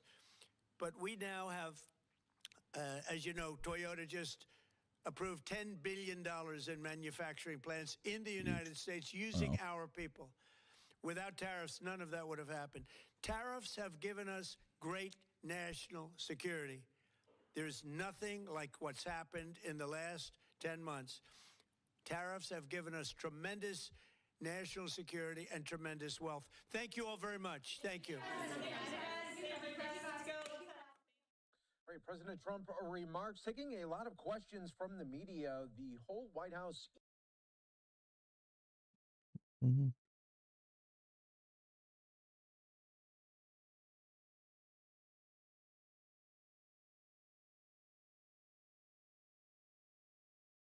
Yeah, I'd be scared too. Simple as that. 20 minutes was 4 policemen there. Nobody gave fire back. Nothing, like they are froze. like it looked like 20 minutes, like, and they shoot the guy change magazine. I look at him all the time. I was doing my babies under me, and I look at that, and it's just rifle and a pistol, and just shoot. Like, subscribe to the channel, hit the bells, get notifications. Anytime I go live, I make a video. Make sure you still subscribe to this channel, like this video, comment on this video, share this video. Let's get into this. Keeping on that topic of terrorist attacks, the attack in Australia was absolutely insane. This was the craziest thing ever. And this attack made me more upset than the Brown attack. Why? Because you have police not responding to active shooting for about 20 minutes, according to one of the witnesses. 20 minutes of not doing nothing. They're there. And that's because they're wussies anything. with a P. They take the guns from the people, and then the police are wussies because they don't deal with violence like this, and then they let their citizens hang out to dry. They should have been immediate. If you're not going to let the public have guns, there should be an immediate response team of law enforcement officers who actually have mother freaking guns. And this is another example of this jihadist culture. And this is what makes me mad about Tucker Carlson and the rest of these know the lunatics, weaknesses is of that the area. they spend most of their time talking bad about Israel. Israel is the biggest threat to America. Israel is the biggest threat. Show me somebody with a yarmulke on there shooting up stuff in the name of, I don't know, Judea, like in the name of the Torah, in the name of the Talmud. Show me somebody shooting it up in the name of the Talmud. Not there's nobody, that don't exist. You ignorant fools. It really doesn't. I get so sick of them saying Israel's the big. No, jihadists are the biggest threat to America. Absolutely. They're the biggest threat to the world. Because you won't find Jewish people shooting up a Islamic event. Even though it would make sense for them to shoot it up, given the fact they talk about free Palestine from the river to the sea, that's a direct threat, in my opinion, against Jewish people. And the Jewish people still ain't going out there shooting nothing up. But just the fact that you exist, these leftists, these extremist jihadists will come shoot you up. If you're a homeowner in America, you need to hear this. The FBI has been warning about a new scam on the rise, and it's called title theft. And guess what's at risk? Your equity. Here's how it works. Criminals forge your signature on one document, slap a fake notary stamp on it, file it with the county, and just like that, on paper, they own your home. Once they have that fake ownership, they can pull loans against your equity or even sell your property out from under you. And you won't know a thing until foreclosure or collection letters show up at your mailbox. That's why I partner with Home Title Lock. They protect your equity, and they can tell you today if you're already a victim. Use my code Tatum at HometitleLock.com, and you'll get a free title history report plus a free trial of their $1 million triple lock protection. That's including 24/7 monitoring on your title records, urgent alerts to any changes, and if fraud happens, their US-based team will spend up to $1 million restoring your home's title. Don't wait until it's too late. Protect your equity today. Go to HometitleLock.com, use code Tatum, or just click the link below. Let's get some news clips rolling on this one. Let's go to the beginning. Let's go to clip 102. Roll it. And I want to conclude finally by saying that the government is prepared to take whatever action is necessary. Included in that is the need for tougher gun laws. And this afternoon at 4 o'clock, I will put on the agenda of the National Cabinet tougher gun laws, including limits on the number of guns that can be used or licensed by individuals. A review of licenses over a period of time. People's circumstances change. People can be radicalised over a period of time. Licenses should not be in perpetuity. Time out. You stupid mother sucker. Can I say that? That's not cussing, right? Mother sucker? Okay. I want to say with an F. How can you be so stupid and mindless to say something this crazy? We're going to do the restrictions on the amount of guns you can have. You know, the people that's killing people don't give a... Do it look like they were doing something that was lawful? Just explain this to me. Does it look like the father and son duo was following the law that you can't murder people? Did it look like the father-son duo was following the laws that you can't shoot probably openly in the public areas? I guarantee you they probably wasn't supposed to have a gun in the first place. There's nobody else with a gun? There was nobody shooting back. Where show me somebody shooting back. Yeah. Nobody shooting back. Nobody had a gun. But the criminal. Okay. Let him finish. And checks, of course, making sure that those checks and balances are in place as well. We will I'll take to National Cabinet this afternoon a proposal to empower agencies to examine. I'm done. I'm done listening to him. Like, I'm literally going to go to hell at the stuff I want to say about this guy.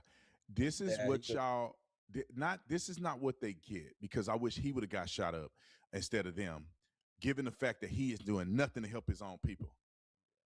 He is not going to do anything. He's going to continue to pitch stupidity because it's politically expedient.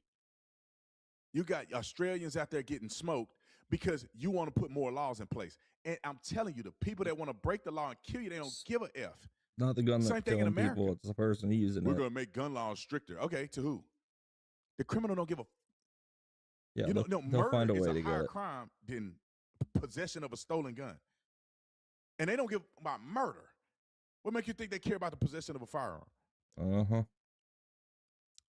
I feel bad for the people of Australia. I feel bad for the people who are up under the regime or leadership of wussies with a capital P. No spine, no sack.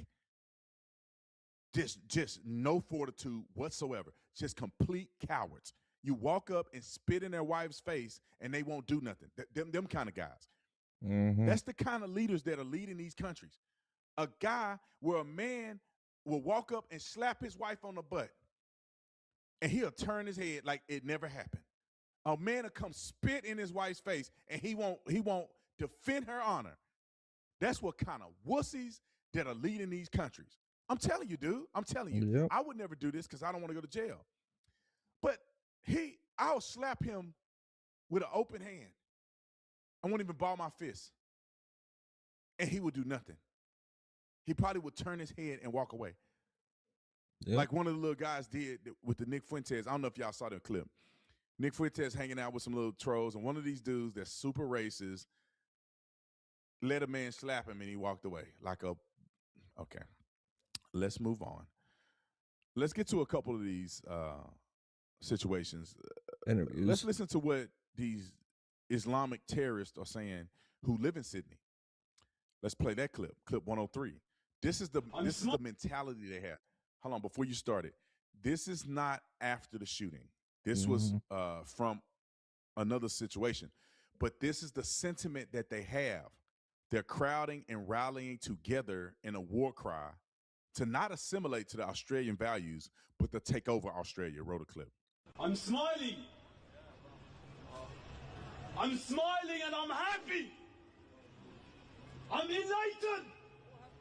It's a day of courage. It's a day of happiness. It's a day of pride. It's a day of victory.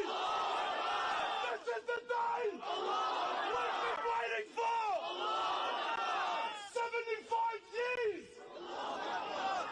75 years of occupation. 15 years of blockade. What yesterday happened was the first time our brothers and sisters broke through the largest prison on earth. Occupation is the crime. Occupation is the crime. Free, free. All right, that's enough. So, I think this was them smiling and cheering when October the 7th happened, somewhere similar to that. Somewhere. We got to, I'm not trying to get myself in trouble with nobody. We got to get rid of these people. I don't know. I don't know why we are slow dragging our feet on this thing. These people are evil. They're not A assimilating. good majority of them. They want you dead. They hate you. They hate your religion. And they're just waiting for the phone call. That's all it is. You either come here and denounce that behavior as a Muslim, denounce the behavior, or you cannot come here to America. You have to get kicked out of America. You guys are going to set yourself up for there to be a civil war, and I'm warning you, that's what's going to happen if these people keep being radicalized. What other religion is doing this except the jihadist religion? What other religion is doing this? You don't see Christians out here doing it. You don't see Jews out here doing it. You don't see Buddhists out here doing it. You don't see none of the Mormons out here doing this. Taoist, You don't see Mormon, nobody doing this Taoist. but radicalized Islam. There's a reason why. Let's go back in the history book real quick, just in case you cowards forgot. Let's go back to the history books. Let's go to clip 104. And just to show you very clearly, what we're up against. This is kind of the stuff that they do in America in the same spirit. Roll the clip. Courtroom video begins by showing Omar Mateen buying a ticket before walking into Pulse as club goers are enjoying Last Call. It's just before 2 a.m. Mateen then leaves the building, but returns less than 10 minutes later and almost immediately opens fire into the main part of the club with his semi-automatic rifle. The FBI now believes the massacre in San Bernardino was an act of foreign-inspired terrorism.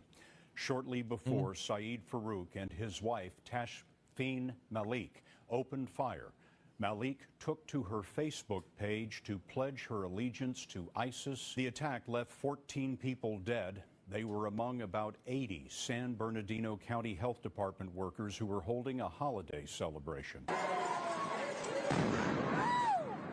What the hell is that? Oh my God! Something blew up! Something blew up! Oh my God, something happened. Holy Say Major Nidal Malik Hassan opened fire. Hassan was carrying 2 handguns, a 5.7 millimeter pistol and a .357 Magnum revolver. Inside the processing center, the Army and the FBI are now combing Hassan's computer records, assessing his apparent attraction to inflammatory websites and this mosque in suburban Washington, one that also ministered to 2 of the September 11th hijackers, and who was once led by an imam who reportedly was investigated by the FBI. Near the top of the World Trade Center said, "We're blanking dying," when asked what was happening, and hung up. There was screaming and yelling in the background, and a follow-up call was not answered. Today we've had a national tragedy. 2 airplanes have crashed into the World Trade Center in an apparent terrorist attack on our country.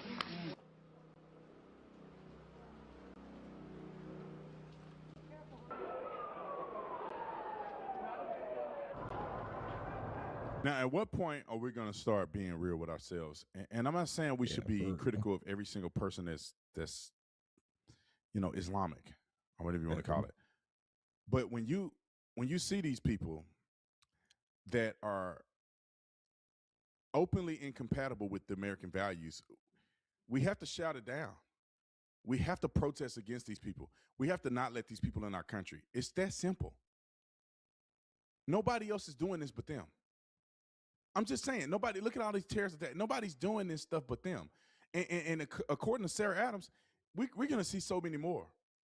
And when it happens, it's not if, when it happens, how will we respond? Now I want to give a quick shout out to the guy who thwarted this incident. Was a bold guy. I think he was also Islamic, or whatever you want to call it. He was Muslim. He jumped on the guy and stopped him. Now, because they have a culture of wussification, he should have shot and killed the guy, but he didn't, and he let the guy keep shooting people, or his son kept shooting people. I don't know. They're not built like us. Man, if I'd have taken the gun from somebody, he's dead, and I'm going after the other guy to make sure I protect the people. If I'm gonna get shot, I might as well get shot saving people instead of just standing there. But I do give him some credit because it's not his fault he's a wussy and afraid to shoot the guy. Or maybe he's afraid he's going to go to prison if he shoot this guy because, in Australia, they'll put you in jail when you're shooting a terrorist, trying to prevent him from killing other people. Maybe he didn't know how to operate the gun. I don't know. But he should have shot this man 100 times after he took the gun from him. Let me show you him because I still think no matter what, he's a hero. Roll the clip. Oh! C'est un malade. Oh non, gros. Oh! Ouais, mais il y a son pote, il va se faire tirer dessus. Il est trop con, le mec qui a l'arme.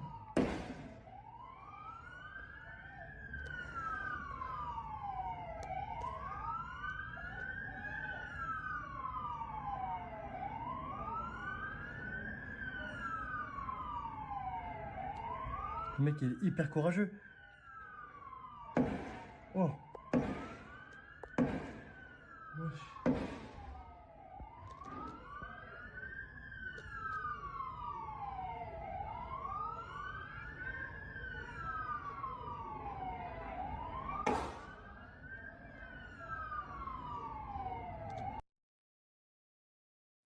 So first of all, these dudes are not good shots. Thank God. That's why they laying sleep right now. Probably going to hell when they wake up. But shout out to this guy. They got a GoFundMe for him. If you guys want to support the GoFundMe, Bill Ackman gave $100,000 to this GoFundMe, which is incredible. But the guy was shot a few times, and he was a hero. He put his neck out there when nobody else would to protect. Now, I might try to give to this. I don't know. I gotta really see, because we've been giving away a lot of money lately. The campaigns, we've been doing a lot lately. So I may give a little bit to this if I can. But if you guys are interested, you can just go on there. We'll probably put the link in the description section if you want to give and be a part of that. But this was a crazy happening. One of the even crazier things was that one of the patrons or people who were there who survived said the police didn't do anything. Can you tell me what happened? Yes, there was two shooters, one on the bridge, one under the bridge, and just started to shoot for 20 minutes. They shoot, change magazine and just shoot. Simple as that. 20 minutes was 4 policemen there. Nobody gave fire back. Nothing. Like they are froze. Like for it looked like 20 minutes. Like, and they shoot. The guy changed magazine. I look at him all the time. I was two of my babies under me, and I look at that, and it's just rifle and a pistol, and just shoot. And the other one was under. They start to come close to the audience. I think one of the people took his rifle and shoot him. That's one of them. That's what I saw. I didn't know how much I saw, but... Who were they targeting? Oh, all the crowd. Anyone. Jewish. Just shoot. Doesn't matter who. Men, all kids, everyone. Was no... Did they say anything? I couldn't hear. Like the shooting was so loud, we couldn't hear if they say. I was too far. Like he was on the bridge, I was near the tent. So, but I saw. I look at him. I look what he shot. I look at his rifle. He aimed. He really like take his time. He should take his time. And 4 policemen there didn't give fire back. I don't understand why. Why? Yeah. It makes no sense. None whatsoever.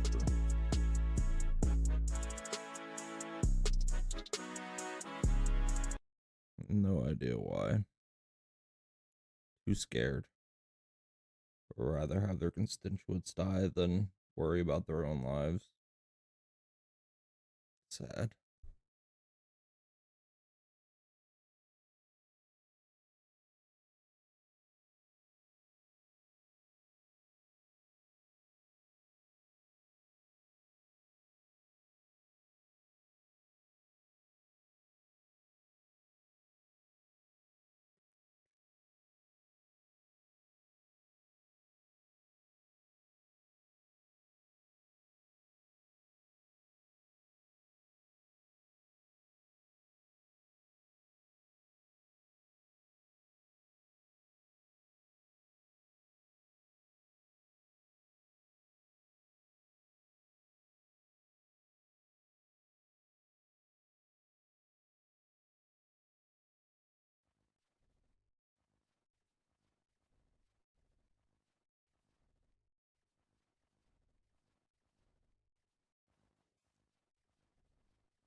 Oh, Gina's gonna leave? Geeks and Gamers 2. What did she do? Kristen Stewart is back in the news, Jay. Kristen Stewart of Twilight fame. You remember Twilight. And then, all the different things she was in after that. She's been very upset with the current status quo in the entertainment industry, Jay. And she's been talking about it for a couple months, actually. And this gives me a great opportunity to bring back an article that I never talked about a month ago that I had sitting there, like ready to pull up on a tab for weeks and weeks and weeks. I finally shut it down. I'm like, I'm never going to talk about this. And then Kristen Stewart says something else stupid. So Smelly lady. That works. But Kristen Stewart claims the racist entertainment industry hates women and marginalized voices. Wow. This terrible entertainment industry, Jay. Wow. This terrible one. Actress Kristen Stewart said in an interview that the entertainment industry is capitalist hell. We're in a pivotal nexus because I think we're ready for a full system break. You know what I mean? I mean that across the board, and also very specific to the world I live in, which is very exclusively Twilight series in the entertainment industry. We need to start sort of stealing power from every union. Trust me, we wouldn't survive without them. But in terms of the terms and some of the rules and structures we've set up have created unbelievable barriers for artists to express themselves, Stewart said. I think having been in so impossible for people to tell stories and having it be such an exclusive and rarefied novel position to find yourself doing so is capitalist hell. And it hates women, and it hates marginalized voices, and it's racist. I think we need to figure out a way to make it easier to speak to each other in cinematic terms. It's too hard to make movies right now that aren't blockbustery, whatever, proven equations. Yeah, I feel like it's actually really easy to like get fucking your shit movies made. It just might be on some back ass end of a streaming service. Maybe the movies that you want to get made for as big of a budget as you want to have them get made for, that maybe no one else is willing to put in the time, effort, or energy for something that no one's going to watch, Kristen Stewart. That's my guess. What kind of word using every talking point bulletin to claim that the industry is bad? We're literally here waiting for a Supergirl trailer starring a woman. What is wrong with these people, man? What like they live in such a they live on their own farts. That's the only thing I could think of. Like they have no concept of the real world or what is going on. They get some kind of like postcard or email saying, make sure you say this and this because we're trying to push something, which I don't know what. It just makes you look dumb and retarded. It makes you look dumber than me when you say stuff like this. Plus, you're right. I can't remember a single film that she's been in ever since like that vampire movie, Twilight. She was getting pissy like a month ago, right? November 4th. Kristen Stewart slams Hollywood's treatment of women filmmakers after brief moment of progress post-Me Too. It is devastating. So basically what she's saying is, unlike in the immediate post-Me Too era to make all this bullshit, including that terrible Charlie's Angels movie that she was a part of. Remember that, Jay? I don't remember. Remember that massive failure that Charlie's Angels reboot was, where they didn't want men to go there, then complained when men didn't show up? So I think this is just Kristen Stewart being very upset that they're not handing out as much stuff to anybody that comes asking anymore, because the era of Me Too and all of this fucking bullshit in Hollywood was a complete and total failure. So she's been upset about this for a while. So it's racist, it's sexist. Anybody that's marginalized, you just can't get your way. You can't get your incredible activist film made. Fuck off. You think she's mad that she's just not getting any work? And she sits around saying, I'm a better actor than him. Look, I'm a better actor than her. I think it's more about, I don't think it's necessarily about her getting work. I think it's about the movies that are that choose to be told, and she doesn't think that enough of them reflect her worldview, right? I think it's about what things get made in general, not just specifically about her. But I'm sure she would love to take part in those movies, though. It's so difficult to make movies. It just doesn't need to be. I'm just trying to think of some weird, like Marxist, communist-like situation that other people can definitely think. Of course, this psycho's saying that, but I think it's possible, especially in these kind of narrow, exclusive environments. I'm not talking about the world at large, but for us, the system has barred so many people and made it too difficult, to be honest.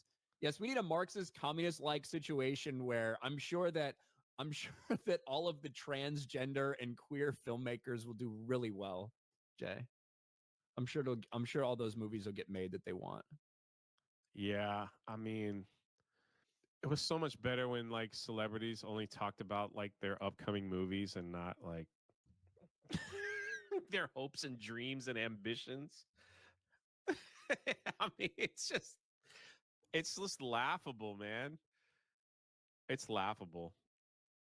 I mean, she's a little late to the party with those type of claims too, right? Isn't that just so like 3 years ago? I think it's just trying to get back to that Me Too era. She misses it. Oh, okay. When people would just greenlight shit because it was written by a woman who said that she got fucking abused by somebody. So like, I think when the Marvels, like better- literally like the last one, they kind of gave the reins to like a woman and they like promoted it, like the first Black woman director ever in a Marvel. So go see it. Forget about the story. Forget about the movie. Forget about anything. Go there to support the director. And it is now like the worst bomb ever for Marvel. So she's got that record too. Yeah. Good job.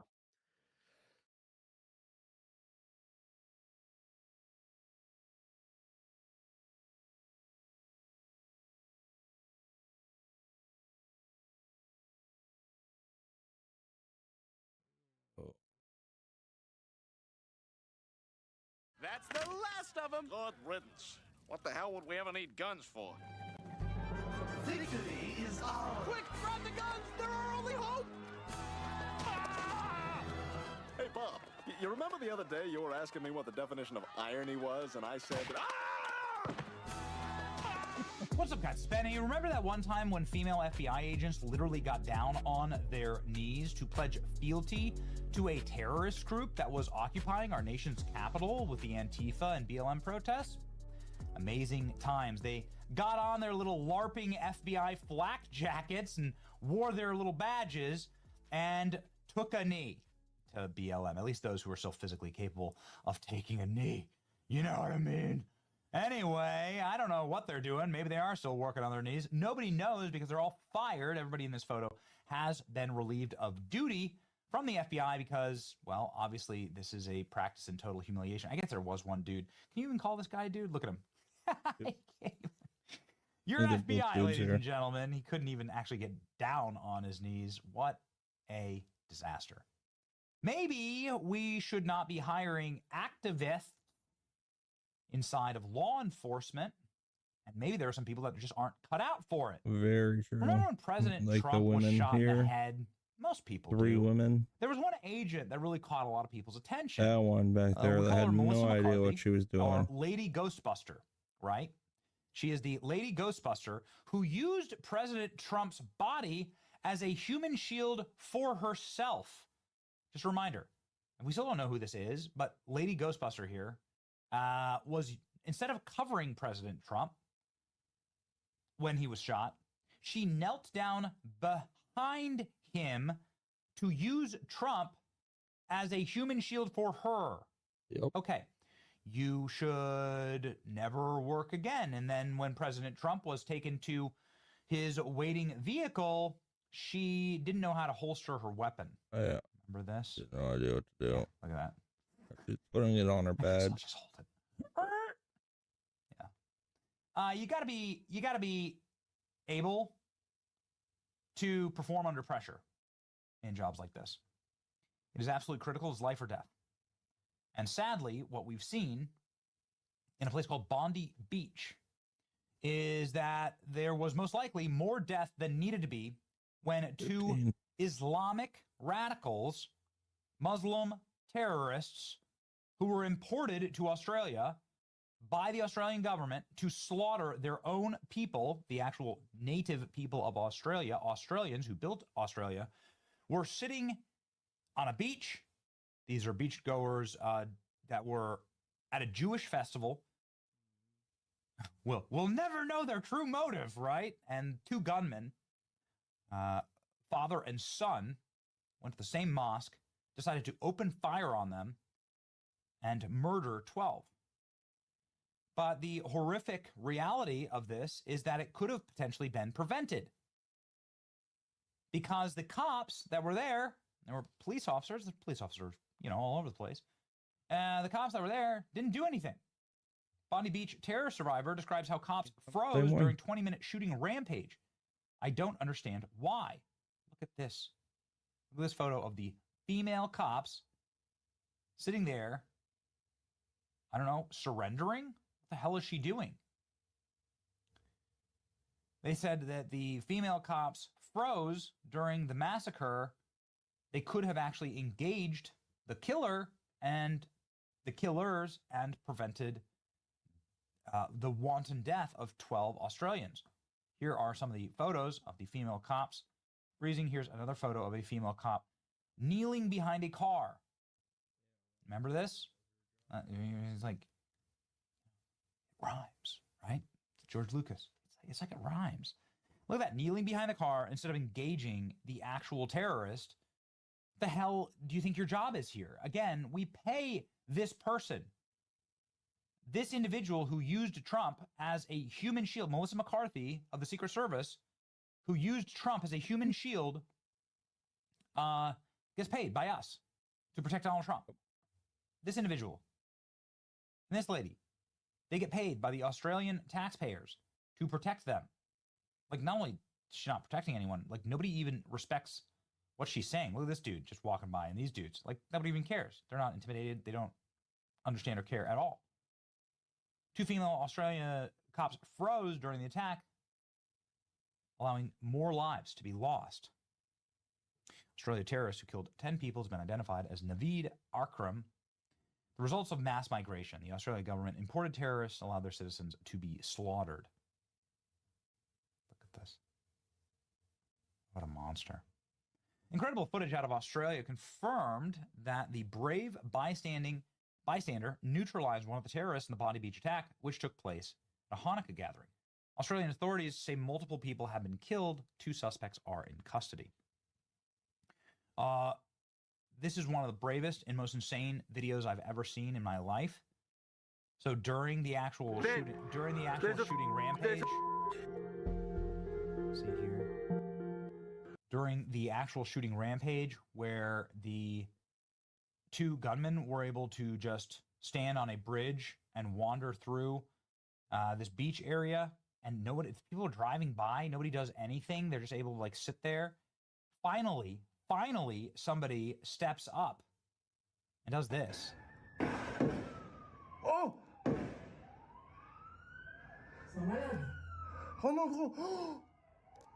And takes him on. And then takes his firearm from him. Disarms the terrorist.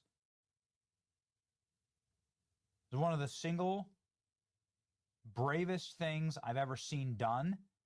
It wasn't a cop. It wasn't a member of the police. It wasn't a member of the armed services. It was literally a other videos over to the side. Dude over subdued here. the shooter in Australia, an absolute hero. He went directly into harm's way to save people from being shot. God bless him. There's Who cops is this cowering dude? behind His the name car. is Ahmed Al-Ahmed, and he's recovering from his wounds at the hospital. You can see him here with New South Wales Premier Chris Minns. Ahmed's immigration lawyer says he is a humble man. He's not interested in coverage. He just did what he was compelled to do as a human being on that day. The lawyer went on to say this is his way of conveying his gratitude for staying in Australia, for being granted citizenship. So, there you go. Ahmed Al-Ahmed disarmed 1 terrorist with his bare hands. God bless you, sir. He was wounded in exchange, but it saved lives. Okay. Yeah. Ahmed Al-Ahmed. He's a father of 2 and a local shop owner. He was shot twice during this unbelievable act of disarming one of the terrorists. Crazy. Surgery. Again, Crazy. one of He the was single, shot. like, It was a whatever you son want that to shot say him about who was standing up on the bridge still. Bravest thing I've ever seen done. And it's what you've like got to do in a situation like this, because obviously these guys, not trained Yeah, professionals. dude's an absolute hero. One person can just step up and do what needs to be done and make the difference. This is why I like our Second Amendment. Yep. Second Amendment saves so many lives every single year because people know that you're packing. Like, people know that everyone is carrying smoke. Everyone is carrying heat. And so expect to be met with equal and opposite force. Bondi Beach terrorist was wearing a Pakistani cricket jersey on his driver's license picture. So he's from Pakistan. Islamic terrorist number 2. Chilling. But they were just able to sit there and open fire for 20 minutes. 20 minutes. And now the absolute dipstick of a Australian prime minister says the true threat is right-wing extremist groups after the Islamic attack yesterday. Sick. One of these men was banned from Australia. That's right. Yeah. Incredible. What a lost civilization. No, don't go quietly. Men and women of Australia, stand up, save your great nation before it's too late. Please. Please. Your country's gone insane. We need remigration and mass deportations now. There are some civilizations that are not harmonious or compatible with Western civilization. And it's time for us to just accept that reality. It's your boy Benny. Like, share, and subscribe. See ya.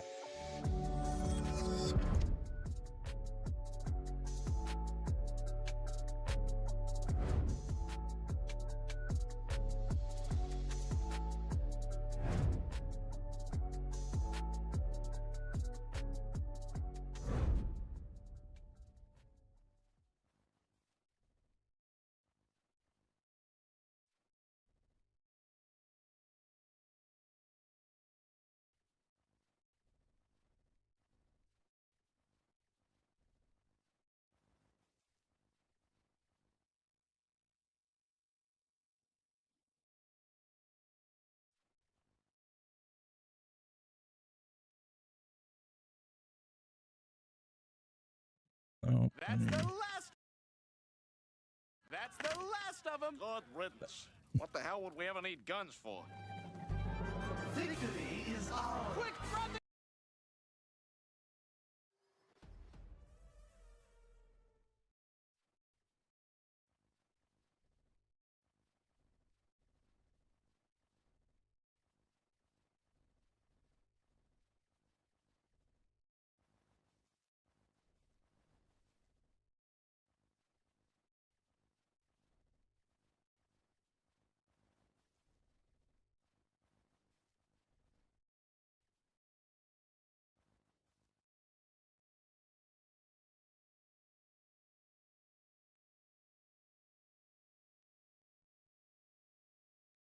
Hey, there's me on YouTube. Mm, mm, mm, mm.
Of course, Nux.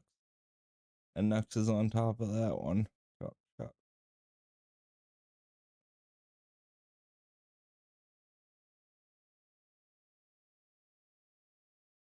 Why is he wearing a bump?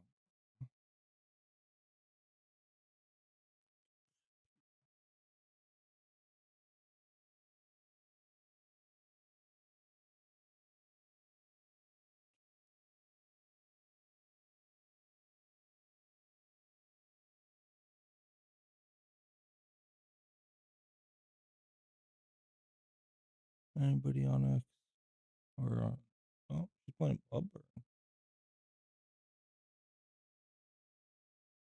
How's it going? Oh,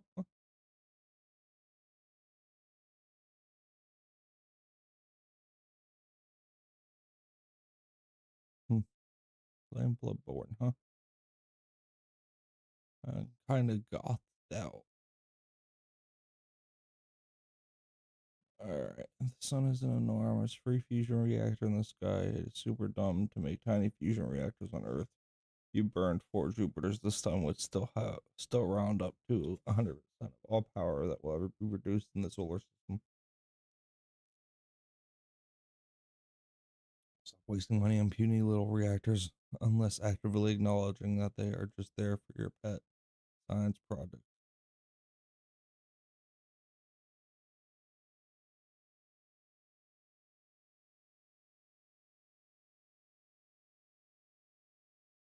Was there like an attempt on her life? No, she's just trying to cause drama. Pigheads have been thrown at a Muslim gravesite in Australia following the Bondi Beach terrorist incident. Homophobia is expected to increase in the West on social media and in cities and towns, frightening times. Coming from a Muslim. No wonder. A Muslim does not harm the innocent, not even an ant. Allah tells us in the story of Prophet Sulaiman Isa how we showed mercy to ants. These acts have had nothing to do with Islam. Blame the individual, not the religion. Besides, no genuine evidence he's a Muslim. No, we're gonna blame Islam. He said a true Muslim does not harm the innocent. Quick question. According to Islam, are Jews, Christians, and other non-Muslims who reject Muhammad innocent? Enforced the Communist Control Act of 1954. Yeah. Poland has officially banned the Communist Party. I wanted to let you guys know that I'm alive. What?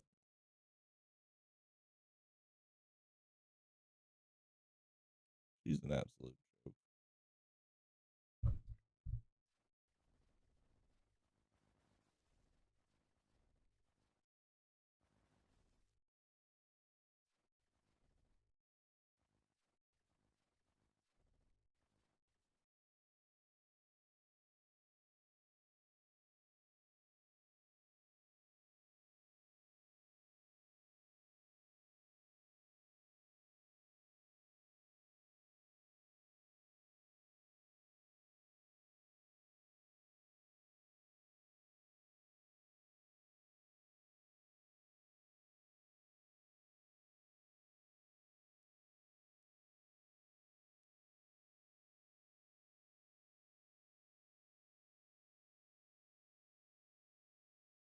Yeah.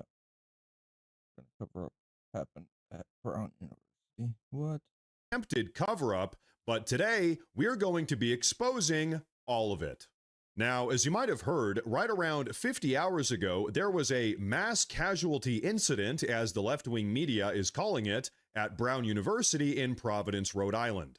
This incident regrettably leaving 2 people without their lives and another 9 people injured. But very curiously, those in charge of the investigation seem to be doing everything they can to drag their feet and effectively accomplish nothing. And now, this is where things get interesting, because any reasonable person would ask the question, why might they be doing that? Well, late last night, one of the victims who unfortunately lost their life has been identified as 19-year-old Ella Cook, vice president of the Brown University Republican Club. Now, folks, right around 12,000 students are currently enrolled at Brown University, and out of those 12,000 students, only 92 identify as conservative. That's 0.8%. And then Ella Cook was just one out of those 92, the vice president, and she was the victim. Folks, that's one hell of a coincidence, which is, by the way, exactly what the left-wing media is telling us to believe right now. That all of this is just one big, massive coincidence. But you know what? Things actually get even weirder. Take a look. Around 12 hours after the incident took place, a suspect was taken into custody, at which point the suspect's identity was announced to all of us around the country. Now, that suspect who you're currently looking at, as we were told, was 24-year-old Ben Erickson, Brown University student who seems to be a member of the far left. And I say that because, according to his own LinkedIn page, suspect Ben Erickson is interested in social action, gender equity, and refugee and migrant support. Interests that are a little bit more typical of those on the far left as opposed to the center or the right. But okay, well, case closed, right? Well, no, because they actually just released Mr. Erickson, saying that they got the wrong guy. Take a look. The person of interest in the Brown University shooting has just been released, turning the case back into a manhunt. And Brian Yanis joins us live there with the very latest. Brian, this happened late last night. They had someone that they thought was a person of interest, but they have to let him go if they don't have enough evidence, right? Yeah, that's exactly right. Good morning. A stunning turn of events here at Brown University when authorities last night at about 11:30 at night held that press conference and told the world that they had the wrong guy and are now looking for a person of interest, the gunman responsible for killing 2 students and wounding 9 other students at the engineering and physics building behind me. So folks, there you have it. The primary suspect has now been released, which means the manhunt is back underway. Now, ladies and gentlemen, as of recording this video, approximately 50 hours have gone by since the Brown University incident took place, over 2 days. And now, for the record, Brown University has over 800 individual security cameras spread out across its campus, but still, 0 of that university security footage has been released to the public. What they have released, however, is a 15-second video clip from a street side camera that was actually re-recorded on someone's cell phone, in which we can't even see the suspect's face or skin color or really anything else for that matter. So pardon me for saying this, but yeah, it almost seems like there's a little bit of a cover-up here. But you know what? This entire situation gets even worse, because late last night, the Rhode Island State Attorney General actually spoke about all of this, and I think all of you are going to want to hear what he had to say. But first, I do want to say real fast that if you folks enjoy the daily news updates, please consider subscribing to the channel because it really does help a ton. But okay, check this out. It led to us detaining a person of interest. And so those words and how we choose those words when we're talking about an investigation matter. And what it means here is that certainly there was some degree of evidence that pointed to this individual, but that evidence needed to be corroborated and confirmed. And over the last 24 hours, leading into just very, very recently, that evidence now points in a different direction. So what that means is that this person of interest needs to be and should be released. So just to make this very clear, they did have evidence suggesting that the perpetrator was primary suspect Ben Erickson, but then they got different evidence suggesting that the perpetrator was someone else. I'm sorry, but what? Why did they initially think that it was Ben Erickson? What did that evidence look like? Well, you know what? Maybe it had something to do with this. What you're looking at is a report from almost exactly a month ago, before any of this had happened, in which the Brown University conservatives had said that they were in fear of expressing their beliefs on campus. So that is to say, this has been a known problem. This entire situation could have been entirely avoided if Brown University had actually listened to these conservative students. But you know what's perhaps most haunting about all of this? In all likelihood, as vice president of the Brown University conservatives, Ella Cook was probably one of the individuals that was personally raising these concerns to the university. But she was ignored, and so now her life has been robbed by yet another violent, far-left radical. Now, folks, as it relates to Ella Cook, I've got something else that I think all of you are going to want to take a look at. You see, an inside source has actually come forward and given some additional information as it pertains to what's really going on here. Take a look.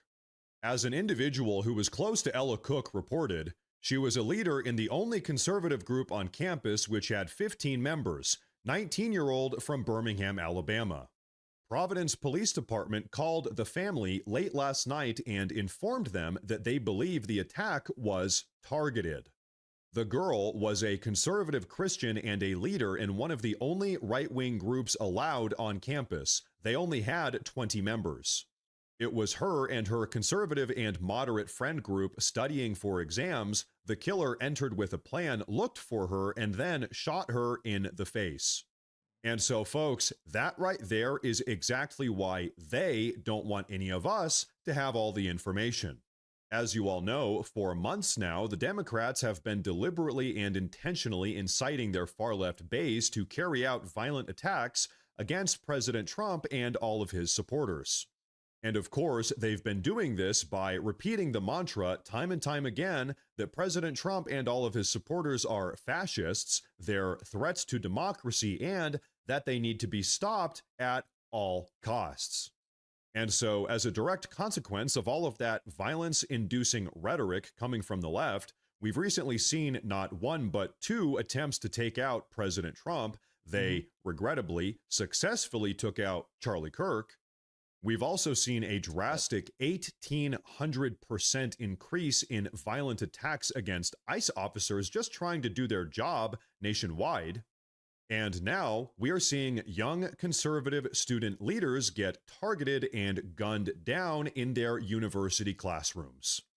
And oh yeah, what's been the response from the right to all of this? Absolutely nothing. There's been no massive national crackdown on far-left terror groups.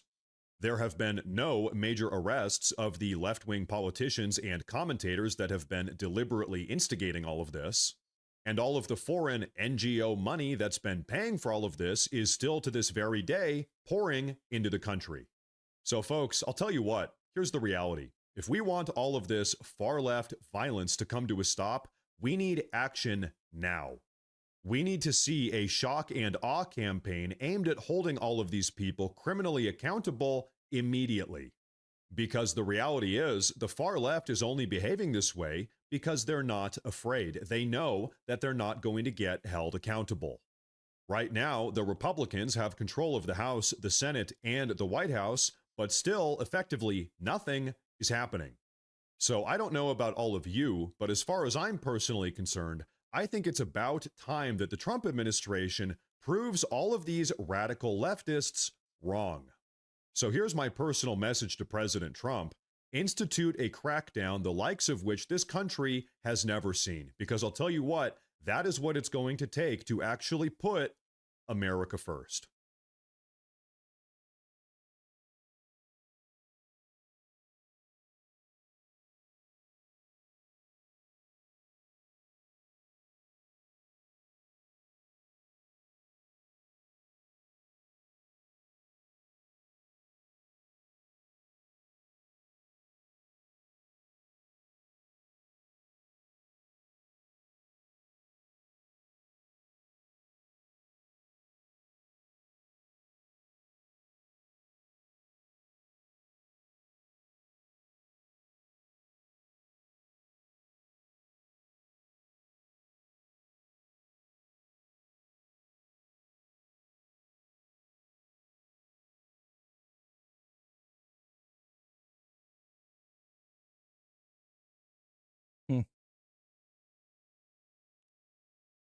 Oh well.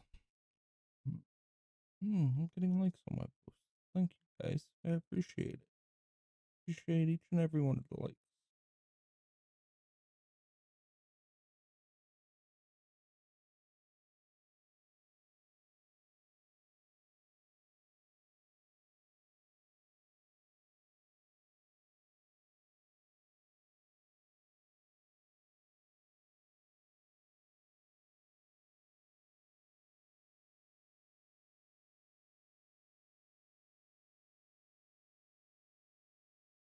Yeah, true.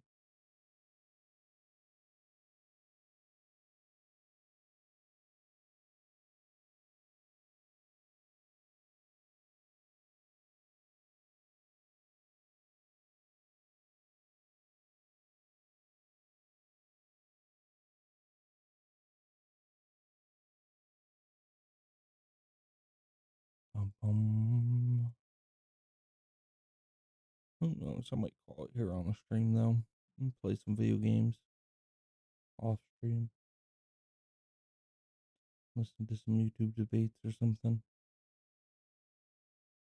Yeah, I think this is a good stopping point. I've taken my medicine, so I get the sleepy eyes, and I don't want to fall asleep accidentally on stream, so we'll call it here. 1 o'clock in the morning sounds good. All right, thank you everybody for coming out. God bless.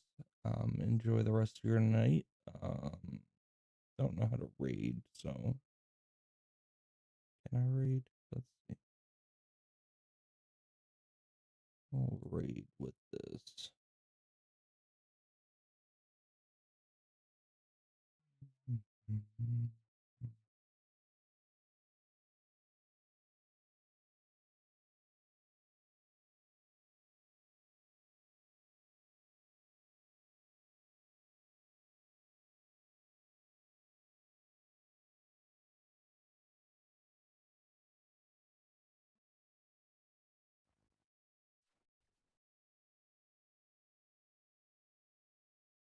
Who do we want to raid?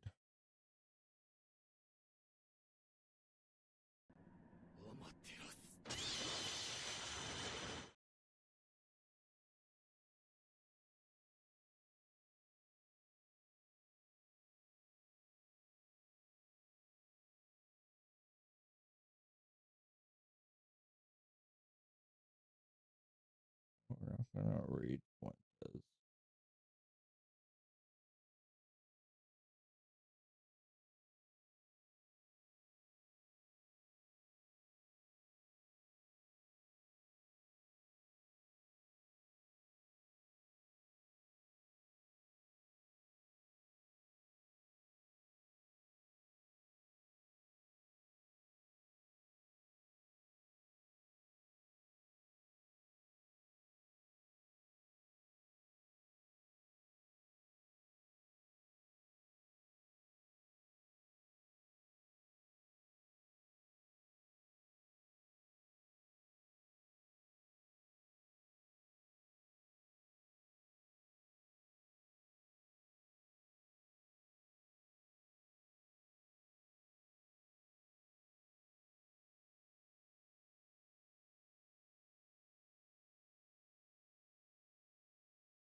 Oh.